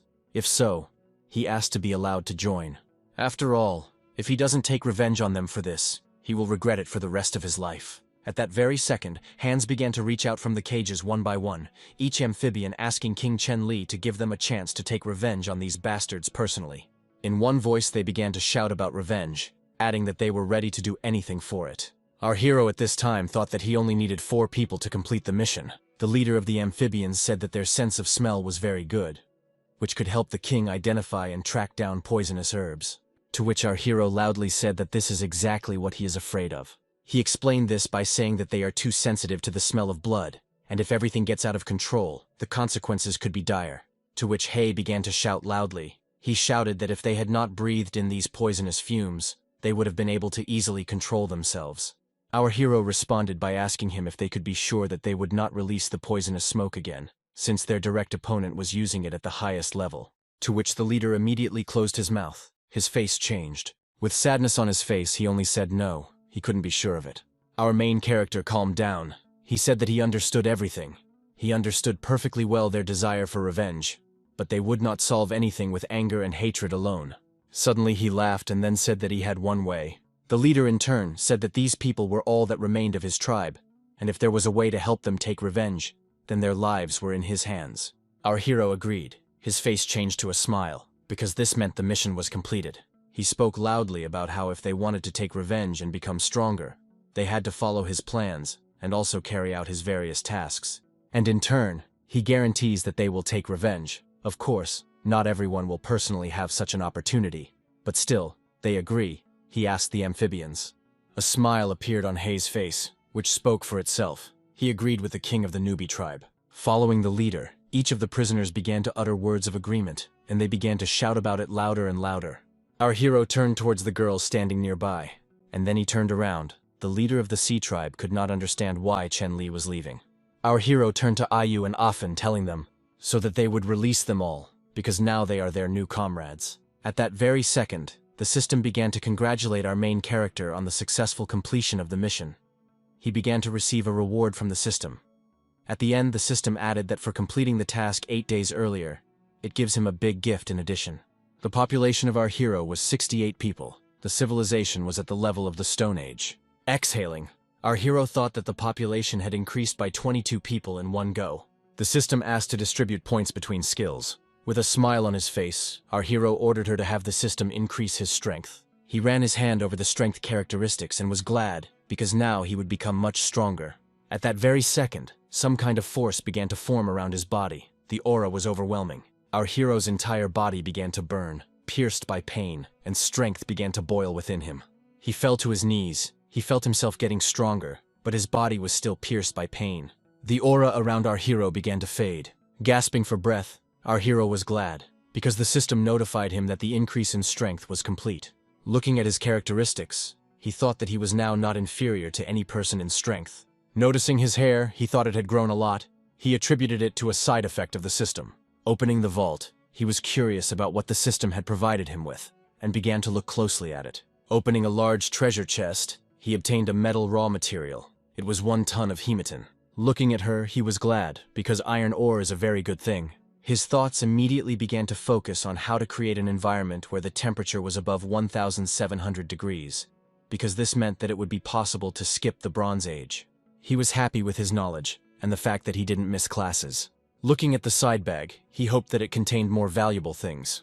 Opening it, he received 3 healing potions, which made our main character even happier. He thought that the things the system received this time were much better than seasonings. He ordered to obtain the rock painting. It immediately began to appear before him. Rock painting was of the first level. It was passed down through generations. Our hero wondered if this was really a product of culture. He paid 10 technology points to determine the inheritance stereotype. At that very second, the stone began to emit a bright light, forcing the hero to close his eyes. The system congratulated the king on receiving a sense of shame, which put the protagonist into a stupor.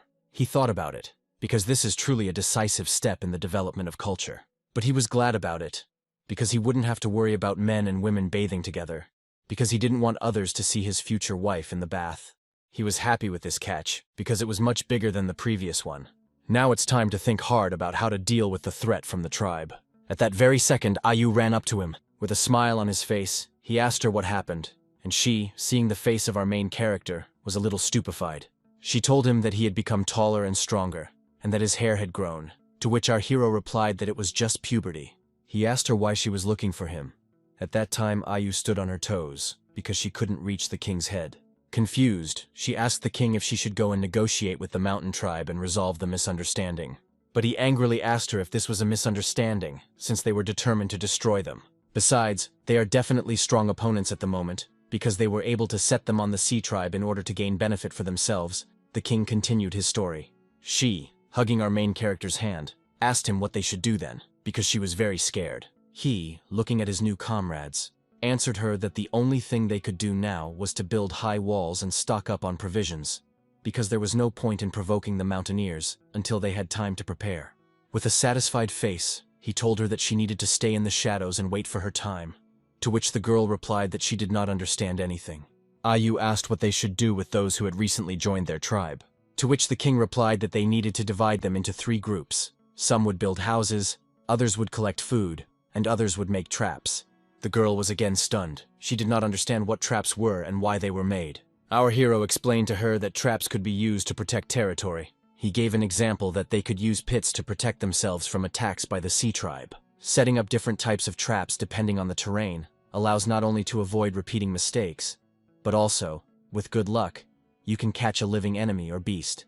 The king continued to tell with a satisfied smile on his face. He was going to explain the manufacturing method later, but now he had urgent matters to attend to. After all, the population has increased dramatically, and they have to think about long-term food supply. The uneaten beef shouldn't go to waste. Our main character was going to teach them how to make jerky. It was getting dark outside and a cool breeze was rising. The tribe cut up the meat by hanging it on tree branches. Looking at this picture, our hero thought that it was not bad, because the newcomers quickly adapted and mastered the technique of drying meat well. Suddenly, Shigu appeared from behind, shouting that he was back. He immediately noticed that his king had grown taller, and his hair had grown a lot, to which the protagonist replied that it was a miracle. The king said that he had a special task for him. He bent down, saying that he would explain everything by drawing. He needed him to set traps in the surrounding mountains, and then added that the more inconspicuous the traps were, the better they were. He also said that he had already personally selected a partner for him, and he would teach them everything personally. And then, looking at Shiga with a smile on his face, he added that the most important thing was to remember the location of these traps. These words made the jock fall into a stupor. He said that this task was not very interesting. Hitting him on the head with a stick, our hero told Shigu that if he entrusted him with such a serious task, it meant complete trust in him. And then he quietly whispered that this was a very secret mission, and no one else should know about it. When Shigu distributes the work, let everyone take turns setting traps in different places. It is impossible for someone to know all the locations of the traps in one area. Otherwise, if there is a traitor among them, the consequences will be catastrophic, the king said. And then he added that as soon as the task was completed, he should give him information about the location of the traps. After finishing the explanation, the hero erased all the drawings on the ground with his foot. Hitting his chest with his fist, the hero added that he should not draw the location, but rather remember it. Shigu straightened his back and raised his head, proudly saying that he would justify the trust of his great king. The answer pleased the king, making him smile. Placing his hand on his shoulder, he ordered Shigu to rest, and that they would continue working at night. Both of our heroes stood in front of the entrance to the royal palace.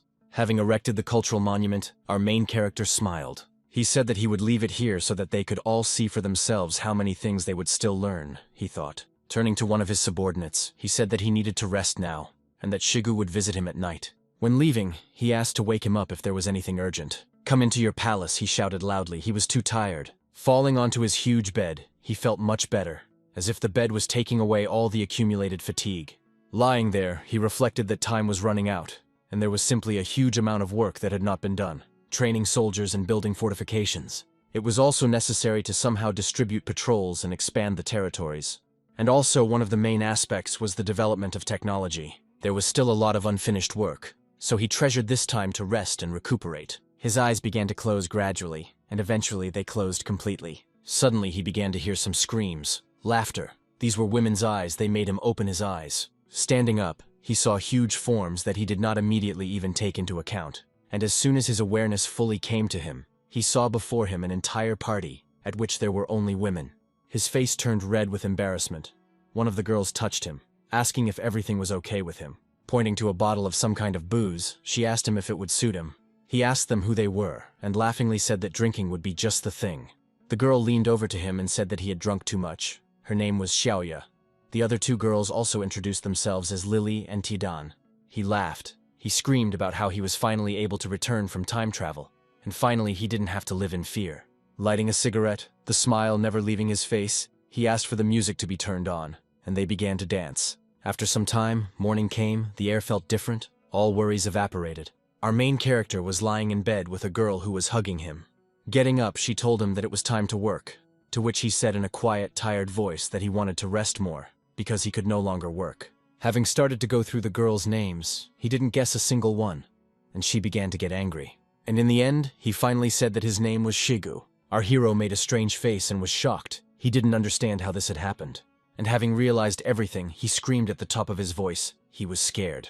In a raised voice, he began to ask Shigu what he was doing there, to which he replied that the king himself told him to come at night. He woke him up, but his king began to grab him. In an embarrassed voice, he said that his king was so frivolous. The king's guard heard everything and was also very embarrassed by this conversation. It was truly night outside. The moon was shining brightly, illuminating the surroundings. Loud sounds were heard. Our heroes were working with a shovel, digging the ground. Having finished and installed everything, our hero began to explain that this was a real trap called a pit with spears. He told them that the enemies and animals they encountered were quite large in size. So for the trap to be effective, its depth and width had to be large enough. By pulling the leaves towards the hole, he was saying that she needed to hide. And when he covered it, hiding the hole, he noticed that this is called the end of creating a trap. The spike pits could be used in conjunction with the tripwire traps he taught them. They had to know how to combine the traps, our protagonist said. His story and demonstration made the amphibians scream with delight.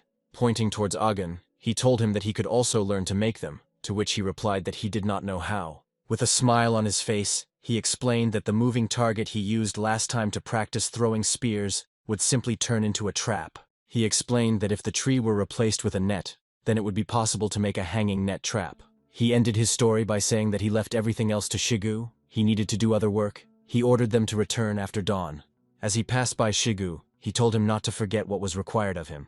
Shigu began to give orders to those who remained, while the departing hero strongly hoped that he would finish his sweet dream. As he approached his palace, dawn was already breaking, and he stopped thoughtfully. He thought that usually at this time some people go to work, so why today there wasn't even a guard? As he passed the tribe's houses, he began to think that they might be sick. Approaching one of the houses, he began to slowly open the doors. As soon as he opened the door, a loud scream was heard, which almost knocked down our main character. Looking out, he asked them what they were doing. They breathed a sigh of relief that this was their king. One of the girls, sitting on the floor, said that her clothes were too revealing, which is why they were all embarrassed to go outside. Our hero couldn't even imagine that the feeling of shame would work exactly like this. As he closed the doors, he said he had given them half a day to create new clothes. As he left, he shouted that he had given them enough time. As he approached the stone, he reasoned. Our hero was completely immersed in his thoughts. After all, he didn't expect that this little thing had such enormous power. Suddenly, a familiar voice called out to him, repeating several times what a wonderful king he had. Running into the dense forest, our hero saw Shiga, who was shouting to him that something bad had happened. He showed the day of the stone, saying that while they were digging the hole, they found stones that were burning. He said that we need to rub them against each other. Our main character became wary. At the moment of friction between two stones, sparks appeared and scattered in different directions. Seeing this, our hero's face changed, because this is saltpeter. Smiling, he praised Shiga, telling him that they were great guys, because with her their possibilities were limitless.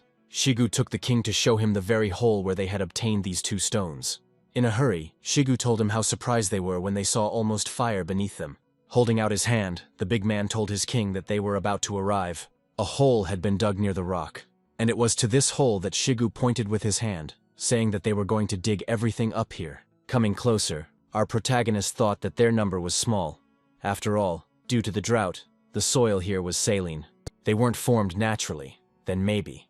But without finishing his thought, he asked Shigu to see if there was anything else in the ground. He went down, bent down, and began to examine the bottom of the pit. He said that this piece of land was really easy to dig, and where some objects did not look like stones. He decided to taste something that didn't look like the very stones they had found. As soon as he took it in his mouth and bit into it, his face changed, because it was shit. With a sly face, our main character answered Shigu that he had guessed everything correctly. He was deep in thought, because it was quite possible that there was a rather large manure pit there. He couldn't believe that another group of primitive people had lived here before, and that they had even managed to come up with the concept of a toilet. He also suggested that it might have been an old nest of a mountain tribe. Looking at the dying Shiga, our hero told him to collect the saltpeter and bury everything here, leaving as few traces as possible. He also added that they had set up more traps nearby, also built signal towers and sent people to the garrison one by one. Shigu went wild. He started shouting that he didn't understand anything. Because what kind of signal towers? And also fire. So what are signal towers? 4 whole days passed, and all this time our heroes continued to work hard, tirelessly. Passing by his settlement, our hero rejoiced, because now everyone has their own home. Just as our hero was about to explain the second part of his plan, he was interrupted by Dada, who, with her hands raised, rushed towards him, rejoicing that her king had returned.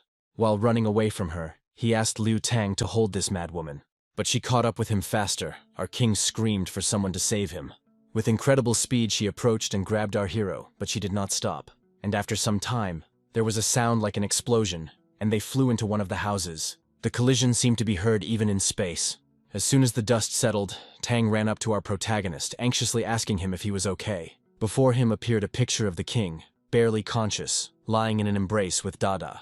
She lifted her king and began to squeeze him with all her might, shouting that they had only just built all these houses. Their king could not die so easily. Wiping the blood from his face, he asked her to be quiet, asking her about the construction of houses. She immediately replied that the houses were arranged in 2 rows. There were 10 of them in total, and about 50 people could be accommodated there. Progress has met expectations, and in just 2 days everyone will be able to move into their homes. Patting Dadu on the head, our protagonist praised her, telling her to keep up the good work. As he stood up, he told her that the next time she saw him, she shouldn't be so reckless. The girl waved at the man as he left. Tang asked his king if everything was okay with him, because his body did not straighten back up, to which our king replied that everything would be fine now. Approaching the river, our hero heard screams, laughter. He could see several amphibians in the water. One of them boasted that he was able to catch a big fish. At this time, the girls looked after the children and also hung out the fish. Looking at this picture, the king smiled and said that fishing was more suitable for them than digging traps or building houses. After all, thanks to them, the tribe's food supplies increased significantly. But the man standing next to them said that everything that happened to them was thanks to their king. And then he added that it was he who was leading them to a life of abundance, and he should not worry about them being destroyed. To which he replied that he would probably be blamed for how he treated the Sea Tribe and the Coconut Grove. Smiling, Tang said the phrase that their king's order is their will, which made our protagonist surprised. He explained these words by the fact that in this world the strongest survives. Large and small tribes destroy each other every day.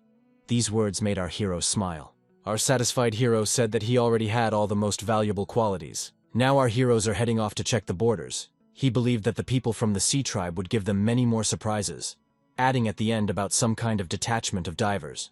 The sun was already setting, evening was approaching. Shigu and the other amphibians climbed up the rocky ground.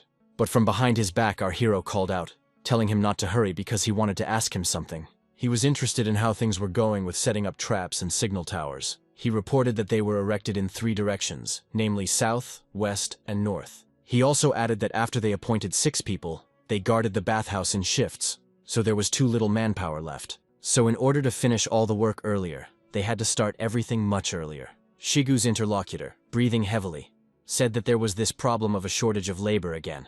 Suddenly, he said that he and Liu Tang would go to the mountains to help them, to which the big guy began to refuse, saying that this was not the king's job. Our hero explained to him that now is a special period, when every second counts and there is no time for thinking. After all, if a mountain tribe ever lived nearby, then they are much more familiar with this area than they are. After these words, he thought, because in case they take advantage of their unpreparedness and launch another sudden large-scale attack, then everything will be too dire. Some time passed, and our heroes were working during this time. There were shouts, everyone was busy with work. They understood that the sooner they finished, the sooner they would go on vacation. Looking towards the signal tower on the northern mountain, our protagonist exhaled from fatigue. He was worried because he felt something was wrong.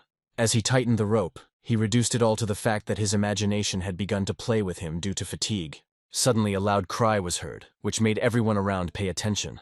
Our protagonist instantly glanced back. After all, a signal was given on the tower, a signal of attack. Our hero shouted loudly that the southern signal tower was under attack. He ordered everyone to be gathered, his face covered in cold sweat. The moon illuminated everything around, and against its background stood out small dots. These were stars. They already seemed familiar to our main character. He moved at incredible speed, looking at the sky and thinking about everything that was happening. Our hero was serious. He didn't know what was waiting for him there, but he was sure that there was nothing good in this signal. It was an attack. Even knowing the location of all the traps and having 2 points of agility, from the current location of our hero to the southern mountain, it is 5 minutes. He prayed that nothing serious would happen in those 5 minutes. At this time, a boy with a wolf skin was watching everything warily near the signal tower. He peered into the forest carefully, trying to notice any movement. He was going to attack first. He couldn't believe that the trap had worked so close to their tribe. The enemies had penetrated so deeply. As he jumped off the cliff, he thought that other enemies who noticed the fire might come and kill him. Against the background of the moon, the shadow of a bird appeared and cried out, "Better safe than sorry." That shadow was Agan, who landed on the ground with 2 spears in his hands. Suddenly he noticed something in the bushes, moving. He did not show it. He thought that the enemies had already managed to set up an ambush. Laughing, he threw his spear, shouting for those sitting in the bushes not to make so much noise if they were making a surprise attack. But no sounds followed this. Our hero became stuporous, waiting for at least some sound. Suddenly, a spear began to approach him in response with incredible speed. With a quick movement of his hands, he knocked it away, getting ready to throw another.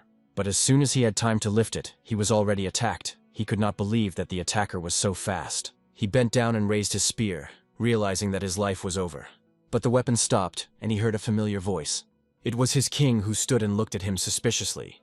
Agun asked his king what he was doing there, to which he said that there was no time to explain anything. He asked him where the trap had gone off, to which he pointed to the side. Rushing in that direction, he told his subordinate that he would go there first, and then he added that he should wait for the others and take them to him. In response, Agun shouted to our main character that the enemy was most likely not alone, since he had made it so far. But our hero no longer listened to him. He tried to reach the trap as early as possible so that the enemies would not reach the tribe. After some time, our hero approached the place where the trap was triggered. Someone's body was hanging on it cheerfully, but because of the differences in height, the person hanging on it couldn't be seen. Our hero watched the nearby tree, trying to see if there was anyone else in the area, but he did not feel the presence of other people, and the dead silence clearly indicated that they had caught something far from an animal. Our hero had 2 options. Either this man came alone, since he did not call anyone for help, or he was already dead. Exhaling, he decided to approach, sweat running down his face. Cautiously raising his axe, he began to approach the trap. Suddenly his face changed from anxious to surprised. In front of him stood Xiao Wan, hanging from the tree with her legs raised, her face embarrassed. Our hero blushed, covering his face, and in a loud voice he asked her if she should really be here healing her wounds, to which she continued to look in his direction with embarrassment. And then she asked our main character how much longer he would stare at her. These words made our hero laugh. He said that you don't often see such a picture, to which she responded by saying that she would finish him off. Taking her by the leg, he said that he would use her little leg. Giggling obscenely, she in turn asked to let him go. Slowly, he began to move his finger closer to the queen's foot, and she began to hiccup from overexcitement. He began to run his fingers along her leg, causing the girl to scream. With each passing second, her face became louder and louder, and her face became redder. Suddenly she screamed that she was angry. She told Chen Li to let her go right now. Suddenly, from behind the bushes, the cry of comrades who were catching up with the king was heard. The girl, also hearing, warned Chen Li that if anyone saw this picture, she would kill everyone, to which he said that he would now bring her down. While untying his future wife from the tree, he shouted for no one to come near. Those who heard this could not understand the king's words, because he said that they could be killed here. Shigu assumed that the king was trapped and asked his comrades if they should hurry and save him. Agan said he didn't think anyone was hurt. There was just something there they weren't supposed to see. To which Shigu replied that their king is sitting in the big one now anyway, because, for example, he also can't go to the big one in front of anyone. Suddenly it dawned on him that a lot had changed, but he didn't understand what exactly. By this time the queen had already been freed and stood on her feet. The main character, laughing, said that it was entirely his fault. He forgot to tell everyone about the traps. She, in turn, noted that she did not expect that her husband knew so many amazing tricks. He asked her why she came here in the middle of the night. Her expression immediately changed, indicating that she had heard a conversation between people from the sea tribe. They talked about how great it would be to be able to go back to the beach and catch some fish, shrimp and shellfish. After all, if they eat them, they will have much more energy than from ordinary fish. After these words, our main character suggested that their energy most likely came from the salt content. She continued her story. They reasoned that on the way to the beach, you can meet jackals, so they could not go fishing because they were afraid of being eaten. So she decided to find a safe route for them. The king told her that he had walked along that road many times, and 5 days ago there were no jackals there. He assumed that some of the amphibians had escaped in the last few days. The girl immediately asked him whether to execute them, to which the king replied that this was not what he had meant. He explained to her he was thinking about a security vulnerability he hadn't noticed before. Maybe he should organize a patrol, but it was still important for him to open the road to the beach, and best of all, to create a new camp there. He explained this by the fact that fishing was still in the background. They needed dodo birds and their eggs, Plus, in addition to all this, it was possible to establish salt production.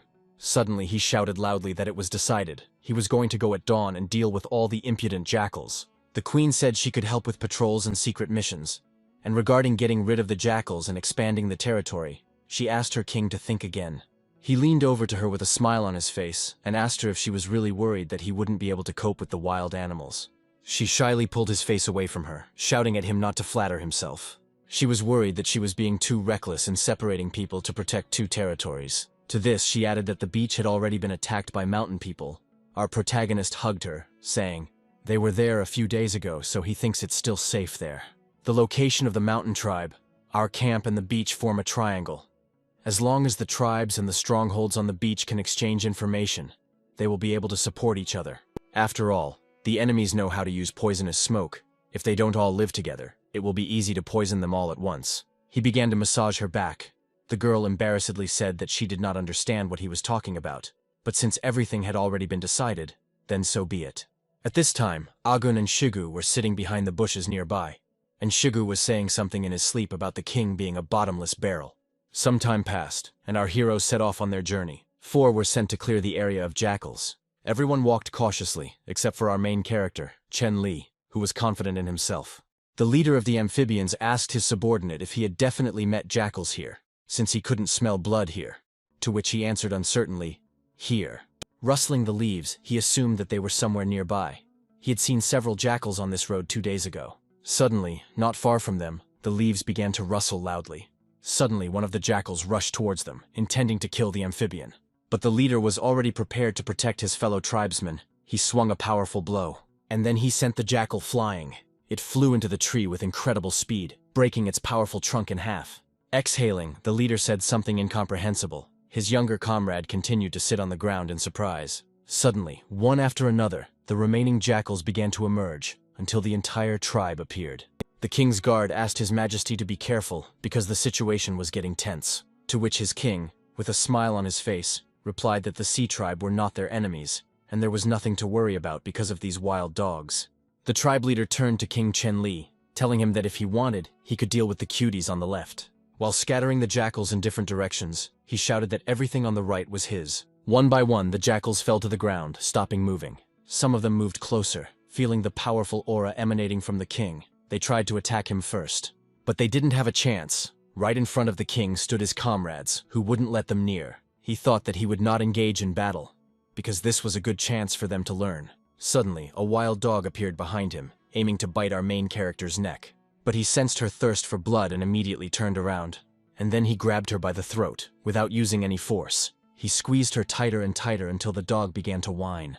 With a smile on his face, Chen Li told him that he was too unlucky to attack him. For a few more minutes, the sounds of whining and fighting continued. After some time, everything stopped. The jackals, realizing that they could not win here, fled. The leader of the amphibians shouted that this was the most boring fight. Behind him came the order that they were moving forward. When they reached the beach, a beautiful night scene appeared before them. The light sound of the water seemed wonderful to our heroes. The king asked the leader if he saw that rock in the distance. And then he added that it was on this that they would build a fortress. It had to be built close to the cliff, and 20 people would need to be accommodated there, and the signal tower itself would be on the cliff. To all this, he added that it would be necessary to build a small place for drying salt next to the fortress. He would teach them all this. The leader agreed with everything his king said. They had only 4 days. The king was going to send people to help them. After all that was said, he exhaled heavily. He felt like he was a contractor inspecting a construction site and pushing back deadlines, when in his past life, he was the one hauling bricks. The leader told his king not to worry, who looked at him contentedly, asking him to light a fire if an emergency occurred. 3 days passed. Everyone was busy with work. Our main character didn't rest either. During this time, he developed a bow, and they prepared for a long campaign. Looking at his bow, he was pleased that it turned out so well. The elastic band is made of bullskin, but because of this, it takes a lot of effort to use. The system rewarded the invention of the wooden bow with 5 technology points. Suddenly, there was a knock on the door, and then a shout that Xiong had returned. He was demanding a meeting to tell him something. He gave the order for Ayu to bring him.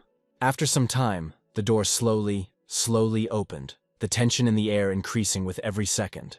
Upon seeing the boy, the king immediately asked him if there were other tribes of people in the north with whom they could unite. but Xiong said that there was no one there. He walked north for more than a day, but there were no traces there. And then he added that he found only one lake, as well as a snow-capped mountain nearby. And there was some strange big creature in the lake. But before he could see it, it descended upon one of the lakes and finally disappeared completely.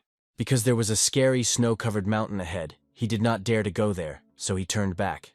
The king smiled back as he knocked him down, adding that he had not expected to be more afraid of the snowy mountain than the monster. But he, trembling and covered in sweat, asked the king if he hadn't heard about the mountains. Our main character didn't understand what they were talking about. At that very moment, Ayu pressed herself against him and said that she was scared. Chenli asked her why she was so scared. She explained to him that she was not afraid of the mountain itself, but of those behind it. And our protagonist had even more questions. The girl, with a trembling voice, began to describe the terrible bikes that lived behind the mountain. Xiong screamed that just the thought of it was making him throw up, while our main character calmed Aya down. A system window popped up, which activated a side quest. The task was to see the giant with your own eyes. This made our main character very wary. After all, the system gave one characteristic point just for him simply seeing the giant. He compared the danger of the mission to the mission of exorcising a saber-toothed tiger, for which he received only 2 points. He began to assume that the giants might also be a tribe with their own civilization.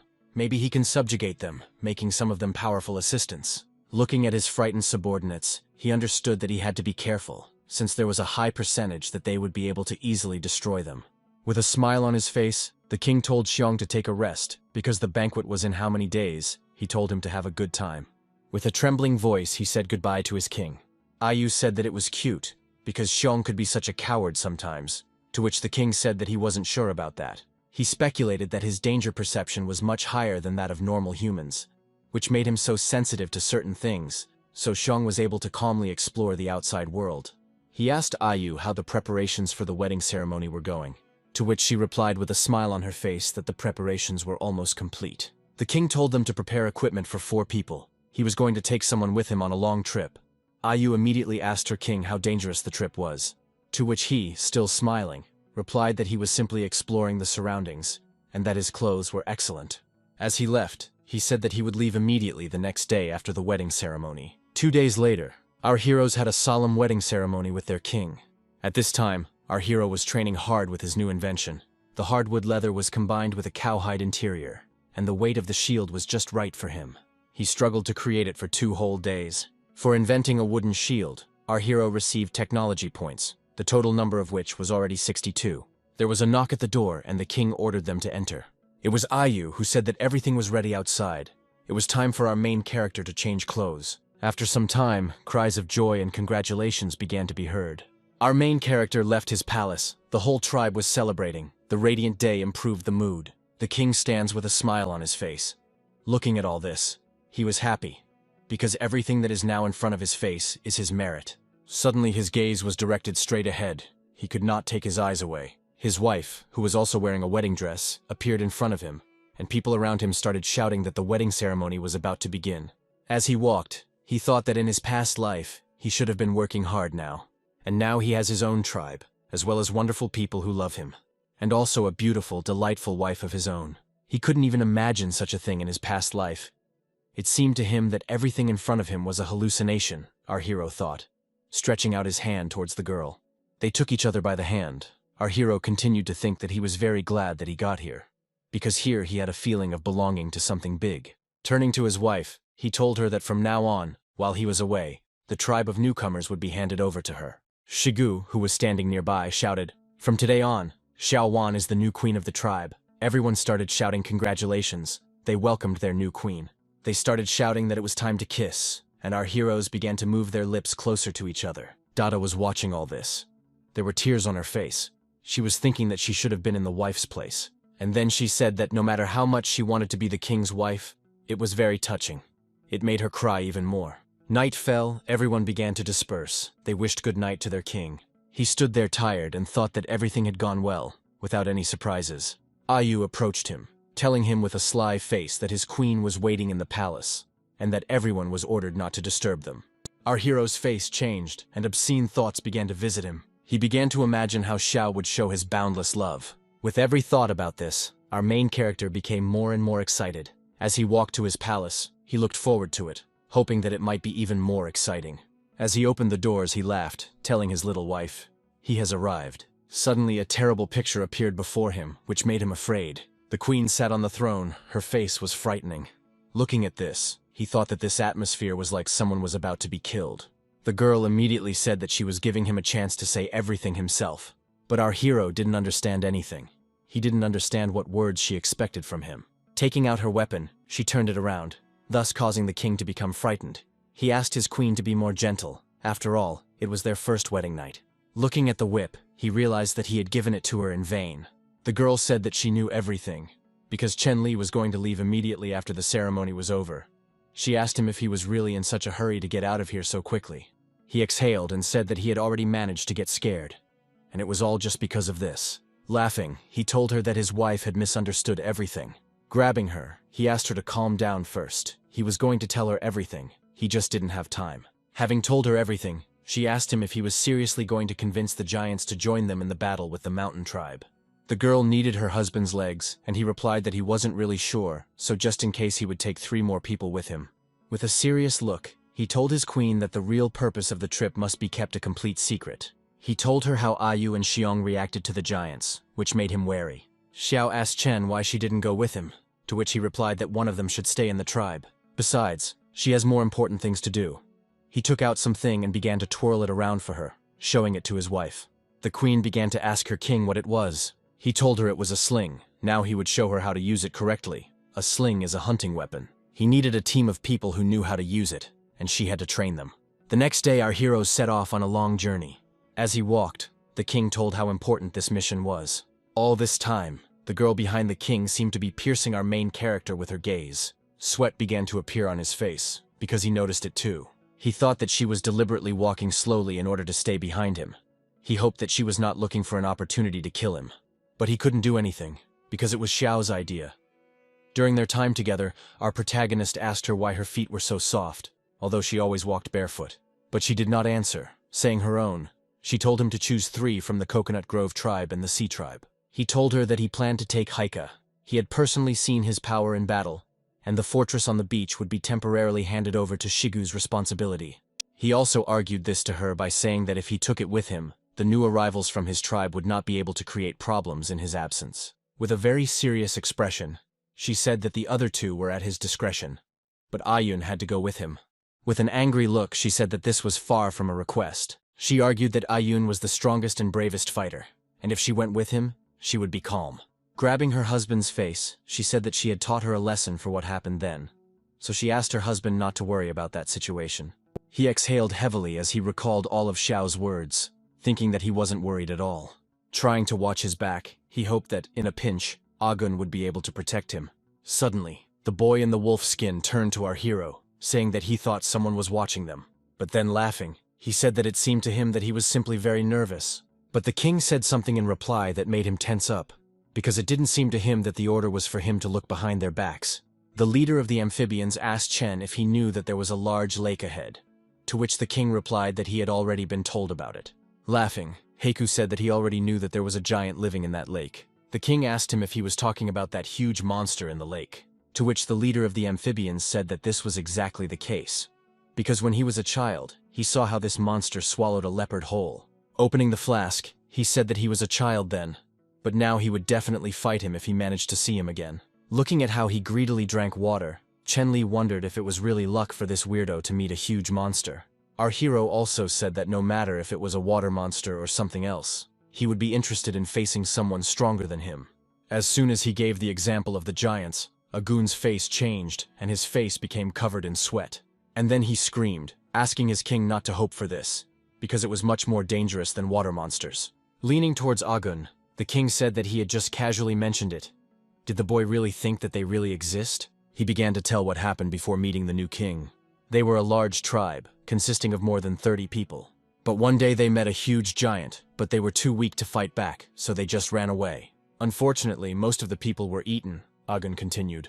Even though he was a child then, none of the survivors will ever be able to forget that terrible picture. Our hero thought that this was the case. No wonder Xiong and the others tremble every time the giant is mentioned. At this time, Heiku pointed to the plant in his hand, telling no one to eat them, because he ate one of them as a child, and the consequences were not the best.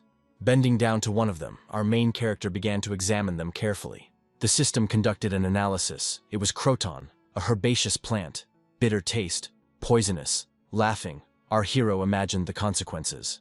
Suddenly it dawned on him, he had never been here before, so he didn't know the surrounding plants. He hoped that everything would go without any surprises. He ordered the system to scan absolutely everything around. The system began to conduct an analysis, displaying windows above each plant around. Our hero was happy, because right in front of him was a large warehouse of medicinal plants. Noticing one of them, he thought it looked very familiar. As the system analyzed the plant, he thought it looked very familiar. The system indicated this plant as millet, an annual herbaceous plant of the cereal family, commonly called millet. He shouted that he had found grain. He was happy. Suddenly the system gave him a task. Within 180 days he had to grow more than one type of grain, and also harvest them. He told his comrades that when they found clay, they would be able to make food and medicine, and that would mean the era of farming. He understood that this plant was not yet ripe. He was going to let it grow, and then harvest it. Suddenly our hero felt a chill run down his spine, which made him wary. Looking towards Ayun, he wondered if it was because of her hostility. Suddenly, Agan, who was standing nearby, pointed to the side and shouted loudly. Our hero became wary, looking in the direction that Agan was pointing. The system identified the plant as Rami, a member of the nettle family whose tough fibers are used to make rope, paper, and fabric. A smile appeared on the king's face as he praised his younger subordinate, telling him that they would be returning back and taking some, so that their tribe could wear more varied clothing. But he started shouting that he was not talking about these strange herbs. Our hero became alert and began to peer into the distance. The foliage began to move more and more, and someone was approaching our heroes. Suddenly, a growling hyena with a terrifying look emerged from the darkness. The king assumed that it must be them who were following them. He had felt their gaze for a long time. Our hero assumed that they came to take revenge on him and hike for the previous situation. It was clear from the hyenas' faces that they were happy, because they were aiming to take revenge on our heroes. Raising his axe, our main character said that in this case they will not let them go anymore. The problem needs to be eliminated from the root. The king gave the order to kill them all. The battle began. The hyenas outnumbered our heroes several times, but our heroes were much stronger than them, killing several at a time. Heiku was pleased that this time they had come straight into their clutches. There was a fierce battle. The hyenas fell one after another, but their numbers seemed endless. They continued to attack, attacking 2 or 3 at a time.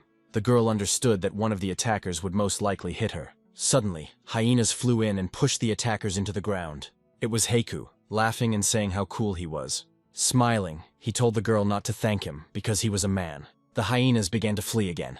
The king gave orders for them to catch up with them, because this time they had to deal with them for good. He ordered that they should spare no one. No one should escape. The hyenas were scared, even though there were many more of them. They were several times weaker in strength. Our heroes rushed after them, Chen shouting that these dogs would not be able to escape, but they moved much more quickly than our heroes. The hero thought that with 2 points of agility it would be difficult to catch up with them. It would be unwise to continue the chase. Suddenly he felt something. He felt danger. The vines around him began to move when suddenly a loud female scream was heard. It was Ayun who was captured. The girl could not do anything. Having seen this picture, our main character could not understand what was happening here, because he saw such a monster for the first time. The system recognized this creature as a red royal flower. It was a rafflesia, and the things around him, humoral fluid, saber-toothed tigers, huge bulls and rafflesia. All this is different from our main character's knowledge of the primitive world. The girl asked to let herself go. The tentacles of this monster squeezed her body more and more. At that very second she dropped her knife, which fell straight into the center of this terrifying plant. And as soon as it fell into the liquid, it began to melt, and boiling sounds began to be emitted. What she saw shocked the girl. Her face showed fear. Our hero was also surprised. He couldn't even imagine that such a thing even existed. The men standing there thought it would be better for them not to go near it. Our hero, seeing them, shouted to them, asking why they stood rooted to the spot. They had to save Ayun. Agan started shouting after them that it wasn't at all that they didn't want to save her. And the fact is that they are also captured by this thing. Suddenly our hero noticed that this monster was trying to grab him too.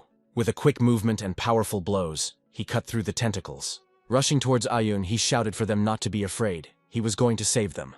The girl screamed at him to leave her and save those two. Suddenly the plant relaxed its grip, thereby letting go of the girl. She closed her eyes, realizing that she was about to die. She asked her king to run away. Hit right in the center, the plant seemed to close its mouth. Our main character rushed to help the girl. He tried to pull her out of the nasty plant. but the tentacles attacked him one after another, not allowing him to get closer to the main body. At this time, hyenas appeared from behind him, also aiming to kill Chen Li. Our hero thought that at least Heiku and Agun should have been saved. Suddenly he heard the whining of hyenas behind him. Our heroes were attacking them, saving their king from an unexpected attack. Heiku shouted at the king not to pay attention to them. He asked him not to go near them, saying that it was all a setup by those nasty dogs. Agun asked his king to escape. They were determined to give their lives to save their king. But he, cutting the vines, was going to save everyone. He thought that these vines weren't very fast, so the hyenas took advantage of their speed to lure our heroes here. Gradually but surely he made his way to the main body of this plant. He continued to chop while screaming, thinking that he should have noticed something was wrong, because everything around was dry. As a smile suddenly appeared on his face, he realized something that he should try. As he continued to cut the vines, he thought that there was nothing he could do in this situation. But he had the stones, those very ones. With incredible force he threw them to the side. He thought that it didn't matter whether it was a dog or a flower. There is nothing that cannot be devoured. Fire began to appear. With a confident smile, he told the plant to burn to the ground. And then he rushed towards the main body, intending to save the girl. And as soon as he approached the attack distance, he immediately launched an attack, trying to cut the plant. The plant spat out the girl and liquid began to ooze from its center. The girl fell to the ground. Her clothes were destroyed, and she herself lay on the ground without moving. Our hero grabbed her and immediately began asking her if she was okay, if she could move. He had to help Hake and Agun. He said he would give her his clothes to cover her body. And then our heroes rushed to flee, running away from the flames. The fire grew. By shooting with his bow, he made the fire even bigger, thinking that now there is no need to worry about hyenas nearby. Seeing the water, he shouted that that was where they needed to go. He asked his subordinates to be patient and just a little bit patient. As soon as they reached the water, they would be saved. But at this time, a hyena was already approaching the girl from behind and aimed at Ayun's neck. Our main character managed to avoid the hyena's attack, so he rushed towards it with incredible speed for a human. At this time, the hyena was already gnawing at the girl's cloak. He grabbed Ayun's hand, trying to pull her away. She threw off her cloak and they changed places with the king. The hyena continued to chew on the cloak, not immediately noticing the substitution. Suddenly the cloak tore, which the main character did not expect at all, and the dog bit him on the hand. Having fallen to the ground, the dog found itself on top. She wanted to finish everything right here and now. Our hero couldn't cope. He spent too much energy. The men standing nearby said our hero's name with concern. The king butted the animal. Now the strongest will win. He shouted at his subordinates to leave before the fire reached them. He said that he could handle everything himself. He thought that he had to wear the dog down to the current before the fire came to them here. Suddenly an arrow flew at the dog and pierced his throat. The hyena fell lifelessly to the ground, glancing towards the girl sitting on the ground. He saw a system notification appear above the girl's head. It said that the girl's talent was archery. He asked her where she learned to use a bow. She responded by saying that she had watched him use it, and that was how she learned it. The girl also added that she had twisted her ankle, and that she had no strength left, so she would not be able to continue on with them. She asked her king to run away, to which he said that the girl was talking complete nonsense. He ordered her to hold on as tightly as she could. Taking her on his shoulders, he said that they would leave here together. The fire had already caught up with them, and the fire was spreading faster than they could run. Fire had already begun to appear in front of them, and our heroes were unable to keep up. Agun said that he also wanted to be carried on the king's back. He asked Heiku if he could switch with Ayun. He turned angrily in his direction and said that if he didn't shut his mouth now, he would throw him towards the lake, assuring the boy that he still had enough strength to do it. Ayun began to say that she had actually planned to take the opportunity to kill the king. She asked him if it was he who had arranged for the black bulls to attack them. He asked her why she thought so. She said in a sad voice that she thought so. He wasn't going to admit it. She said she noticed that some of the bulls were wounded. Their weapons were unable to cut through the tough bull skin, so she concluded that his tribe had done it. Besides, his tribe fought them too well. They were confident in their actions. But she knew that her arguments would not convince the queen, so she planned that attack without her permission. She held a knife to our protagonist's throat, saying that one move and he would die. She told him to leave her, and then he wouldn't have any problems in the future. He had no intention of leaving her, shouting that first they would be saved, and then she would finish him off. The girl exhaled and agreed with the king's words. She told him that from now on, she would watch him.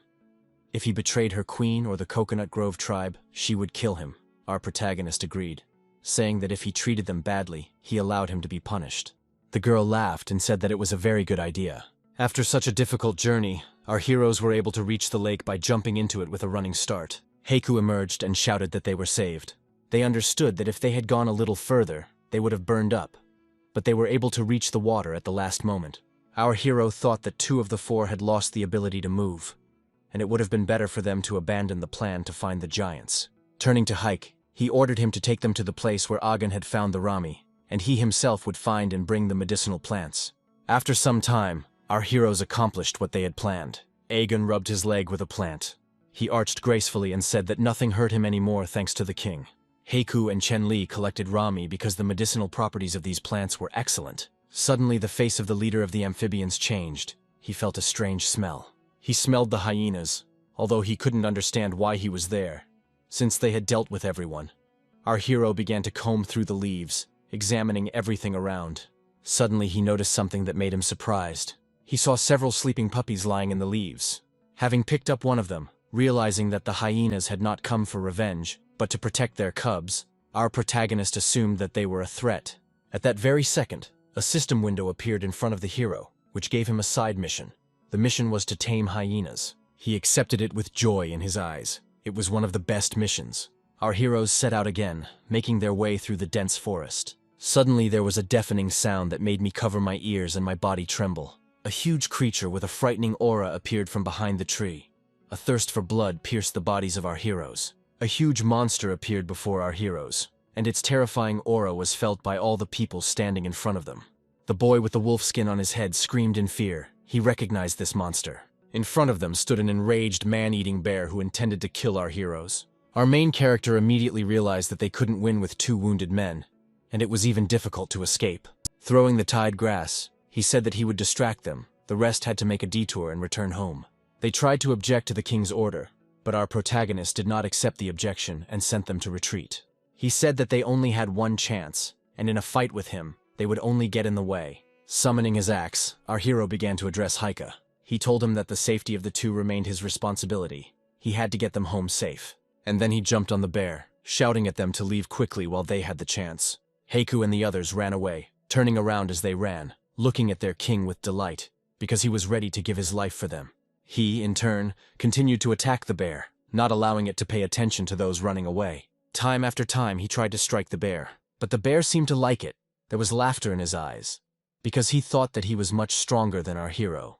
One of the king's attacks was unsuccessful, and the man-eating bear was able to strike back, throwing our protagonist back. The fleeing Heiku noticed this and stopped. He ordered to take the cubs and return home. He was going to help our main character, but Agun began to stop him. He began to tell him that he had personally seen the king's strength, and that this opponent was not even fit to hold a candle to him.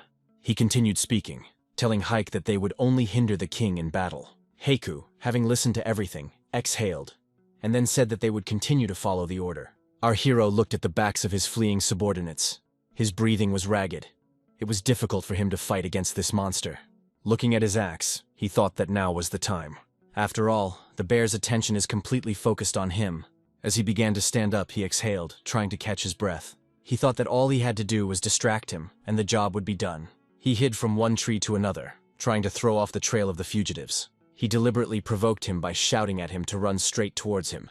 The bear was provoked, attacking more and more furiously. At this time, our heroes hid further and further into the thick of the forest. Loud sounds were heard. The rising aura of the blows seemed to cut through the air. The bear demolished everything in its path, breaking huge trees like little sticks. Hiding behind one of the trees, our hero thought that Aegon and the Steel Ones should already be safe, so it was time for him to get rid of this monster. Just as he was preparing for an attack from behind him, he felt someone's thirst for blood. Turning towards Aru, he paused for a second. He was attacked by a leopard, which clearly aimed to kill our main character as well. Having dodged at the last moment, our hero began to understand that he could not win this fight. Looking into the dust raised by the monster's landing, he tried to make out at least something, and as soon as the dust settled, he recognized his attacker. After all, this was the same saber-toothed tiger that had been chasing him at the very beginning of his journey. He also recognized it, and looking closely at its burnt eye and intelligent gaze, our hero was convinced that it was definitely that same cat. At this time, a man-eating bear was already flying towards them, and was not going to let them catch their breath. Standing between a saber-toothed tiger and a bear, our hero thought that he was being squeezed from both sides. Our hero understood that if he used Pangu's power, he would become weaker for a long period of time. He understood that even if he used this power and did not die, the mountain people would not wait. At this time, the tiger was already slowly approaching our hero. The bear began to walk around our hero, trying to look away from himself. And just a second later, two monsters rushed towards our hero, intending to kill him. The king thought that they wanted to fight among themselves, but as it turned out, they decided to attack a defenseless man together. Suddenly, a system window popped up that increased the agility stats to 20. He began to feel a huge surge of power. His body seemed to be covered in a scarlet aura, and time around him slowed down. Pushing off the ground, he soared into the air at incredible speed several meters straight into the sky. The monsters collided with each other. When he landed, he couldn't believe that he could achieve such incredible strength if he pumped up his agility. As he walked away from them, he thought he felt light and explosive, his face covered in sweat. But the monsters were not going to run away. They wanted to continue attacking. They were interested in this man.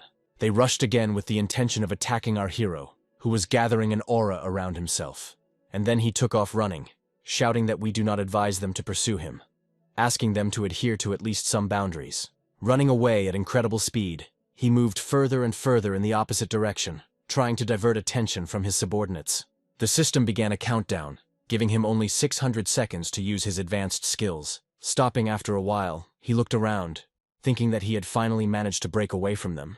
This extreme escape mode was simply amazing. And then he noticed where they were going, because while they were running away, he was able to reach the snowy mountains. He understood that he couldn't waste the remaining time. He wanted to go to the snowy mountain and find the giant. After some time, he reached the mountains, making his way through huge layers of snow. Thanks to this regime, he was able to run to it in one breath, but the snow made his way difficult. He understood that if it weren't for the system, he would most likely just get stuck in this snow.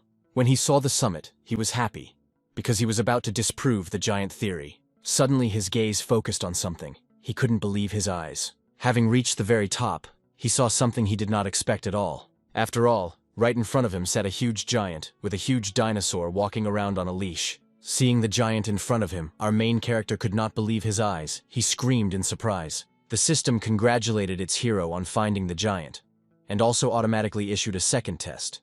It said that he should attack the ice one, for which it would give him 9 points. He, in turn, could not believe how he could attack such a brute, because he had absolutely zero chance. Rereading the assignments, he could not believe that the system had given him such a difficult assignment. He asked it if it had gone crazy. The tied dinosaur began to pay attention to the cries of our main character.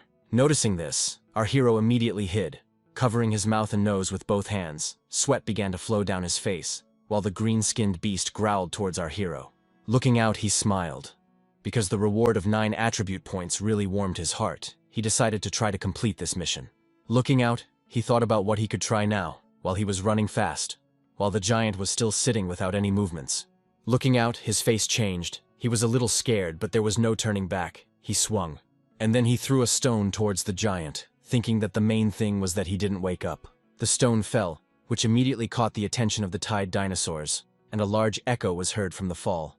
One of them began to growl loudly towards our hero, showing his anger with all his appearance, which made our main hero hide. At that very second, a system window popped up in front of our main character, congratulating him on the successful completion of the second mission, giving him a reward, and automatically accepting the third mission.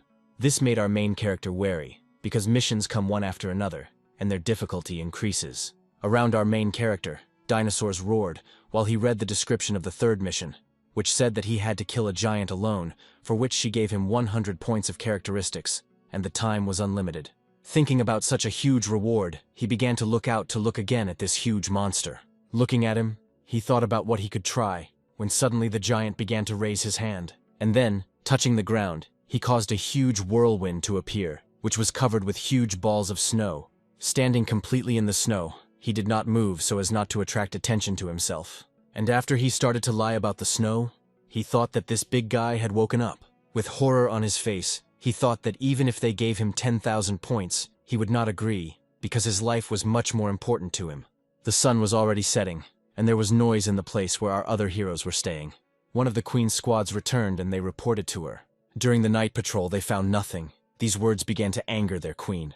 She ordered them to expand the range and continue searching for her husband. They agreed with a trembling voice. They were also worried about their king. A girl standing nearby, also the queen's right hand, told her that it would be best to prepare for the worst outcome, to which the queen ordered her to shut up. She reminded her that the king had risked himself to save her. She didn't want to hear such words from her. These words made the girl in torn clothes bow her head in shame. Suddenly screams began to be heard. The amphibian with tears in its eyes screamed that their king had returned. It repeated over and over again that the king had returned. At this time, his tribe ran up to the king, each asking him about his condition, how they could help him. They were worried about their king. Everyone was happy. They were glad that their majesty had returned. Some of them even cried with joy. Yes. Yes, I asked the patrolman who found him why he didn't light a signal fire, to which he replied that the king forbade him to do so as not to gather a lot of people in a dangerous area. Suddenly, an order was given for everyone to disperse and allow the king to go to his palace so that he could rest. The girl who gave the order was the green-haired queen. Taking her husband by the hand, she ordered everyone to return to their posts. She said that she would personally take care of the king. And then she added that if she found out that someone didn't keep their mouth shut and let it slip, they would be finished. Her face proved the seriousness of her words. This made the others afraid. They understood that the queen was not joking. After some time, our two heroes were already in the king's chambers. Our main character said that he was glad, because he had not risked in vain, and the others returned alive. Lying on the bed, he continued to speak. He was very surprised that those who returned also took the hyena cubs with them. Standing up with a smile on his face, he told his wife to let Xiongnu raise them, because in the future, he would have many helpers on his long journeys. At that very second, she raised her leg and placed it on our hero's shoulder, saying that he should first take care of himself. She continued to speak, because no matter how hardy the king was, he still needed to rest. He answered her that he was not seriously injured. He just exhausted a lot of energy. After sleep, he would fully recover.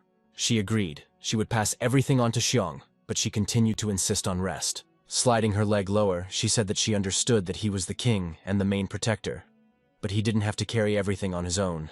Starting to press with all her strength, she angrily said that she did not want to lose her man ahead of time, while our main character in a trembling voice asked her not to press so hard. As she left, she wished him sweet dreams, while our main character massaged that very spot. All he told her afterwards was that she was a sadist. When she went outside, she exhaled, and our main character's security guard noticed this. He wanted to ask her if everything was all right with the king, but she did not let him finish, as she answered that everything was fine with her husband. She ordered him not to let anyone into the chambers until the king was fully recovered. At this time, lying on the bed, our main character looked at the system window. Physical fitness, agility, and intelligence were 1, strength 4, technology 62, authority 0, population 68, and civilization was at the Stone Age level. He said out loud that even though he had lost 4 attribute points, he had gained 10 more, so there had been no losses. Previously, he recklessly relied only on strength in critical moments, forgetting about self-preservation. Exhaling, he recalled all his past adventures, trying to draw conclusions about what would be best for him to upgrade. And then he said with confidence that first you need to increase your agility. At that very second, the system notified our hero that the agility characteristic had reached its maximum value, namely 5. The next time the agility increased, the main character would need twice as many characteristic points. He thought that if he got twice as many points to increase his agility to 10, it would again reach a new maximum value, increase by 4 times, and then by 8 times. He made a face, realizing that in order to get 22 points of agility, he would have to work oh so hard and for a long time, because it was far from easy. Remembering that before this, the strength had increased to 6 points, and there was no critical value, he assumed that the characteristics had different critical values. He understood that the best thing to do at this stage would be to invest in the characteristics, bringing them to a critical value. As soon as the power reached the 10 mark, his body began to emit a huge flow of aura. Our hero felt a huge influx of power, and his body seemed to be stretched. His shoes began to tear and his feet grew bigger. Looking at his torn pants and shoes, he was angry, because these were his favorite clothes. The strength had reached a critical value of 10 points. He didn't expect it to be so terrible. Looking at the system window, he saw that there were no more points for distribution, but he still had 2 characteristics that had not reached the critical value. He was also interested in the question of how the dexterity characteristic would affect him. The system immediately answered him that the higher the intelligence, the greater the likelihood of random tasks with high rewards. Our main character's strength began to finally leave him, and he began to fall. As he lay there, he thought about how stat points were a rare resource, and it was too wasteful to increase intelligence in exchange for the chance of getting a high reward. When he got the attribute point, He was going to increase his stamina to a critical value at first. At these words, his eyes began to close. He had to try to make several sets of eyes. The eyes were closing more and more, and then they closed completely, and our main character had no strength left at all. Morning came, the whole tribe was busy with business, every inhabitant was puzzled.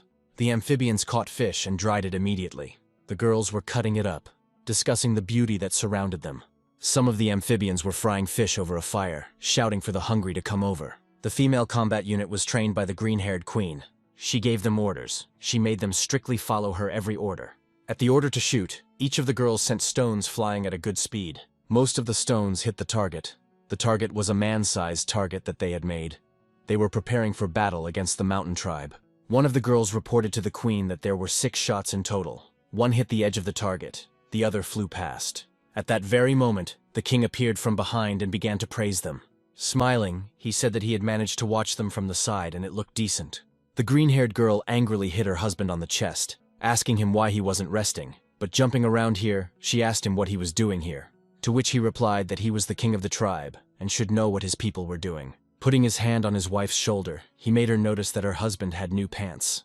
Grabbing him by that very spot and then squeezing, she asked him who he spent the night with. To which he, begging for mercy, said that she had thought about something else. He told her how it really was. To which the girl replied that she believed in it for the last time. She reported to the king that a squad of throwers had been formed, but that it would take some time to build up its combat capability. The patrol in the mobile post can be safely handed over to A Feng. She is an expert in this, the girl continued to say. The king inquired of his wife about the condition of Ayun and Agun, asking about their wounds. The girl responded. Agun refused to heal the wounds, saying that he did not want to be a burden to the tribe. This morning he went to guard the signal tower on the southern mountain.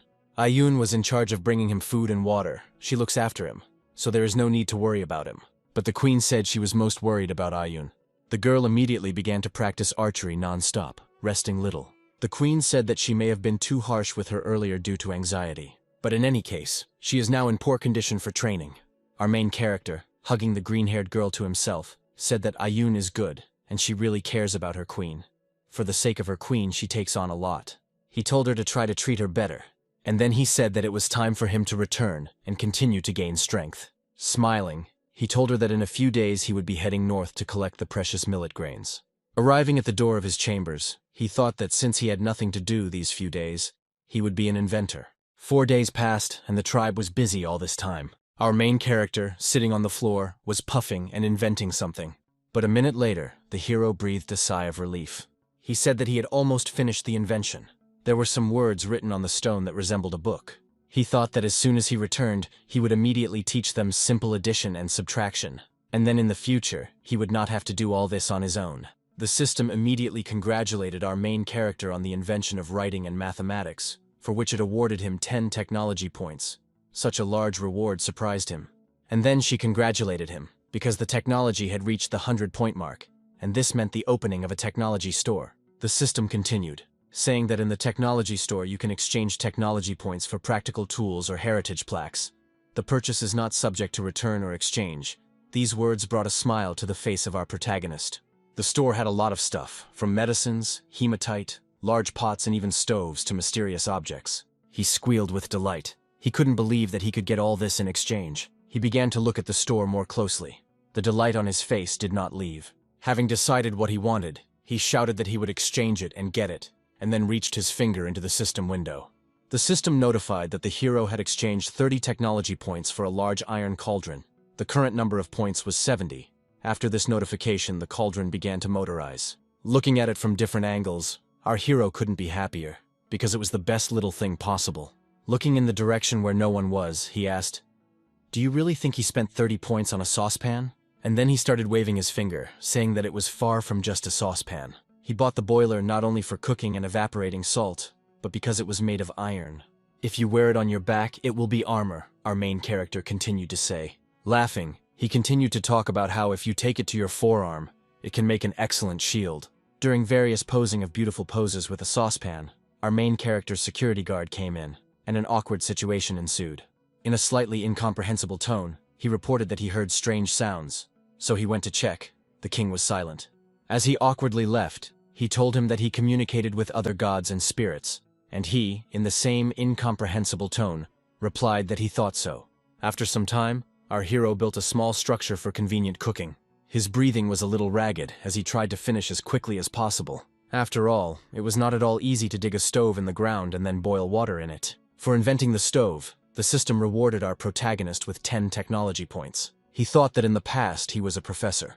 So he learned a lot of knowledge. He did not expect that he would be able to use it in practice. Looking into the pot with interest, he saw that the water had already boiled, which meant that he could already put it in the cauldron. After all, our main character cooked fish soup with great enthusiasm. Laughing evilly, he attracted attention, and the smell in the circle made everyone lick their lips. For inventing the soup, the system also rewarded our protagonist with 10 technology points. Seeing this, he was happy, because today he was luckier than ever in getting points. Shigu ran up holding something in his hand, shouting that everything worked out. In a small plate, he showed his king salt from their salt works. For this, the system also rewarded our hero with 10 technology points, the total number of which already amounted to 100. Our hero rejoiced, telling him that he had arrived on time. He told his subordinate not to rush back, because he wanted Shigu to try the soup with everyone else. While stirring with an evil smile, he thought about how he managed to return 100 technology points so quickly. It was not for nothing that he chose the cauldron. Turning towards his guard, he told him that he was the first to call, because the fish soup was almost ready. After some time, the tribe gathered and shouts began to be heard. Each person was given a bowl of soup. They had never seen anything like it before. No one could contain their emotions when trying it, screaming after each bite about how delicious it was. Ayu, I asked you not to rush and not to worry, because there is enough soup for everyone. Yes, yes, lifting a huge bowl, she shouted that she wanted more, which made Aya surprised. Approaching her, she angrily began to tell her that she had already eaten 2 bowls of soup, and if she was going to eat it, there would be no left for others. But the king came up to them and said that there was nothing to worry about, because there was enough for everyone. He was going to cook it again anyway, for those who were currently on patrol. Looking at Shigu, he said that the guys at the stronghold would also get it. In 2 days, he would personally bring them a pot of soup. Shigu immediately began tearfully praising his king. Looking at the happy Dadu, he thought that as soon as he had time, he would teach them how to use chopsticks. Turning away, he commanded the system to open a store with the technology. Looking at the store, he thought about the fact that he had 100 technology points again. He thought maybe he should exchange it for something. As he looked at each point, he drew attention to a few. He knew he could teach them just math and farming himself, so there was no point in wasting points on it. Suddenly he remembered those precious seeds. But he was interrupted. The girl screamed that something had happened. She reported that the trap in the north had worked, and no human activity had been detected nearby. Our hero thought that this was prey and it should still be alive. He wondered what to do with it. But right in front of them the queen suddenly appeared, saying that there was no need to bother the king with such trifles. She ordered to simply kill the prey. With a trembling voice, the green-haired girl turned to the king, saying that he didn't need to do everything himself, anxiously asking him when they would spend time together. Placing his huge hands on her shoulders, he told her that he would be by her side all his life. But now they needed to arrange their home. This time he was going to buy something new, so he would make new changes. And after all of the above, he passionately kissed his wife. The girl blushed, as did I, the girl from the patrol. They were both embarrassed. He thought about the fact that the prey was still alive. He was wondering if he would be able to tame it. He told the queen that the nettles that Agun had brought were already gone, so more needed to be collected. He thought that the most important thing was to collect the precious millet. This was the primary task. After some time, our heroes were already on their way. The girl led them to the triggered trap. Having climbed the hill, they stopped. The girl glanced in the direction of our hero, and then with an outstretched hand she indicated that they should go there. There was a hole inside, and the girl pointed at it from a short distance, saying that he was inside. Our main character looked into it and was surprised by what he saw. He couldn't understand what was going on here. The others also began to look into the pit trap in bewilderment. They could not understand why it was so quiet. One of the girls said that just now he was literally howling desperately, but now he's not. Looking at the beast lying on the ground, our heroes assumed that it had no strength left. Heiku asked his king if the hyena had come again to fight with them. Suddenly Xiong noticed that this hyena was the same as the mother pig. Our hero asked him how he knew this, thinking that there were traces of breastfeeding on her. The boy said that he was very sensitive to milk, causing the girl standing next to him to be surprised. The girl began to stroke her body, and Xiong's words seemed to have an effect on her. Chenli thought that this might be the mother of those cubs that they took from her. The king gave the order. They had to lift her, even if it was dangerous. After some time, Shigu and Haiku were able to pull the mother hyena out of the pit. Her body was exhausted. Shigu examined the hyena and told the king that due to its severe weakening, it was not dangerous to them. Our protagonist gave orders to Xiong to save her, feed her, water her, and treat her wounds if necessary. To which Xiong, with a curious face, asked his king why they needed it, since they had raised those little jackals. The king asked him what was wrong with them, how they were, to which he replied that it seemed to him that they did not like the meat he fed them. They were getting weaker and weaker. He tries to understand what they prefer and what to feed them in the future. Our protagonist thought that, as he had assumed, they almost killed them. After all, it is very difficult to raise young animals, and wild ones are even more difficult. Turning to the heroes, he told them to tie her up when they returned, feed her meat, and give her something to feed the babies. Xiong waved his hand, shouting that his beloved king could rely on him. As he watched his subordinates leave, he thought that he hoped that bringing a wolf into the house would not have any bad consequences. Turning to Afeng, he told her to set the traps. The rest would go with him to the north. The girl, with a smile on her face, said words of agreement. Some time passed, our heroes went to collect valuable grains. The heroes, sitting on the ground, collected herbs. Our hero looked around carefully, trying to notice other valuable varieties of plants. Looking at the millet, he thought that they had come at an excellent time, because if they had come a few days later, they would not have survived. Looking at the others, he continued to think. There was still some time before returning. Why not collect some medicinal herbs at the same time? Making their way through the dense forest, our heroes looked around. There was a dead silence all around. Only the moon illuminated the path of our heroes. Suddenly, in the distance ahead, they heard a loud roar, which seemed familiar to our main character. His face changed to fear, because these were the same sounds that were made last time. He shouted to everyone that it was the roar of a man-eating bear, and that everyone needed to hide in the bushes. Seeing the incredible speed that raised a column of dust, he shouted at everyone to quickly hide. The loud sounds continued for several more minutes. Our heroes sat in ambush in the bushes, hiding without making a single sound. One of our main character's subordinates asked if he should drop the load, to which he replied that he should wait for now, because there was a chance that he would go further, and they would continue on their way. Looking at his subordinate, the king asked him why he had lifted his butt. He explained to him that this pose allows one to quickly run out when faced with danger. It is necessary to save oneself. He also asked his boss if this was the bear he fought last time, to which our hero would answer when he saw it. The next annoying question was whether the bear liked nettles, to which the hero answered in the negative. Wanting to ask another question, the king interrupted him, raising his voice and telling him to be quiet, because if the bear heard them because of him, he would be the first to be thrown out. He immediately became frightened, telling his king that he had deliberately attracted the bear to eat him. Suddenly Shigu interrupted them, saying that he would appear soon, that he was already nearby. There was another loud roar that made the whole body tremble.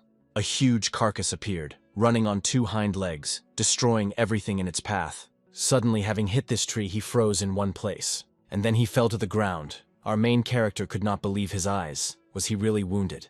One of our hero's subordinates asked him if this was really a gift from above, and if they should take the loot. Suddenly, cries began to be heard in the distance that he was in front, and at times one could also hear shouts that they should not let him escape. The bear rose and ran away again, his body all wounded, blood splattering in all directions. Our hero told everyone to duck, because someone was hunting this bear. Turning to the side, our protagonist's face became covered in sweat. Several people were running after him. They were people. They didn't want to let the bear escape. A subordinate sitting nearby asked our main character why there were people from the mountain tribe here. Just as he wanted to tell Hike to shut up, he saw something that made him angry. Heiku rushed towards the mountain tribe, saying it was time to take revenge on them. An eye for an eye. This angered our main character, because he had not yet thought about what to do in this situation. Heiku rushed forward with an angry face, and the rest of the amphibians were preparing to follow him. Our main character, angrily shouting his name, reached out after him with incredible speed. Having grabbed it, he sent it back. Our main character was very angry. The mountain tribesmen continued to pursue the wounded man-eating bear. One of them shouted for them to catch up with him as quickly as possible. Heiku, sitting next to his king, addressed him. He told his king that they couldn't just watch when such a great chance to take revenge had come their way. To which our protagonist, putting his hand on his shoulder, told him not to let hatred cloud his mind. He told him that the enemy's forces were superior to theirs. It was necessary to think through every action. Our heroes had only one advantage, and that was that the mountains were open, and they were in ambush. He ordered them to follow them quietly. Even if there was a desire to engage in battle, one must wait for the most opportune moment. At this moment, something happened to the fleeing bear. His face instantly changed. He eventually fell, sliding forward several meters. The men standing nearby laughed, shouting that the animal could no longer run. One of them approached him and shouted at him to get up and run away. They hadn't played enough yet. Suddenly, someone placed a huge hand on his head.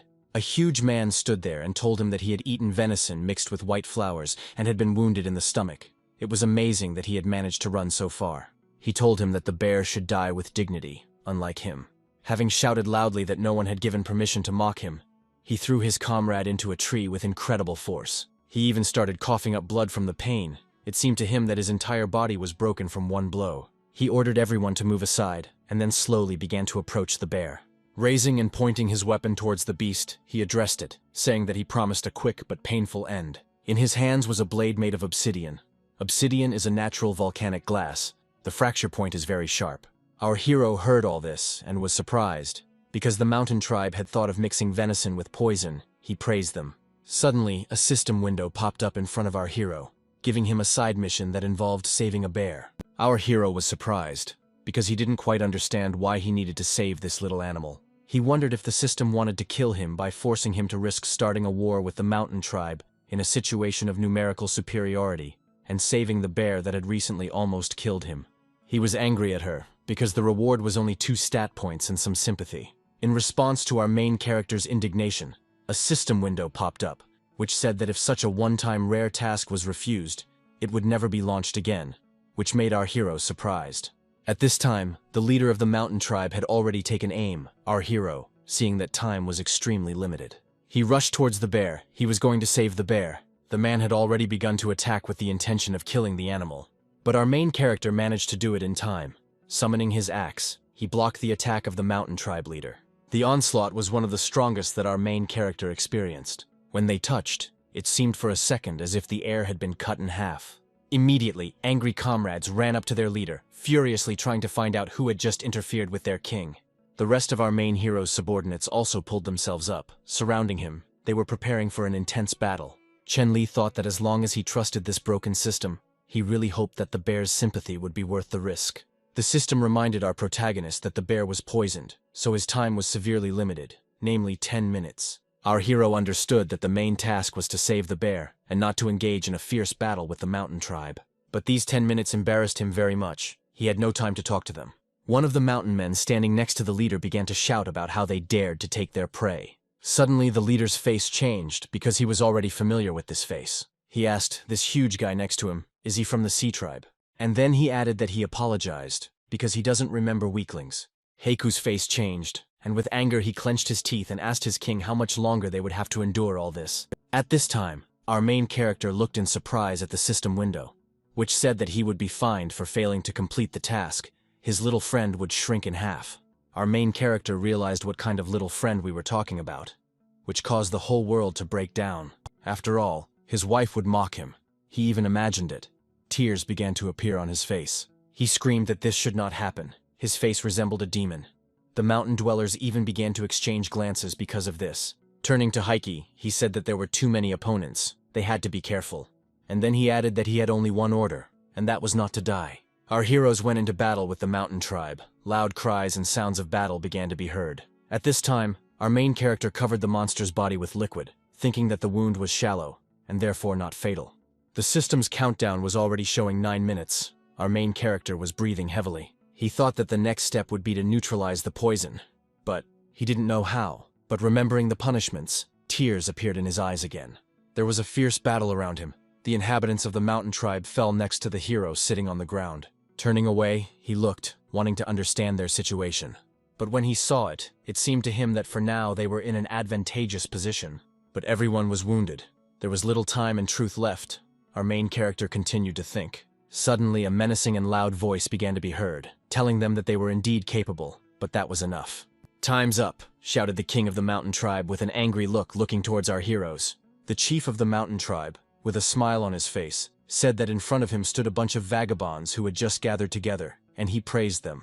Looking at them with angry eyes, he told them to leave while he allowed them to. They would not have another chance. Heiku, in response, also angrily told him not to gurgle, because he had a personal score to settle with him. One of Heiku's comrades shouted that they had just warmed up, and they already wanted to leave. They were still full of energy and ready to continue the fight. Our hero continued to try to cure the bear. Shigu in turn asked to leave everything to them, because they still had the situation under control. The timer was already showing 6 minutes. Our main character was not making it, and time was running out. He didn't know how to neutralize the poison, because he had never encountered them before. He understood that Shigu was bluffing, because he was barely holding on, and if everything continued like this, he would not only fail the mission, but also hear the evil giggling of the system. The king of the mountain tribe raised his huge leg, and then he stamped with great force, causing the earth to seem to split into 2 parts.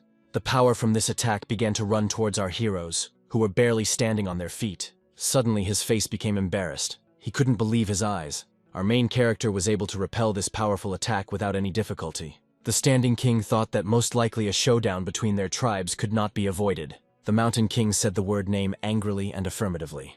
Our hero standing in front of him asked the name of what? He was not going to back down.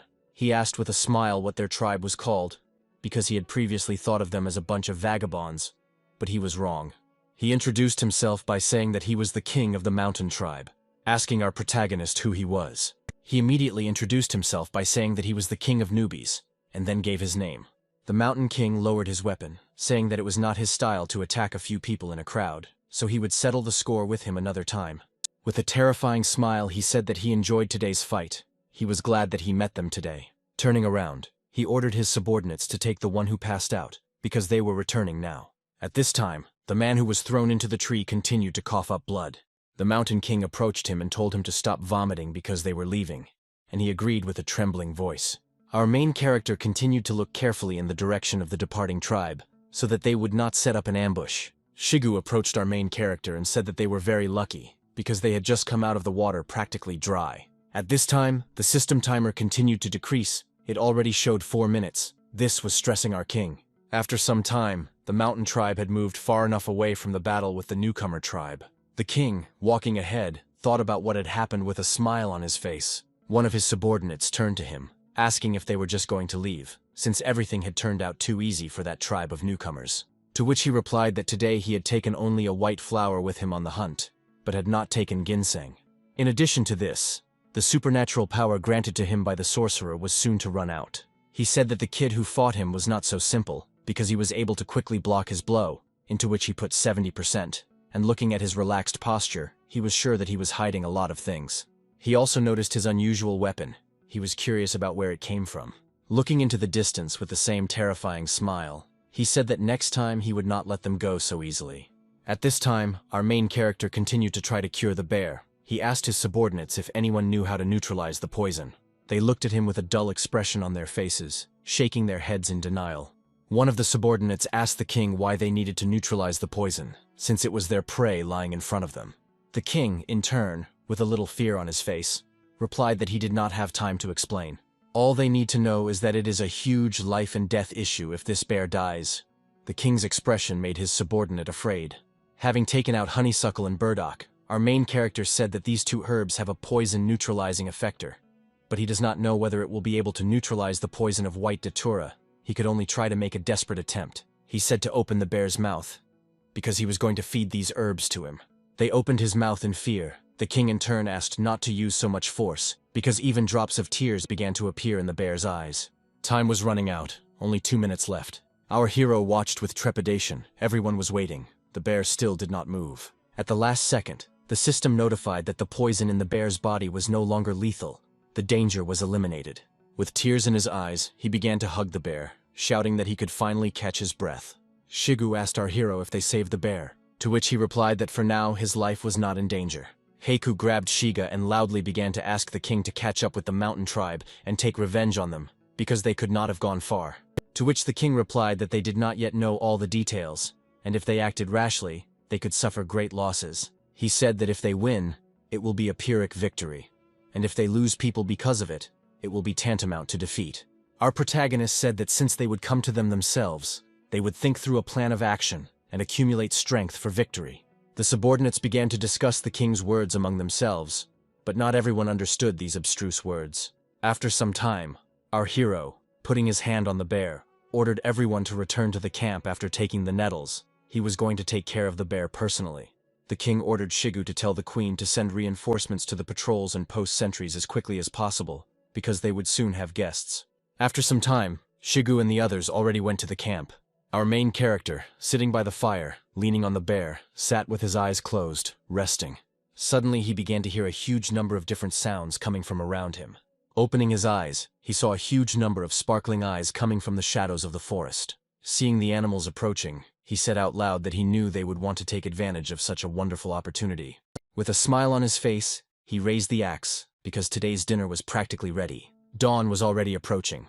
The sun was rising, and its rays began to illuminate the forest. One after another, the animals fell to the ground. Loud sounds, screams, and squeaks were heard. Occasionally, our hero would even get scared and twitch from the volume. An hour later, our main character was already eating food fried over a fire, saying out loud how delicious the food was. The bear opened one eye and began to twitch from one side to the other, trying to get up. Turning his head towards the main character, he looked straight into the face without looking away. Our hero became embarrassed. While tearing off a piece of meat, our hero told the bear that we advise him to be honest and not refuse his offer. And later he added that if he didn't like the fried food, the rest of the animals lying nearby were all for him. Gradually the food ran out and the flame began to die out. Our new hero showed with his whole appearance, holding his stomach, that he was very full. A few seconds later, a system window appeared in front of Chen Li's face, congratulating our hero on the successful completion of the mission. He began to rejoice, because as he had planned, the first thing he would do would be to increase his physical fitness to a critical level.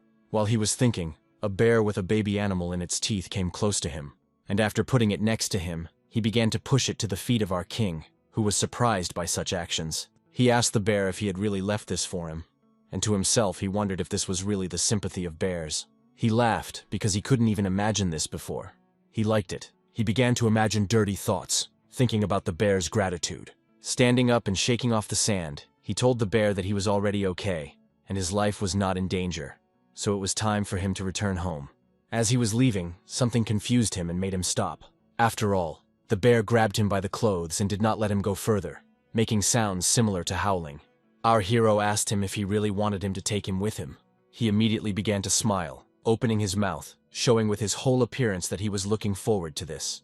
With a stupid face holding out his finger, our king began to shout that the bear should turn into a beauty, while the bear, in turn, looked at him incomprehensibly. And then, changing his face to one of contempt, our hero said that he couldn't even turn into a bear, so what benefit could he be of? He began to howl pitifully. And then he thought that a bear as a riding animal even lives very cool, but at the same time, in order to ride it, you will have to hunt several times more. After thinking it over, he waved his hand, saying that he was taking him with him, and also that from today on his name would be Xiongda.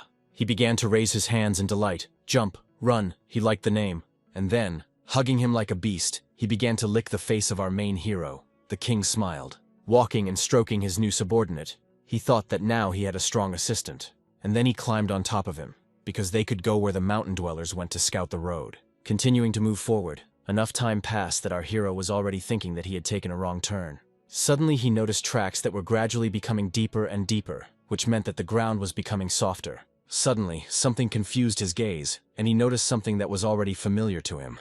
Right in front of him, a huge bamboo forest appeared. He thought that bamboo could be used not only as a building material, but also for making firecrackers. You need to mix saltpeter, sulfur, and charcoal in a ratio of 75 to 15 to 10, and then immerse the mixture in a bamboo tube.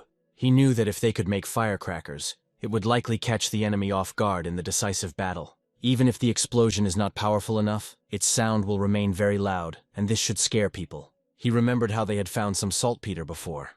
And with charcoal, everything is just as easy. Use the method of firing in a kiln. But with sulfur, everything was different, because it could only be found near volcanoes. Continue making your way through the bamboo forest. He ordered the system to open the system window.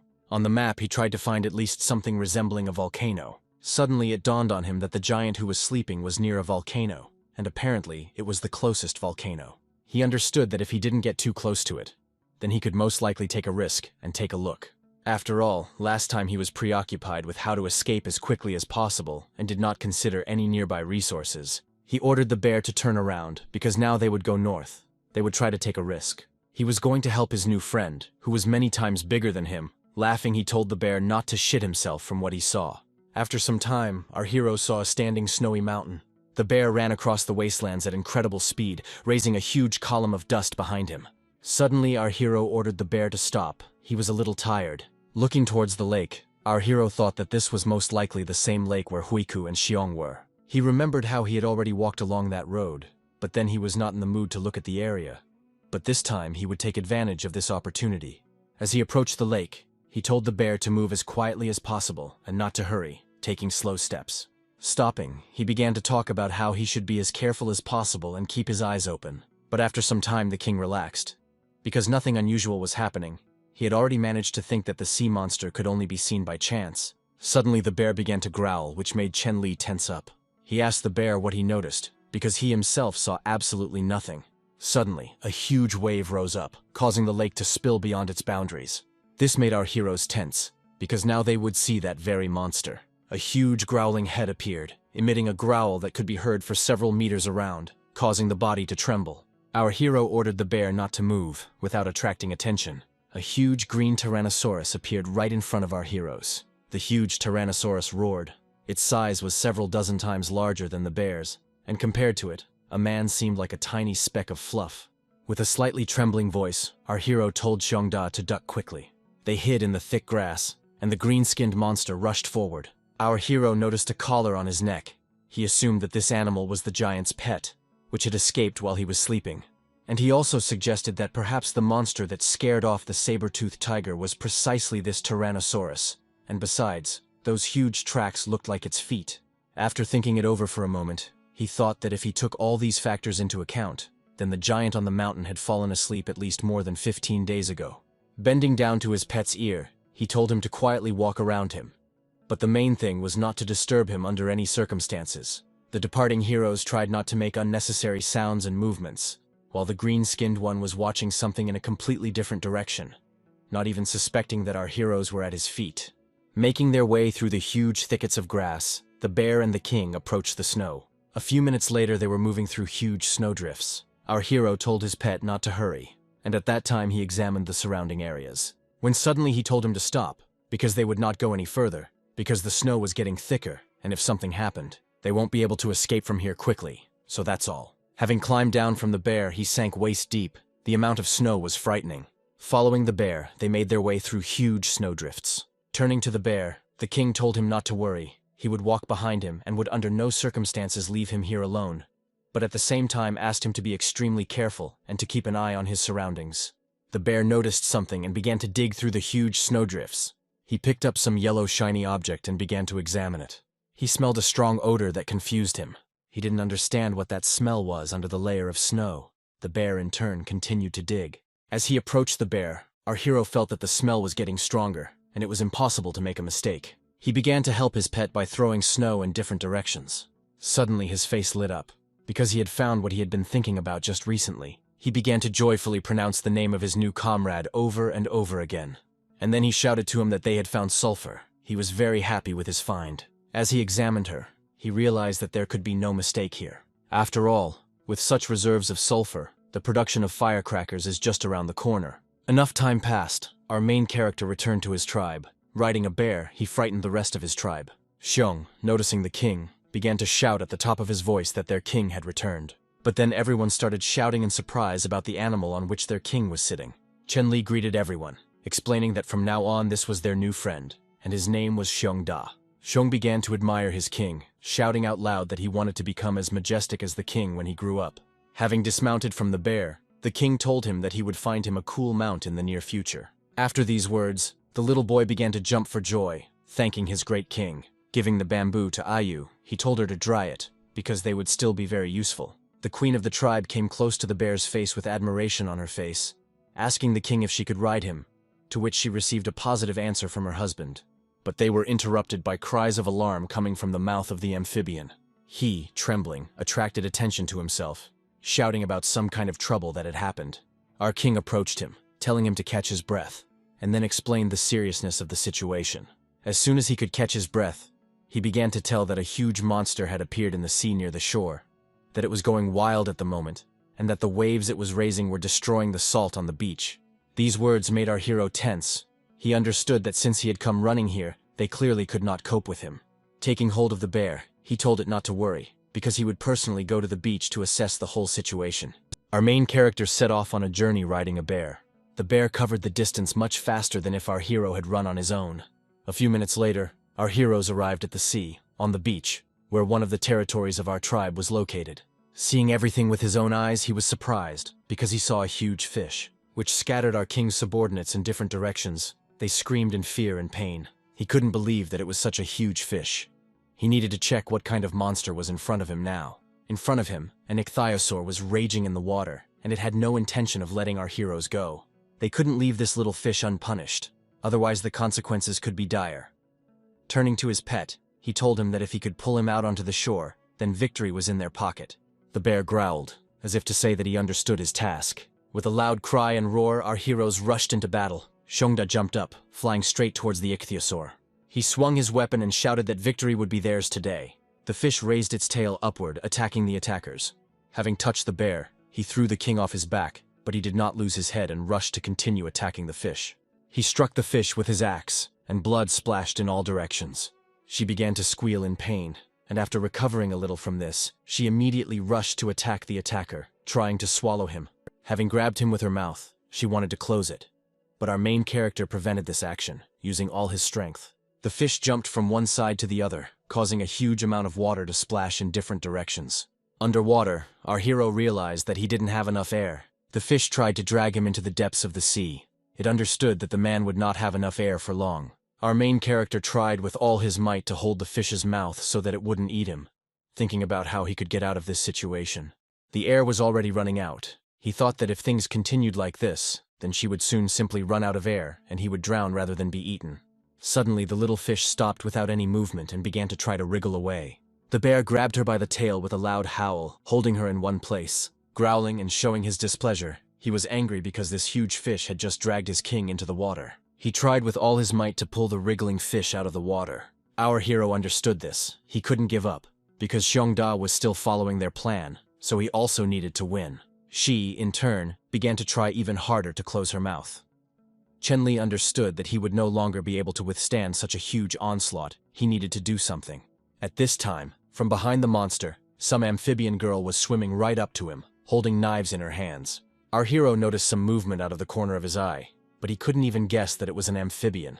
Her body began to be covered in an aura. She was preparing to attack. Our hero tensed up, because he felt a thirst for blood. There was a powerful blow. This blow was not dealt to our hero, but to the fish. It seemed that the blow should have cut it in half. The monster's jaw opened. Blood began to fill the water, and our protagonist began to fall, sinking deeper and deeper. He didn't have enough strength to try to swim. He was running out of air. Closing his eyes, he saw the approaching silhouette of a girl, which was swimming closer and closer. He had never seen her before. He could not believe that this was another enemy who decided to attack them. But the energy completely left his body, his eyes closed. Opening his eyes, he began to cough. He tried with all his might to take in as much air as possible. As soon as he could see his surroundings, he saw his comrades who were glad that their king had woken up. One of them shouted for Alan to come as quickly as possible, but there was no answer. She only glanced towards the king lying on the ground, and after going down, she began to slowly approach him. It seemed that she saw an enemy in him. Sitting down next to him, she looked straight into the smiling face of Chen Li, and the amphibians standing nearby were happy. They said that this girl's name was Alan. She was the best swimmer in the sea tribe, because it was she who killed that monster and pulled the king to shore. Although they, the people of the sea tribe, are not particularly smart, Alan, in comparison with the rest of her tribesmen, is quite stupid, one of the sea people continued to tell, to which Chen Li said not to worry about it. After all, she was his savior. He couldn't be angry with her for such a minor mistake. Picking up her weapon, our protagonist was curious as to where she got the obsidian dagger from. The girl explained that her older brother had taken it from the bad guy, and our hero asked her if she had really left the territory of the mountain tribe. The girl, starting to point her fingers at our hero, asked a fellow tribesman standing nearby who this nasty guy was and whether she could fight him, to which he immediately started waving his arms. Approaching her, he stubbornly began to explain something to her, showing with his whole appearance that this was a very bad idea.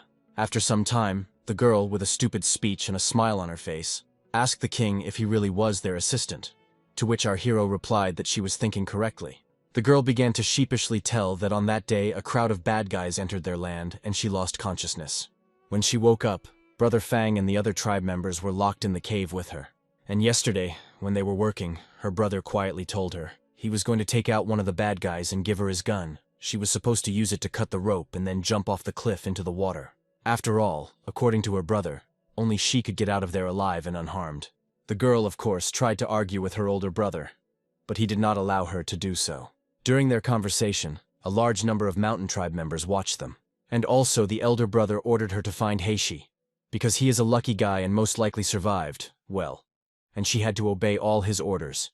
Looking at the girl with a sad face, he asked her if she understood everything in his words, to which the girl nodded her head up and down. She was sad. One of the mountain tribes started pointing his weapon, shouting and asking what those two were doing there. And the elder brother Alan shouted to her that it was time to act, starting to swing his huge carcass, and then sending him flying, directly hitting one of the mountain men, causing him to pass out. He shouted at her to take the dagger as quickly as possible and run away. Well, she ended her story by saying that when she was returning home, she saw a huge monster that attacked our main character. He told her that they would, of course, return to the camp to see everyone, but before that they would go to Heishi. Standing up, he shook off the sand, looking closely at the girl.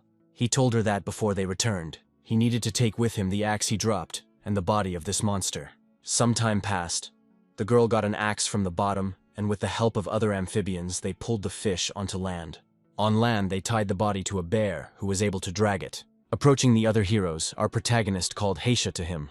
Shigu began to rejoice, because after a long time he was able to see his king, and Heishu immediately recognized the girl, shouting her name with a smile on his face. He asked our hero why they were together, to which he proudly replied that it was a long story. Alan told the whole story again, and also answered all the questions of her leader. He asked her if there were still about 10 members of the tribe, including Fang, still alive, and then immediately switching to our main character, he told him that they should immediately free everyone. But he answered him. Having started to explain why this wouldn't work now, but not having finished my story, something confused them. After all, the lighthouse on the western mountain made its presence known, and our heroes could not understand what had happened there. The main character's face changed, because simple animals are not able to light a lighthouse. Our hero recalled the words of the Mountain King, thinking that when he left, he really spoke of revenge. He couldn't believe that the mountain tribe had descended on them. But this was no time to panic. He had to check everything out for himself. Turning to Shigu, he told him to take them to the coastal fortress while they gathered and strengthened their defenses so that they could not attack them. Looking at Heishi and Alan, he told them to immediately go to the western position and sit in ambush, where the patrol team was supposed to help them. While running away, he shouted at Heishi to act without independence and wait for him near the trap area, and he replied that this time he would keep his emotions in check. Our hero tried to get to his tribe as quickly as possible, his speed increasing with every step. He only thought about making sure nothing bad happened. All our heroes were preparing for battle, and then there was a lull. Chun-Li rushed to the settlement where the fighters were already lined up. Our protagonist called out to his wife, a note of fear in his voice. The girl, confused, began to ask her king about the monster that had recently attacked. Our hero answered that the problem had been fixed. After that, the queen said that she would now go west to check everything. But the king said that if Heishi went crazy, she would not be able to cope with him. Looking towards his comrades, he began to name names, starting with Huangshi, Languchui, Xiaoshong, Ayun. They should have gone with him. And then he said that the rest and Xiongda would remain on the queen. Dada, who ran up, began to ask her king to take her with him, since he had never taken her. And this time she was going to follow him even without his consent. He agreed with a smile on his face, saying that so be it, but she would unconditionally follow his commands. She began to rejoice loudly. At this time Chen-Li ordered Lu Tang to protect the queen. The sun began to hide behind the horizon, and there was still a pitch-black silence. Our heroes were lying in ambush, hiding in the dense foliage and water. They waited for the attackers to approach, believing that they were in an advantageous position, since they were in ambush. The girl watched from a tree, waiting to give a signal as soon as she spotted the mountain tribe. But the man sitting next to him sensed it first, telling his king that they had arrived. From the darkness of the forest, men from the mountain tribe began to appear one by one with torches. The first to come out was their king, who muttered something with a smile on his face. Suddenly his face changed to a serious one. He raised his hand, indicating to everyone that they should stop. And then he started talking loudly about everyone coming out, because he knows they are here. He shouted about them sorting everything out in a duel. At this time, our hero was wondering if he had really noticed a trap right in front of him. He argued that it was too quiet here, because the birds didn't sing, the insects didn't chirp, and the toads didn't croak. And then he added that he didn't like this approach to combat. These words confused our main character quite a bit, making him understand that the only thing left for them to do was to meet the enemy face to face. One by one, our heroes began to appear from the ambushes. Amphibians also appeared from the water. which the Mountain King did not immediately notice. The mountain men began to look around, giggling loudly and waving their torches. Looking around, the Mountain King said with a smile on his face that everything was going as he had planned, because the fight would be equal, since they had an equal number of people. Taking out his weapon, he pointed it towards our king. He challenged him to a duel. It was supposed to be a one-on-one fight. At this time, behind him, the water chief was barely holding back his anger. His breathing was heard by everyone around him. His teeth were scraping loudly as he shouted words of insult towards the Mountain King. And then, with incredible speed, he rushed towards him, saying that in order to fight his king, he first needed to defeat him. But the king's back was covered by one of his subordinates, who also approached his king with incredible speed. Their movements were identical. They were about to grab each other. The contact caused a loud ringing sound, which for a second drowned out the surrounding people. And the ground beneath their feet began to crack, and pieces of earth flew into the air from the shockwave. They thought their strength was equal, but neither of them was going to retreat. At this time, the Mountain King stood there smiling, ordering Mutsu to play with the little fish. After these words, he immediately threw Heishi to the side, as if he did not care about anything. The throw sent him flying back several meters, and from the impact of the fall, the huge stone began to crack and a cough was heard. Our king noticed this, and did not immediately believe that an ordinary person could throw him off so easily. Looking at this with a face of surprise, he could not understand. As Heishi lost with his enormous strength, Chen-Li's face began to sweat. At this time, Ayun quickly cut the rope hanging nearby with her hands, which sent a huge piece of wood straight into one of the mountain tribe members.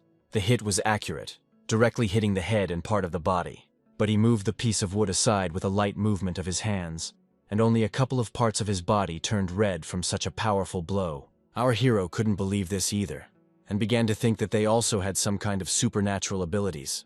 Looking at the surrounding situation, he was not happy, because this was again the unknown, and it seemed like they were doomed to this battle. Heishi, sitting leaning against a stone, coughed loudly, making painful sounds. Wiping the blood from his mouth, he looked at his opponent with a smile on his face, who at that time ran to him with the word that now they would finish him off once and for all. But Heishi laughed loudly and dodged the powerful blow that broke the boulder, and then he tried to seize the initiative by starting to attack the man. With his powerful body, he struck the mountain tribe attacker, causing him to rise into the air. And then, grabbing him with both hands, he told him that they would now go for a swim. He realized that something was wrong and tried to get out. As he began to try to slow down, the ground began to crumble from the interaction between the two thugs. The air around them seemed to be distorted by their power. But Alan was not going to let her leader be beaten. She attacked him from the side. He understood that he would not be able to react to her attack. He could not come up with any plan. But a huge man was going to save him, who stopped the log, with Aden sitting in his hand. He was thrown towards Alan with incredible force, his speed surpassing our hero. Laughing, he tried to grab her, but she didn't have time to react. With a powerful blow, he sent her straight down into the water, causing her to spray in all directions. The water softened the girl's landing a little. She was going to attack right back. But she was confused by the approaching shadow, the girl thought. Would he really follow her into the water? Suddenly the attacker appeared, continuing to approach her with the same crazy smile. He laughed and was even able to say that he was approaching her in order to kill her. The standing protagonist could not believe that a man had chosen uncomfortable conditions for himself in battle. At this time, the two twins were discussing that their king had promised them entertainment, and in the end, Mitsu and Shuihu started first. And after pointing towards our main character, they asked him if maybe they could fight him. And then they rushed towards him without asking permission from their king. Our standing protagonist thought about how the king of the mountain tribe had talked about a one-on-one fight, but in the end, his fellow tribesmen had rushed at him. But Chen-Li's comrades were not going to let them attack, shouting that they would only be able to get closer to their king after defeating them. A fierce battle began between the two twins and our heroes. The weapons of the people from the newcomer tribe were superior to those of the mountain people. They forced them to retreat a little, but they were not going to give up. The laughing brothers said among themselves that if they lost, they would be greatly disgraced. They began to divide their spoils among themselves, agreeing that those who attacked them were their enemies. They were going to bathe in rivers of blood. At this time, the thug who stopped the tree with a stupid face watched everything that was happening. He took hold of a piece of log and began to strain and push. And then he embraced him with his whole body. And with just one easy movement, he was able to tear it from the ropes. He was pleased with his strength and his intelligence, looking away with a dull gaze. The Mountain King noticed this, and his face became embarrassed. In a nervous voice, he told him that he could play as much as he wanted. The main thing was that he didn't bother him. He said with a sad face that in that case he would find Mitsu. Seeing this huge man with a log on his shoulder approaching Haishu, our hero understood that he would not be able to cope with two opponents from the mountain tribe at once. Summoning the axe, he went to his side. He needed to help him. But right in front of him appeared the king of the mountain tribe, already swinging his sword. Our protagonist barely managed to avoid a direct powerful attack. The hero understood that the primary task was to help Heishi, and only then the battle with the mountain king, because the amphibian could not cope on its own. The brute with the black weapon in his hands was angry because our hero ignored him. With a mad face, he began to shout about how upset he was by the fact that our protagonist was looking down on him. He didn't expect such a speed of attacks. He tensed up. They both moved at incredible speed. No one around them could follow their blows. They moved at top speed. The Mad King continued to yell at Chen-Li not to be distracted from their fight. He had to show all his true skills. The man with a tense face began to realize that until he dealt with this bastard, nothing would work out. Looking around, he wanted to find someone who would help Heishi. In his thoughts, he asked someone to help the amphibian. At this time, the mountain man had already swung a log in order to deliver an accurate blow to the water one. But he was confused by the fact that the tree had become much heavier than it had been. Turning around, he noticed that the girl had grabbed onto a tree, shouting at him that she wouldn't give up so easily. Yes, yes, she turned to her future opponent with the words that in strength she had never lost to anyone. He told her that she was pretty, asking if she really wanted to play with him. And then he swung. He wanted to deliver a precise and powerful blow. The blow was fast enough. Dada was going to attack back, but suddenly something attacked the thug's hand, piercing it. As he picked it up, he noticed something sticking out of his hand. The wound was covered with drops of blood. Suddenly, some kind of attack began to approach him again. He closed it from her again with the same hand, not showing a drop of pain. This began to anger him. His look changed. He asked loudly if someone else was going to play with him. He asked his king if he could really play with two at once. His king was definitely not deceiving him. To which the fighting king of the mountain tribe replied that he could have as much fun as he wanted, because when he got to the mountain, he would be alone again. Ayun, sitting on the tree, thought that things were bad. She watched the whole picture from the mountain. Standing nearby, Xiong shouted to the girl that their king and the others were fighting a bloody battle. They needed to help them. The girl tensely replied that the trap she had just used, she had used it against bears before. But this monster was not harmed by such a powerful blow. Even if they came down, they would not be able to help in any way. Turning to Xiong, she told him that she would try to distract their attention, and that he needed to return to the camp and ask the queen to send reinforcements. The kid asked Ayun to be careful. He said he would handle it quickly. At this time, the fight between the two thugs continued, and the sound of blows from the contact of two powerful bodies was heard. The man shouted that he was already tired of the fish. He didn't like it when they grabbed him. He delivered a powerful blow to Heishi's back with his elbow, intending to tear him away. The blow was truly powerful, causing our hero to cough up blood, but he wasn't going to let him go. He remembered that feeling of pain. It made him move. He was going to push him into the river. He had very little time left. The man tried to resist, doing his best not to let himself be dragged into the water. Heishi shouted to him that they would now bathe together. The man began to rise into the air, hearing words that there would now be a fight on their territory. The girl, seeing this, began to shout loudly to her leader that he shouldn't come near here because it wasn't safe. Suddenly, two hands appeared from the water and were about to grab our heroine. They dragged her to the bottom. The water chief noticed this. He began to worry about Alan. He couldn't believe that she couldn't have a fight in the water. At this time, the man continued to strike the fish with powerful blows, shouting for him to let it go. Haishi's back was covered in abrasions. The blows made a loud roar, and the man screamed at him to die. The amphibian was coughing up blood, but he was not going to let the man go. His eyes turned black. They were all angry. It began to envelop his mind. He lifted the man up, intending to throw him. With a powerful blow, he flipped him over himself, falling straight on top of him. From this blow, the earth shook, and some parts of the earth began to rise into the air. Both fighters lay on the ground without any movement, grimacing in pain. Heishi was worried about the others, asking for forgiveness that he would not be able to help them. He believed in their victory, thinking that he left the rest to them.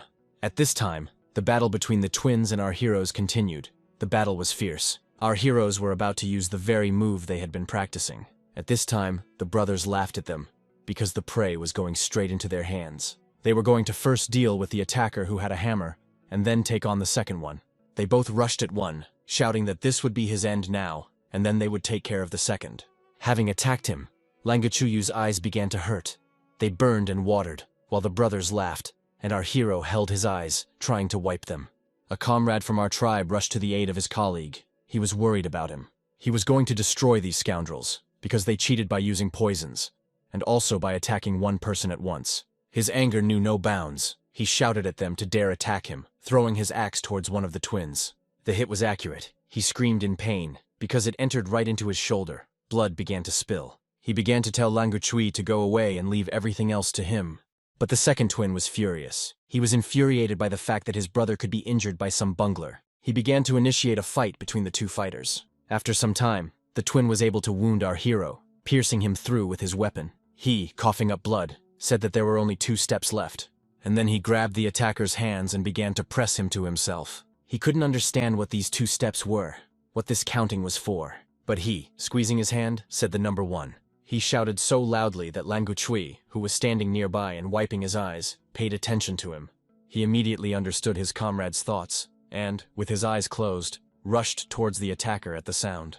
Pushing off the shield, he jumped even higher to deliver a powerful blow. He screamed that he would end him here and now, making him scream in pain. The twin, seeing the man flying towards him, did not have time to react. But in addition to the fact that the attacker was flying towards him at incredible speed, he was also being held back. His wounded brother, covered in blood, was rushing to his aid from behind him. He was able to push his brother away, taking the blow himself. From the pain, a scream was heard. Blood flowed from the mouth. The rescued man, sitting on the ground, trembling, asked his brother to answer, but there was silence in response.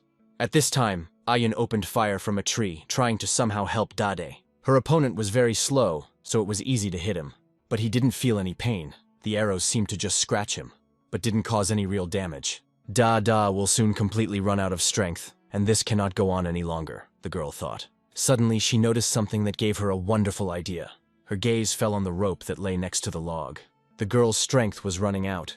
She understood that just a little more, and she would lose in strength endurance. But her thoughts were interrupted by arrows being stuck into the ground nearby. The girl did not understand what was happening. Could it be that Ayun is missing? Thought the big yes. She began to carefully examine where the arrows were stuck. She tried to see that. What was Ayun trying to convey to her? Having looked at everything carefully, she was sure that the comrade sitting in the tree was trying to convey something to her. Suddenly it dawned on her. She understood everything, thinking about how smart Ayun was. Yes. She began to press the ground, and the ground under her foot began to crumble. And then, with a sharp movement, she rushed to the side, trying to grab the rope lying on the ground. The standing man laughed and asked her if she was really tired of playing with him. But she answered with a smile that this was only the beginning, and also the end. And then, with a rope in her hands, she rushed towards the man. He stood there, not immediately realizing what the attacking girl had in mind, and began to swing the log. But she directed the rope with incredible speed, straight to his feet. By inertia, she began to entangle his legs, writhing like a snake. And then she started circling around him. Dust rose from her speed. The man didn't understand what he was trying to do. Yes. He thought she was trying to hide from him. He asked her to continue playing with him. She, in turn, continued to provoke him, shouting at him.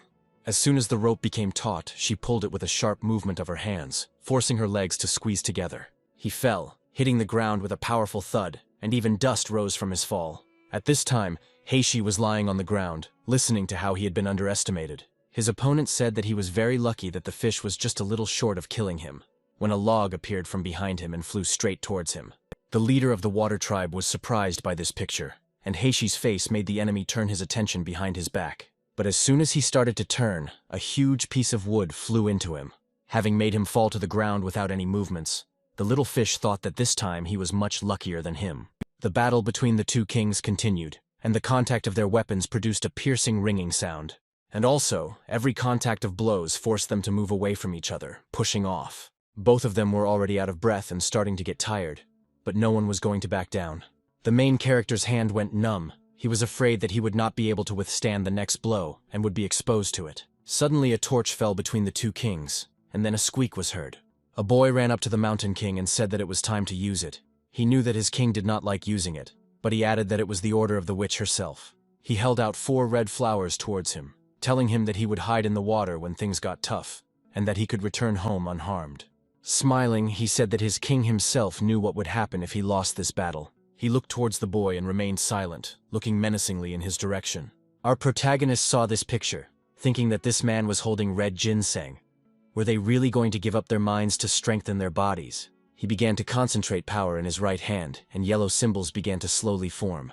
which later turned into a covering of the entire body. Our hero understood that this could not be allowed under any circumstances. He was going to use all his strength. Looking towards the boy who was handing him red ginseng, the Mountain King thought that the witch had figured out his true character. But their conversation was interrupted by a beam flying towards them, which was approaching them at a fairly fast speed. I barely managed to jump to the side before the attack swept through, destroying everything in its path. A second later, the huge trees standing behind the Mountain King were cut in half. But the Mountain King himself did not even flinch. Thinking that his king was not so decisive, he began to reach towards the burning torch. Covered in sweat, he told him to let him. To do everything and decide for him, he was going to set fire to the red flower. But he, in turn, with incredible speed, knocked down the torch with his foot, pressing it into the ground.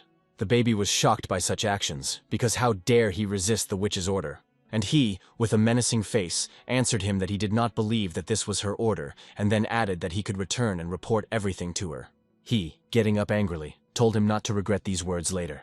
And then he ran away, shouting that one of his legs was here and the other there, telling him to wait just a little bit. Looking towards the floating baby, there was deathly silence. And then the Mountain King turned towards our main character, looking him over from head to toe, thinking that this destructive power was simply incredible. Our king himself at that time was thinking that there was no time to recover. Even the power of Pangu was already running out. His vision was starting to blur, and he couldn't stay in that state for long.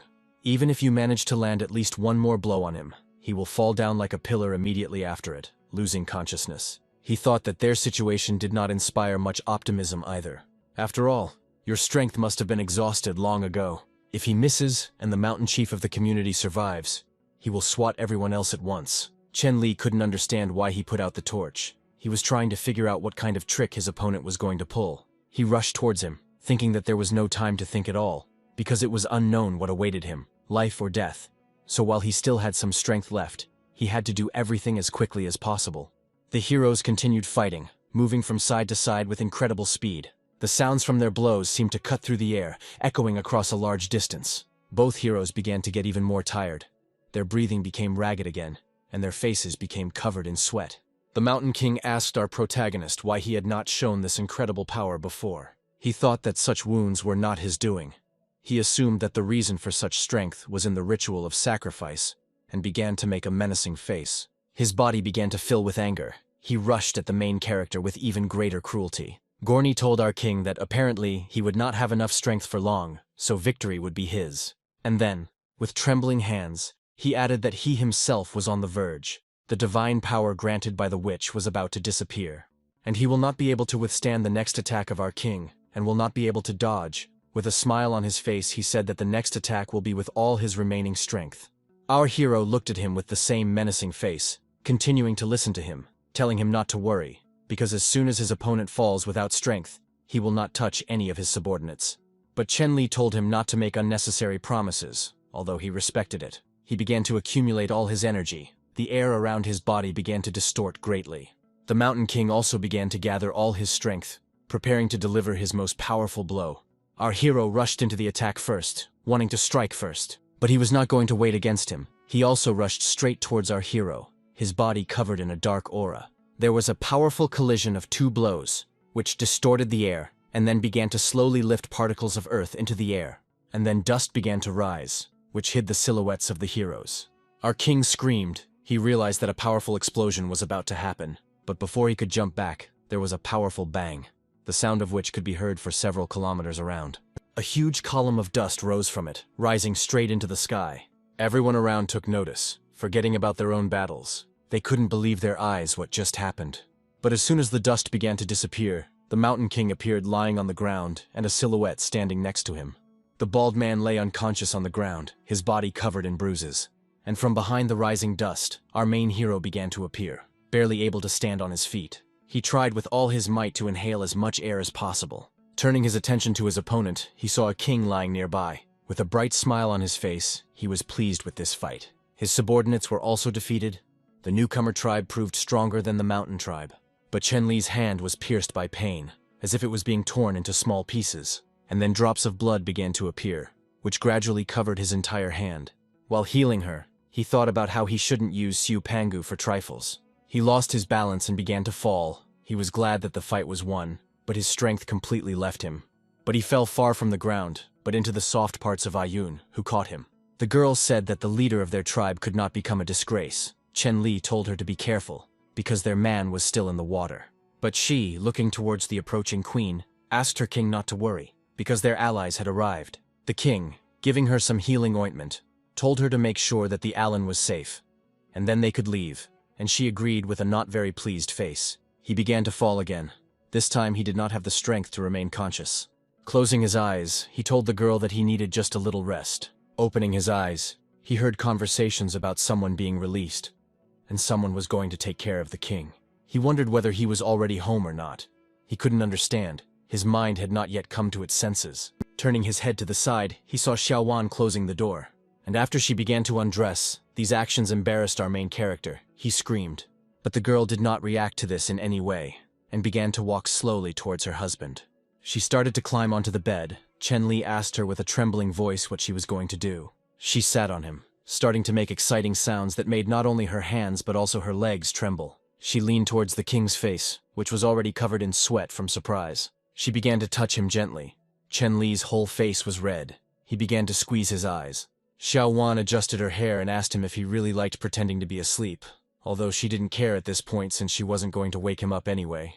And then slowly, in an exciting voice, she said that, in the end, she liked being the initiator better. He opened his eyes after these words and squealed in embarrassment, asking his wife what she was doing here. And then he began to try to change the subject in a trembling voice, asking about the state of Alan and the enemies. But she was not going to answer these questions. Covering her mouth with her finger, she said that she did not think that now was the right time to ask such questions. She started to pull down your top, which covered her breasts, saying that she was interested in what he was capable of in such a state. Looking at all this, he thought that although he had everything for a long time, he was already ready for this day. But he imagined everything differently. He imagined how he could do it with two at once, and they couldn't believe how energetic their king was. With tears in his eyes, he thought about how the image of the all-powerful leader had disappeared so quickly. He resigned himself to everything, thinking that he would let her command herself. Suddenly a system window popped up, issuing a task 7 times that night. Chen Li reread the task several times, not believing that this damn system had issued such a task. And then she added that the leader must be the strongest in many things. 1 time out of 7 must last at least an hour. The punishment in case of failure will be a change of orientation, as well as impotence. Beads of sweat began to run down the hero's face. He thought that he had not yet recovered for such a task. He would die if everything happened 7 times. After all, it was the same as choosing suicide before the final blow to the boss. It was an impossible task. And then, having started whistling, he thought that he should just relax, because nothing terrible would happen if he simply ignored her. But the system started to sound a siren, saying that silence was a sign of consent. After this, he immediately shouted for his wife to stop immediately. She leaned towards him and said that gentle pushes only added interest. The hero's face turned even redder. He considered this day the worst in his entire time in this world. He thought about who could help him now. A drop of blood came out of his nose and he began to prepare for his last night. But then a loud sound was heard, as well as a roar, which burst into our hero's chambers, forcing the girl to cover her bare chest. He was surprised to see the owner in front of him, with the girl sitting on him. But having come to his senses, the bear began to growl loudly, showing his displeasure. And then a loud sound was heard. The girl could not believe her eyes. Looking in surprise at the same point, she screamed at the bear to give up her husband, looking at the back of the fleeing bear. After some time, our heroes had already moved far enough away from the king's chambers. Chen Li asked his pet to let him go. They were all already far enough away. But the bear did not stop, making our main character tense up. He asked him where he was taking him. He started screaming for someone to help him. Was the bear really going to eat him? With tears in his eyes, he said that it would have been better to stay with Xiaowan if he had known how everything would end. And the bear, in turn, showed his displeasure with a roar. After some time, our heroes stopped at some cave. He threw his master to the ground, who was hit pretty hard when he fell. Getting up, he asked why he had brought his ship and what kind of place this was. And he began to howl loudly, which left our hero dumbfounded. 2 small silhouettes appeared from the cave, peeking out fearfully from the shadows. Seeing them, the hero was surprised because this is it. There were real little bear cubs. The kids began to joyfully run towards the 2 standing heroes, emitting joyful roars. They started hugging the big bear, while Chen Li was still standing there shocked. And then they began to run up to the person standing next to them, still showing joy. As he began to stroke them, he asked Xiongda if these were really her children. After some time, a system window appeared in front of the hero, which said that 2 bear cubs, under the influence of their mother, were ready to join his community. He looked at them and smiled, thinking that this was simply wonderful news. The number of people in the tribe increased to 98 people, which surprised our hero, because 2 bear cubs are considered 20 people. Looking at them, he thought that the total and net number of people was 68 people. And then the system congratulated our hero on the transition to a new quest. Namely, the expansion. The deadline for completion was 6 months. He thought with a smile on his face that quite a lot of time had passed since the last main quest. If the system had not warned him, he would most likely have forgotten about it altogether. Looking at the rewards, he was glad that they were good. But the difficulty of completing the quest scared him. He began to laugh, thinking that they would have to speed up the process of preparing for the attack on the mountain tribe. Our hero and the bears were heading back to their settlement. Looking at them, he thought that he had nothing to do anyway, so he needed to come up with names for them. Looking at one, he immediately gave him the name Shong Air, and he thought of another for a long time. Nothing came to his mind except a bald head, but in the end, he settled on Shong Sanam. As they walked, the cubs ran around their mother, making happy sounds. They liked the names. The main character entered calculations according to which there were a couple of days for rest, but after that there was a lot of work to do in order to complete all the work on time. With a wave of his hand, he ordered the system to open the map. Looking at her, he thought, "It's great that the settlement was discovered, because now all that's left is to wait for a bite." The enemy was trapped, although our hero did not approach their camp. Information about the surrounding situation, guard posts and traps was already known, our king thought. He wanted to try to teach everyone the basics of agriculture in 2 days, and then go on a reconnaissance mission. As he continued walking through the forest, he hoped that they had left him at least a piece of that huge ichthyosaur. He imagined himself devouring those delicious pieces of meat. 3 whole days passed. Our hero stood at the gate showing the entrance and exit of their settlement. Sitting on his pet, he said words of farewell, extending and waving his hand sweetly. The girls stood with sad faces, because they did not have time to fully enjoy their time with their king. Looking at the little one, Chen Li told him to take care of the cubs, and also adding that he would have to deal with them for 3 or 4 days at most. He also told the girls not to allow the squad with the catapults to become lax, and they also needed to watch Alan, relying on the fact that she might be able to remember something else. The queen stood there embarrassed and told her husband that they were not stupid, and did not need to be told the same thing 10 times. Turning to Ayu, our protagonist asked her why she was sad, and also whether they had planted the millet seeds, to which the girl replied that they had, and also added that the farmland was carefully looked after, so there should be no problems. She asked her king to be careful, because the people of the mountain tribe are not at all reasonable. She was worried about him. To which the queen standing nearby shouted at her, telling her that this was all nonsense, because their leader was not their enemy, especially since a bear was walking with her husband. Having said his final goodbyes, our hero ordered his pet to go. He immediately rushed away from the girls. The king shouted to them that he would return soon. Ayu exhaled heavily, saying that she hoped that Chen Li would be fine, while his wife, who was standing next to him, nervously glanced towards her competitor. As she walked away, she continued to look in her direction, clearly showing all the signs of jealousy. Her thoughts were only about the fact that her husband could have cheated on her, and if this was true, then he was doomed, the green-haired girl thought. Having moved away to a normal distance, she shouted with anger in her eyes, "You know what to do." At that very second, 3 girls in cloaks and masks suddenly appeared in front of her. One of them turned to her mistress with the words that she should be calm. She gives her word that the task will be completed. After listening to the end, the queen waved her hand, after which all 3 girls set off on a secret mission with incredible speed. She stood there with a sad face, thinking that last time she almost got to the point, but the bear took him away. She was angry, because she had to make sure that her husband really went on a reconnaissance mission. She thought that our hero had some kind of hidden secret hut. At this time our hero sneezed, over and over again, without stopping. Looking around nervously, he couldn't understand where the cold air was coming from, or whether his wound hadn't healed yet. But at that moment, he noticed a steep slope, thinking that it would not be possible to climb such a slope without any sounds. He ordered his bear to move north, and it immediately bolted to the side. He thought that there were only a couple of ways to climb smoothly. It was no wonder that the mountain tribe had chosen this particular place, because it just smelled of safety. With a depressed face, he wondered what if he sent the main forces head-on, without any clever plans, and while they are fighting, he will sneak behind them for a surprise attack. Suddenly loud words were heard asking our heroes who he was and why he had come here. This made the bear stop abruptly. Our main character barely stayed on his back. He began to quickly look around, trying to see who was screaming. Before he had time to fully look around, mountain men began to appear right in front of him, who were clearly not happy to see him. The bear growled, and our hero shouted at them to calm down, because his name was Chen Li. He had come to arrange a meeting with their leader. He explained to them that last time he came with war himself, now it was his turn, adding that this was simple politeness on his part. They began to whisper among themselves, continuing to look rudely in his direction. After some time, they shouted at him to go away, because their leader would not talk to him, and if he did not go away, he would become their prey. Our main character was stunned by these words, because if he was trying to look like a sweetheart, then the man-eating bear should have clearly scared them. He thought that these savages had no education at all, so he didn't even want to communicate with them. Thoughts began to visit his head to simply kill everyone. Suddenly he noticed something that made him surprised. He saw two men behind them carrying huge sacks of something on their shoulders. He could not believe that they were tribal people. But one of the locals told him about people tied hand and foot. But they were not tied.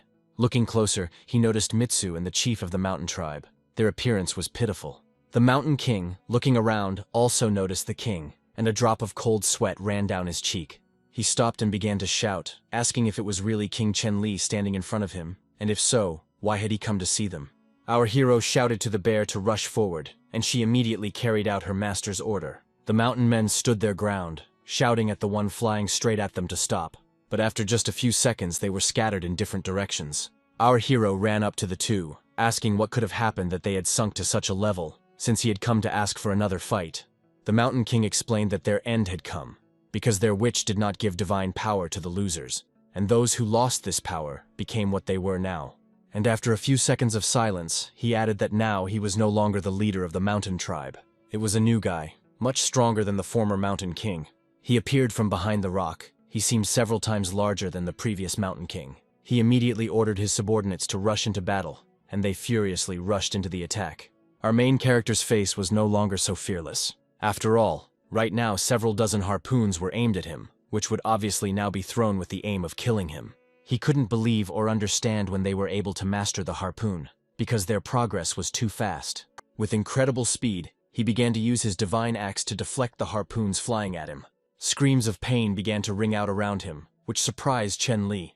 After all, they didn't care about their comrades, two of whom were wounded by a bear, and were also under attack by harpoons. These savages completely ignored the presence of their comrades and others. One of the wounded looked towards the former Mountain King, asking him why he was standing there like a pillar when the weapon was right at their feet. He asked him if he really wanted to lie down on the sacrificial table. Reluctantly, he began to pull the harpoon out of the ground, moving slowly. At this time, several savages were already running towards him. Looking around, our hero realized that these savages were coming from all sides. Our king also didn't like the fact that their new leader refused to come down and fight personally.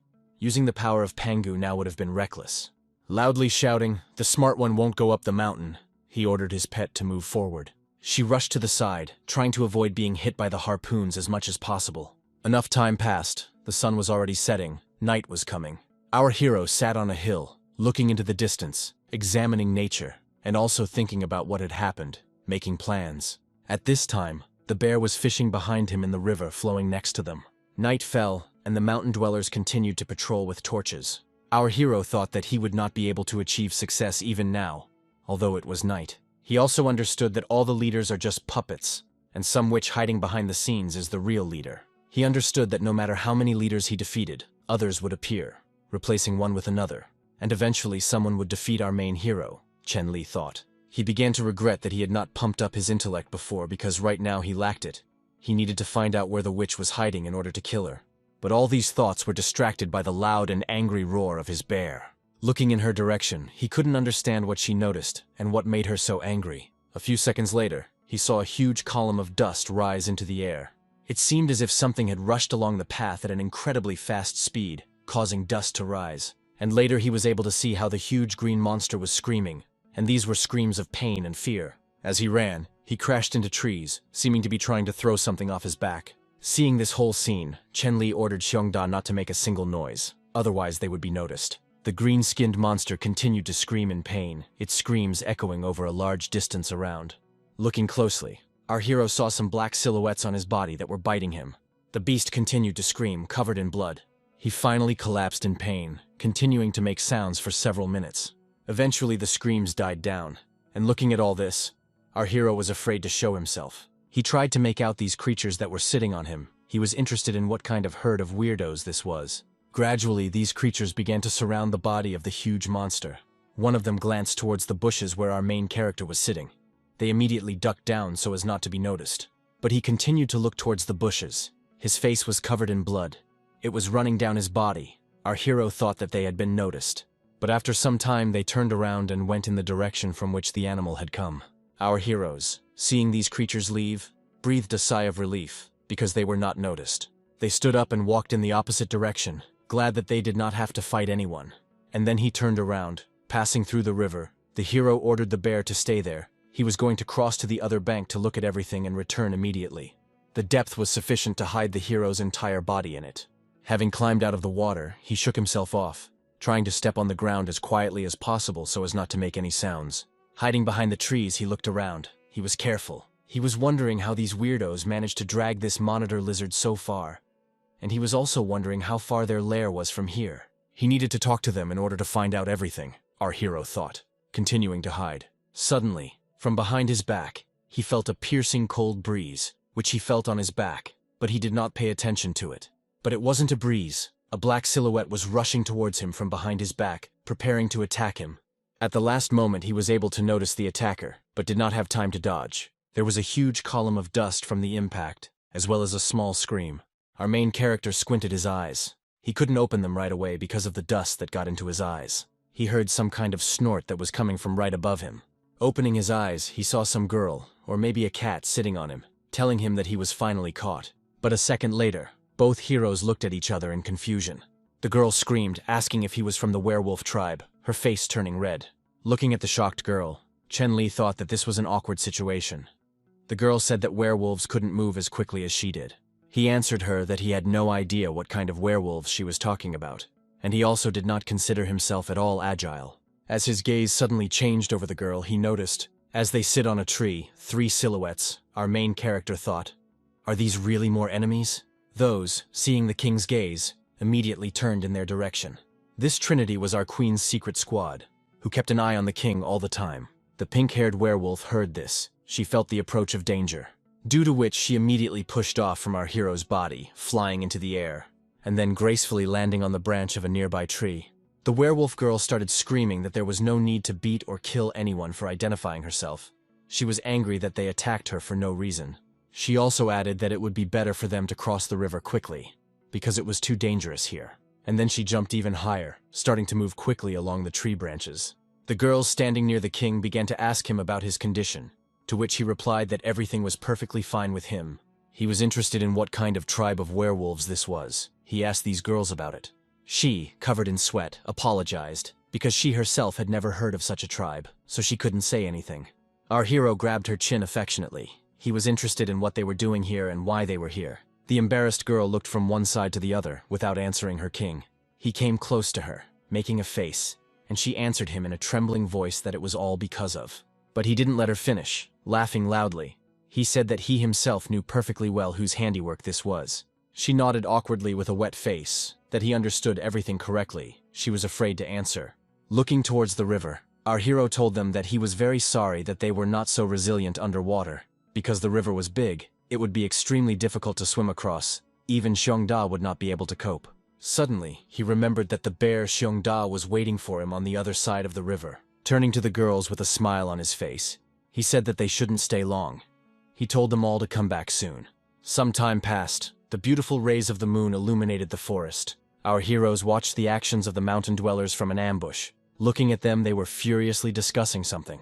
Our hero said that he had been watching them for a long time, and that this path leading up the mountain was patrolled all night. He also added that he needed help to find out if there was another one here that he could climb unnoticed. The girl with a surprised face asked her king, "What about that girl?" To which he, looking towards those patrolling the path, said that while they would put off the problem with that riverbank, they needed to sort it out here first. He told her to stay here alone. Hyunda had to hide, and he entrusted the rest to her. He himself was going to go west along the river to look around, and he was going to return tomorrow before sunset. Walking past a huge waterfall, our hero looked around. Everything around him seemed strange to him. He thought that it was here that Alan most likely jumped into the river and escaped. Looking down, He would never in his life have thought that if he jumped here, he could survive. This child was blessed. There was no other way, our hero thought. Looking up at the waterfall, he thought that since there was no one near him now, no one would see this. He can climb up without any difficulty, starting to laugh loudly after these thoughts. The only fear that haunts him is that there are already enemies waiting to meet him at the top, and there is a strong current below, so jumping was not a good option either. King Chenli knew that in both cases he was doomed. Spitting to the side, he breathed a sigh of relief and thought that the best option in this situation would be to find another place. Making his way through the huge bushes, he looked around, searching for at least something. Suddenly he began to hear footsteps, and a huge roar of rustling leaves arose. In the distance he saw several black silhouettes. He wondered if they were people. If so, were they on patrol? He tried to see everything, but he couldn't. It was very hard to see. He was about to come closer. While they were going down, our protagonist began to make his way through the foliage. He heard one of them asking if they could really trust what that guy was saying, and he answered him that this was the only chance to trust him with everything that was left to them. He answered them that if they had not been friends since childhood, he would never have helped them. And then he added that he had not been a member of the mountain tribe for a long time, and this time, despite the enormous risks, he would show the way. But that was the maximum. Our main character began to tense up, because this manner of communication, delivery, and voice were so familiar. The former mountain dweller walking ahead thought that he was very lucky to have managed to record the location of each of the traps. He started laughing loudly, shouting that he was a genius, and then he added that they were very lucky to have met him. The personal guard and assistant of our main king led a detachment of mountain dwellers behind him, saying that it would be better for them not to scatter, because if some trap worked, he would not be able to save them. Our King Chenli watched all this, listening carefully to every word. He couldn't believe that Lu Teng was from the mountain tribe, and then he began to wonder about the possibility that he had been spying on them from the very beginning. But examining them, he became convinced that these savages were not as developed as they seemed at first glance. He was also interested in the question of how he was able to find out the location of absolutely every trap. Our protagonist assumed that he overheard the conversation while they were discussing traps with Shigu. Chenli didn't intend to attack. He intended to see what they would do next first. It was a full day. The sun was high in the sky, illuminating the surrounding area. The trader with the mountain limbs continued to move forward, avoiding one trap after another. Everyone walking was tired, covered in sweat from the heat, and out of breath. One of them fell on his butt, saying that he would not go any further, because he was very tired. But Lu Teng sternly answered them that all they had to do was climb the mountain, asking them if they really didn't want to kill King Chenli. But one of the mountain men, leaning against a tree, replied that they had covered a distance that would have taken a whole night and day in just half a day. Everyone began to fall, breathing heavily, discussing how it would be much easier with divine power, but now it was gone. The trader, looking at them, apologized, saying that there was no other way. He pointed to the top of the mountain, saying that there would definitely be people on guard there, and that sooner or later the patrol would get to them. And among them, there was a rather huge big guy who stood out and was impossible not to notice. He told them that he did not want to be buried there, and also said that he thought that his former comrades did not want to return to a life of slavery. Looking down, he seemed to be thinking about something. His face seemed sad. He said that further on there would be an area with traps, and after that there would be the end of the path. There was one last step left. The former king of the mountain tribe said that it was originally his idea. Their task is to make every effort to implement it. And then, with a menacing face, he added that whoever wanted could return. When he reached the witch, he was going to ask for them too. The former leader stood up, saying that those who wanted to continue their journey could continue now. The others began to rise after him. No one was going to return. The twins looked at each other. One of them continued to sit. But during the discussions, they decided that they would go after their king. All the heroes continued on their way. It was hard for them, but no one was going to give up. At this time, a boy with a wolf skin on his head was on duty at the tower, who carefully watched everything around. Suddenly he noticed something that made him surprised, because someone had entered the area with traps. Looking down, he wondered if these were hungry wanderers looking for food. The kid noticed Lu Teng, who was climbing up with them. He thought that his comrade should know the safe route. Why was he climbing up here? He began calling loudly to his friend, raising his hand and waving them so that he would pay attention to him as soon as possible. And then he added that none of them should take another step. They stopped. The kid continued to shout that this area was unsafe. They needed to go back the same way they came here. The twins were the first to get nervous, because they had been noticed, and the enemy was on high ground. Mitsu told the former king that it was not too late to retreat. There was a hint of fear in his voice. Lu Teng looked up at the mountains, thinking about why this idiot was the sentry today. After all, if there had been someone else, he wouldn't have tried to save, the traitor continued to think. And then he added that he would immediately call the patrol to arrest them. Turning around and running to the side, he thought that now all he could do was count on a trap. He needed to activate at least one, by absolutely any means necessary. And his request was fulfilled. He caught the taut rope with his foot, breaking it. Immediately the ground began to collapse under the feet of our heroes, forming a huge circle. The ground broke, loud screams began to be heard, as well as the rumble of the earth. A few seconds later the screams died down, and at the bottom of the trap were sharpened spears, their points pointing upwards. The traitor, looking around, thought that it would be enough to leave only one witness. His leader would surely find a way to appeal to the mountain tribe. His body was pierced. He hoped that the patrol would come to them faster. Looking up, he said, "Faster." His body relaxed. As he closed it, everything started to blur before his eyes. But he noticed one very familiar silhouette with long, brightly colored hair. After all, it was his leader who looked down on him. Closing his eyes, he thought that he was glad that it was the king who noticed this picture. Some time passed, the trap was dismantled, and the nephews were taken out of it. They laid them near a tree in the shade, and our hero was going to heal them. His wife stood next to him, watching her husband's unique ability. She asked him if it was really necessary to tie up these savages, because it was not safe, to which he replied that he was not going to cure them completely. Even if they woke up, they wouldn't have the strength to attack, because they were badly wounded. The girl added that these people could serve her king. She was serious. Drawing her weapon, she looked towards the traitor, asking her husband to allow her to deal with the traitor. She swung her whip, pointing it towards the traitor, preparing to attack him. But at that very moment, Chen Li appeared with words for her to wait, covering the man lying on the ground with his body. He told her not to jump to conclusions. He wanted to hear the whole story when he woke up. Heishi, who was standing nearby, said that only a couple of people would be enough for interrogation. It was not necessary to leave everyone alive in his opinion.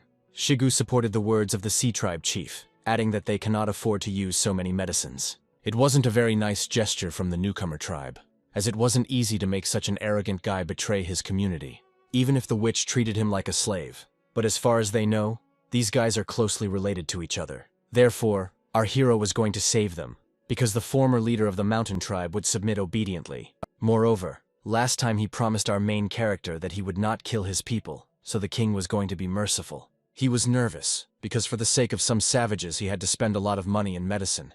If he didn't hear at least a thank you, this would be the end. Looking at the unconscious Lu Ten, he ordered that he be carried into the house, and when he came to, the king asked that he be called. Ayu leaned over to the mountain chieftain, examining him carefully, and then she turned towards our main character and said that she thought he had woken up. Some time passed. Our hero stood opposite the former mountain king, who was sitting on the ground.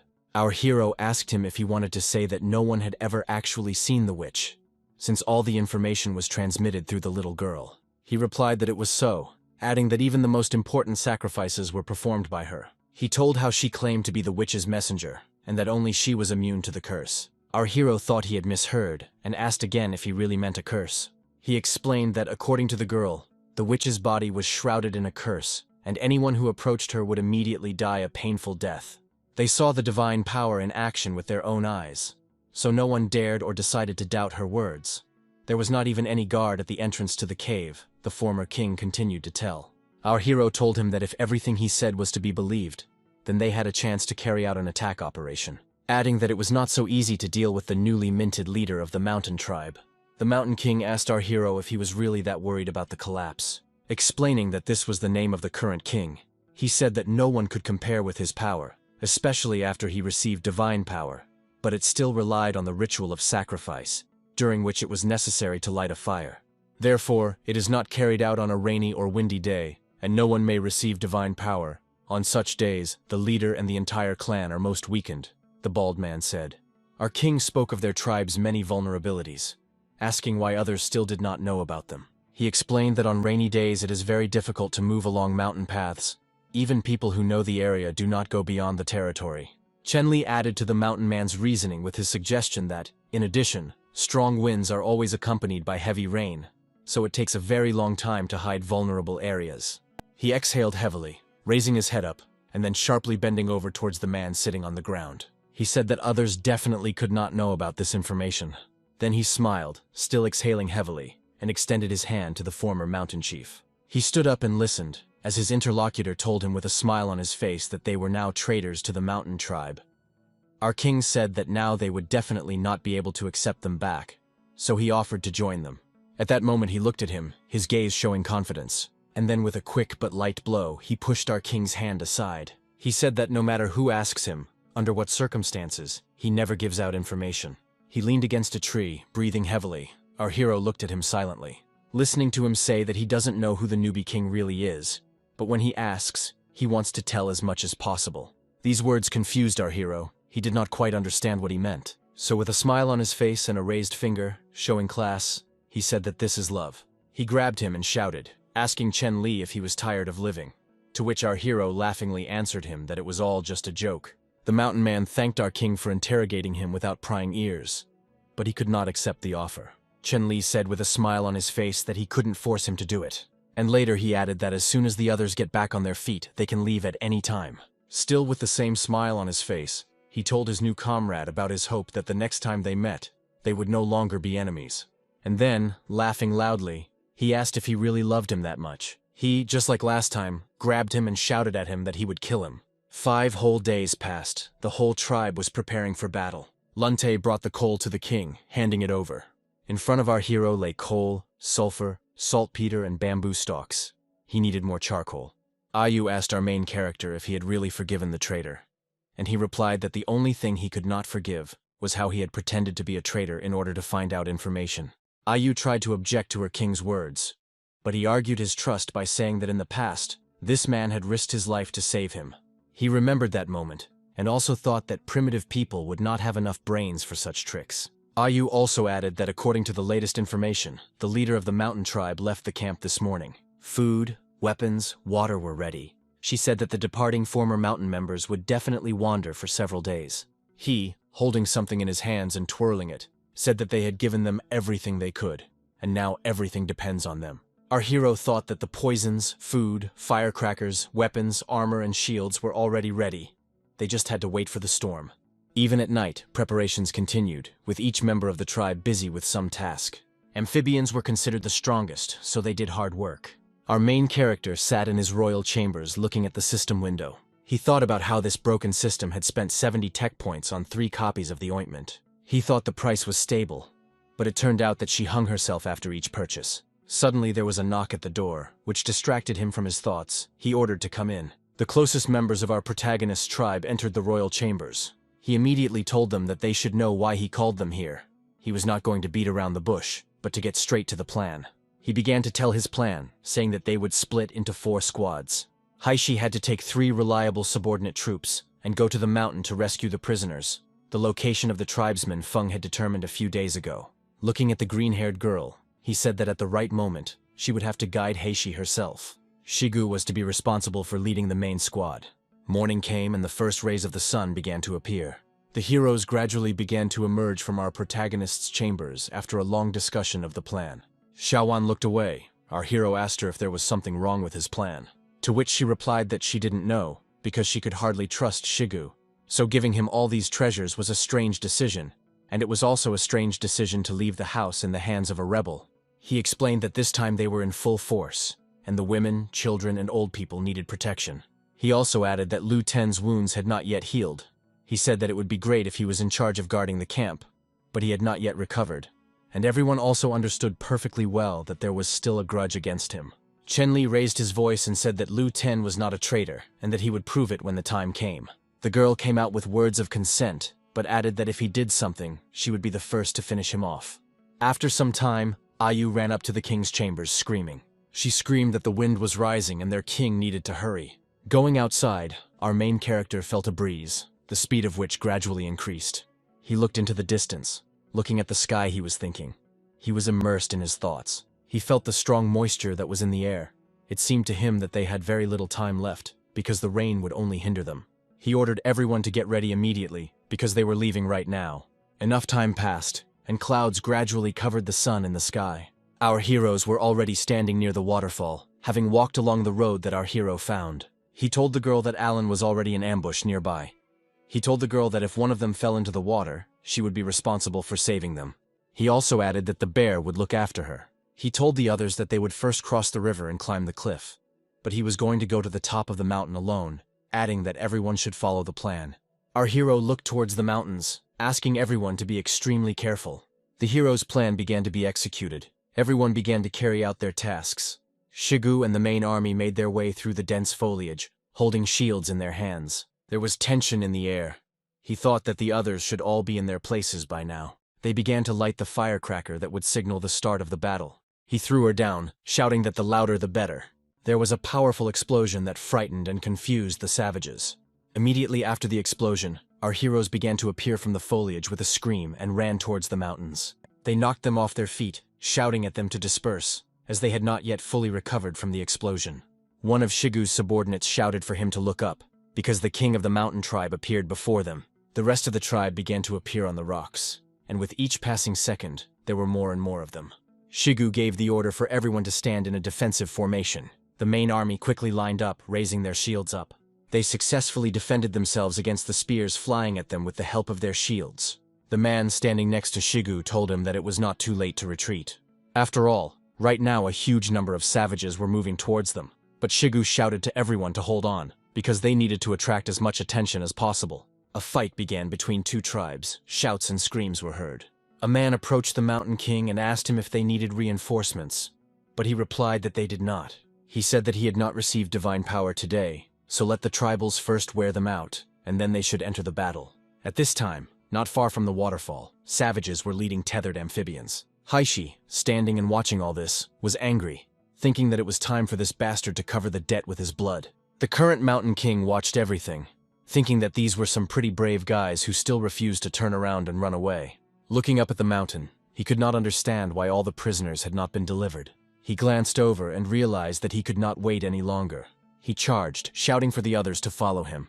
One of his subordinates shouted to Shiga that the enemies were approaching. He gave the order for them to carry away the wounded. He was going to cover them. Everyone started to pick up, retreating, the smell of blood rising around. With incredible speed, the king of the mountain tribe approached our hero, swinging his huge weapon.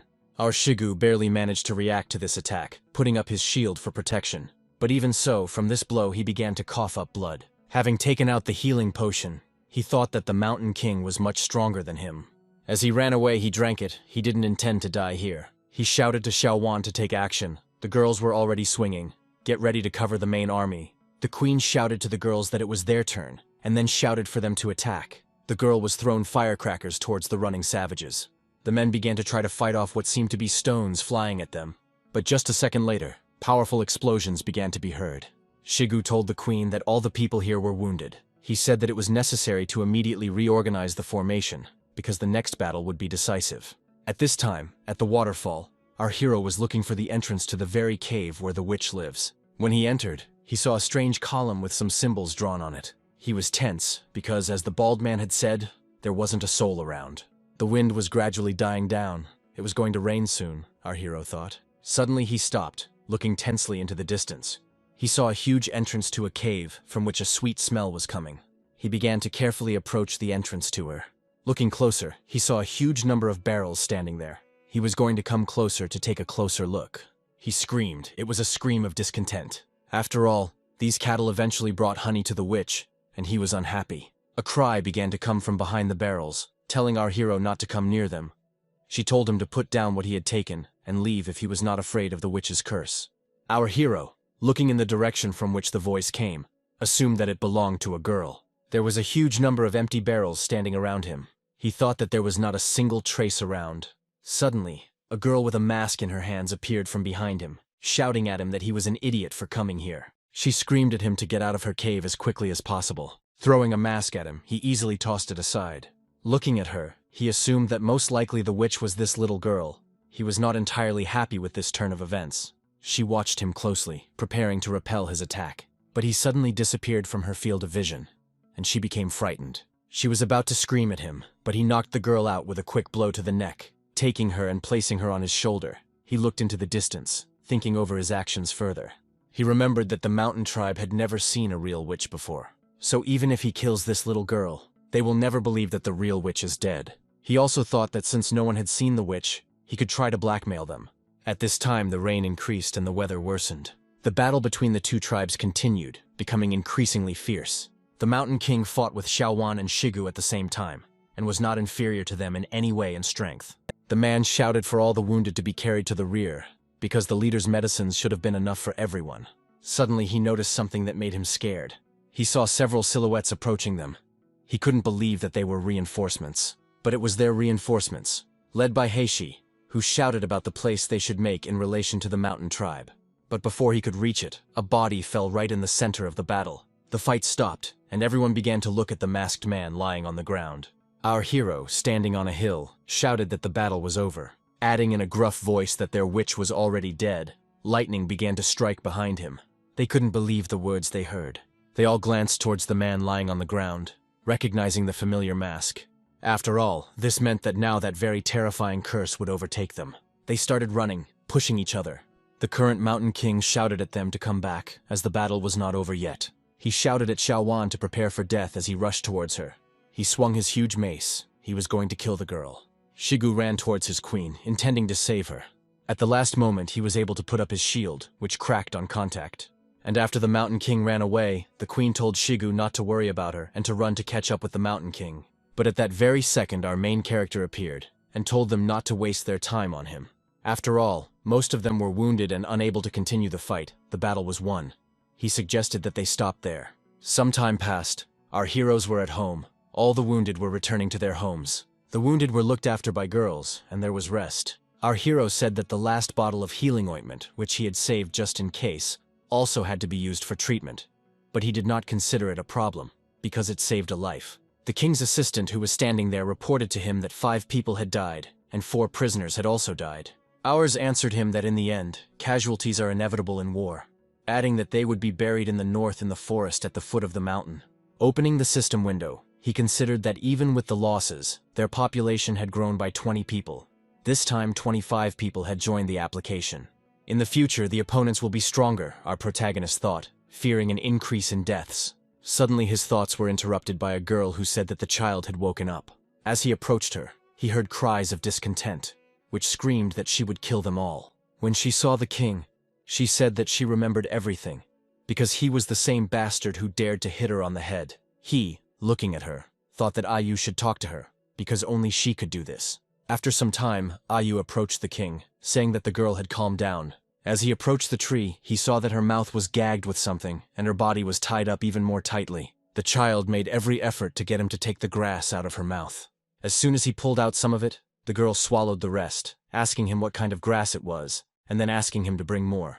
Ayu, smiling, said that it was licorice, and also added that if she behaved obediently, she would get more. The girl with a satisfied face asked her king if he could come closer to her. He approached her holding out a leaf of grass, telling her that first he would ask her a few questions, and then she would get some sweets. But she wasn't going to wait for questions. She bit the grass along with Chen Li's hand, causing him to scream in pain. He shouted at her that she was a naughty child. The girl said that she could not be fooled by the grass. She only needed honey. He, grabbing her affectionately by the cheek, said that in the future she would receive as much of him as she wanted. She happily said that the man standing in front of her was strange, but she decided to stay here. After some time, both were already sitting together. The child was lying on the head of our main character. The girl said that it was not the best place she had been, but the main thing was not to return to her father, because the attitude towards werewolves is stinking. Our hero asked her what her father was like, to which she replied that her father was a great sorcerer of the werewolf clan, and she learned magic from him, adding that her father can turn a person into a werewolf, since her real dad was turned into one by another dad. Our hero didn't ask her if all werewolves before this were really ordinary people, to which she replied, yes. With the exception of a few girls her age, they were selected to be forced to serve him, and all the rest were converted. He named her Xiao Yu. Our hero did not expect to hear this. He thought that it would be better not to provoke the werewolf tribe on the opposite side of the river into conflict. But in any case, they are not going to do anything either. Our hero would rather have the evening, because there will be a huge feast. Evening came. Everyone forgot about the recent terrible battle. There was a loud sound of laughter and an aura of joy in the air. Everyone was pleased with themselves, because the worst was already behind them. Our hero told the girl to have a good rest in her free time. Yes, I asked Ayu why she was all dressed up today. To which she replied that she would find out everything when the leader went on vacation. The girl said, embarrassed, that she understood everything. She understood that Ayu wanted to take advantage of the opportunity while he was happy. The girl started jumping, shouting that the first one would not be the one with flowers on her head, but the one who would run to him first. Our protagonist turned towards the scream, but it was already too late. Dada's huge body was flying straight at him with its mouth open and obscene.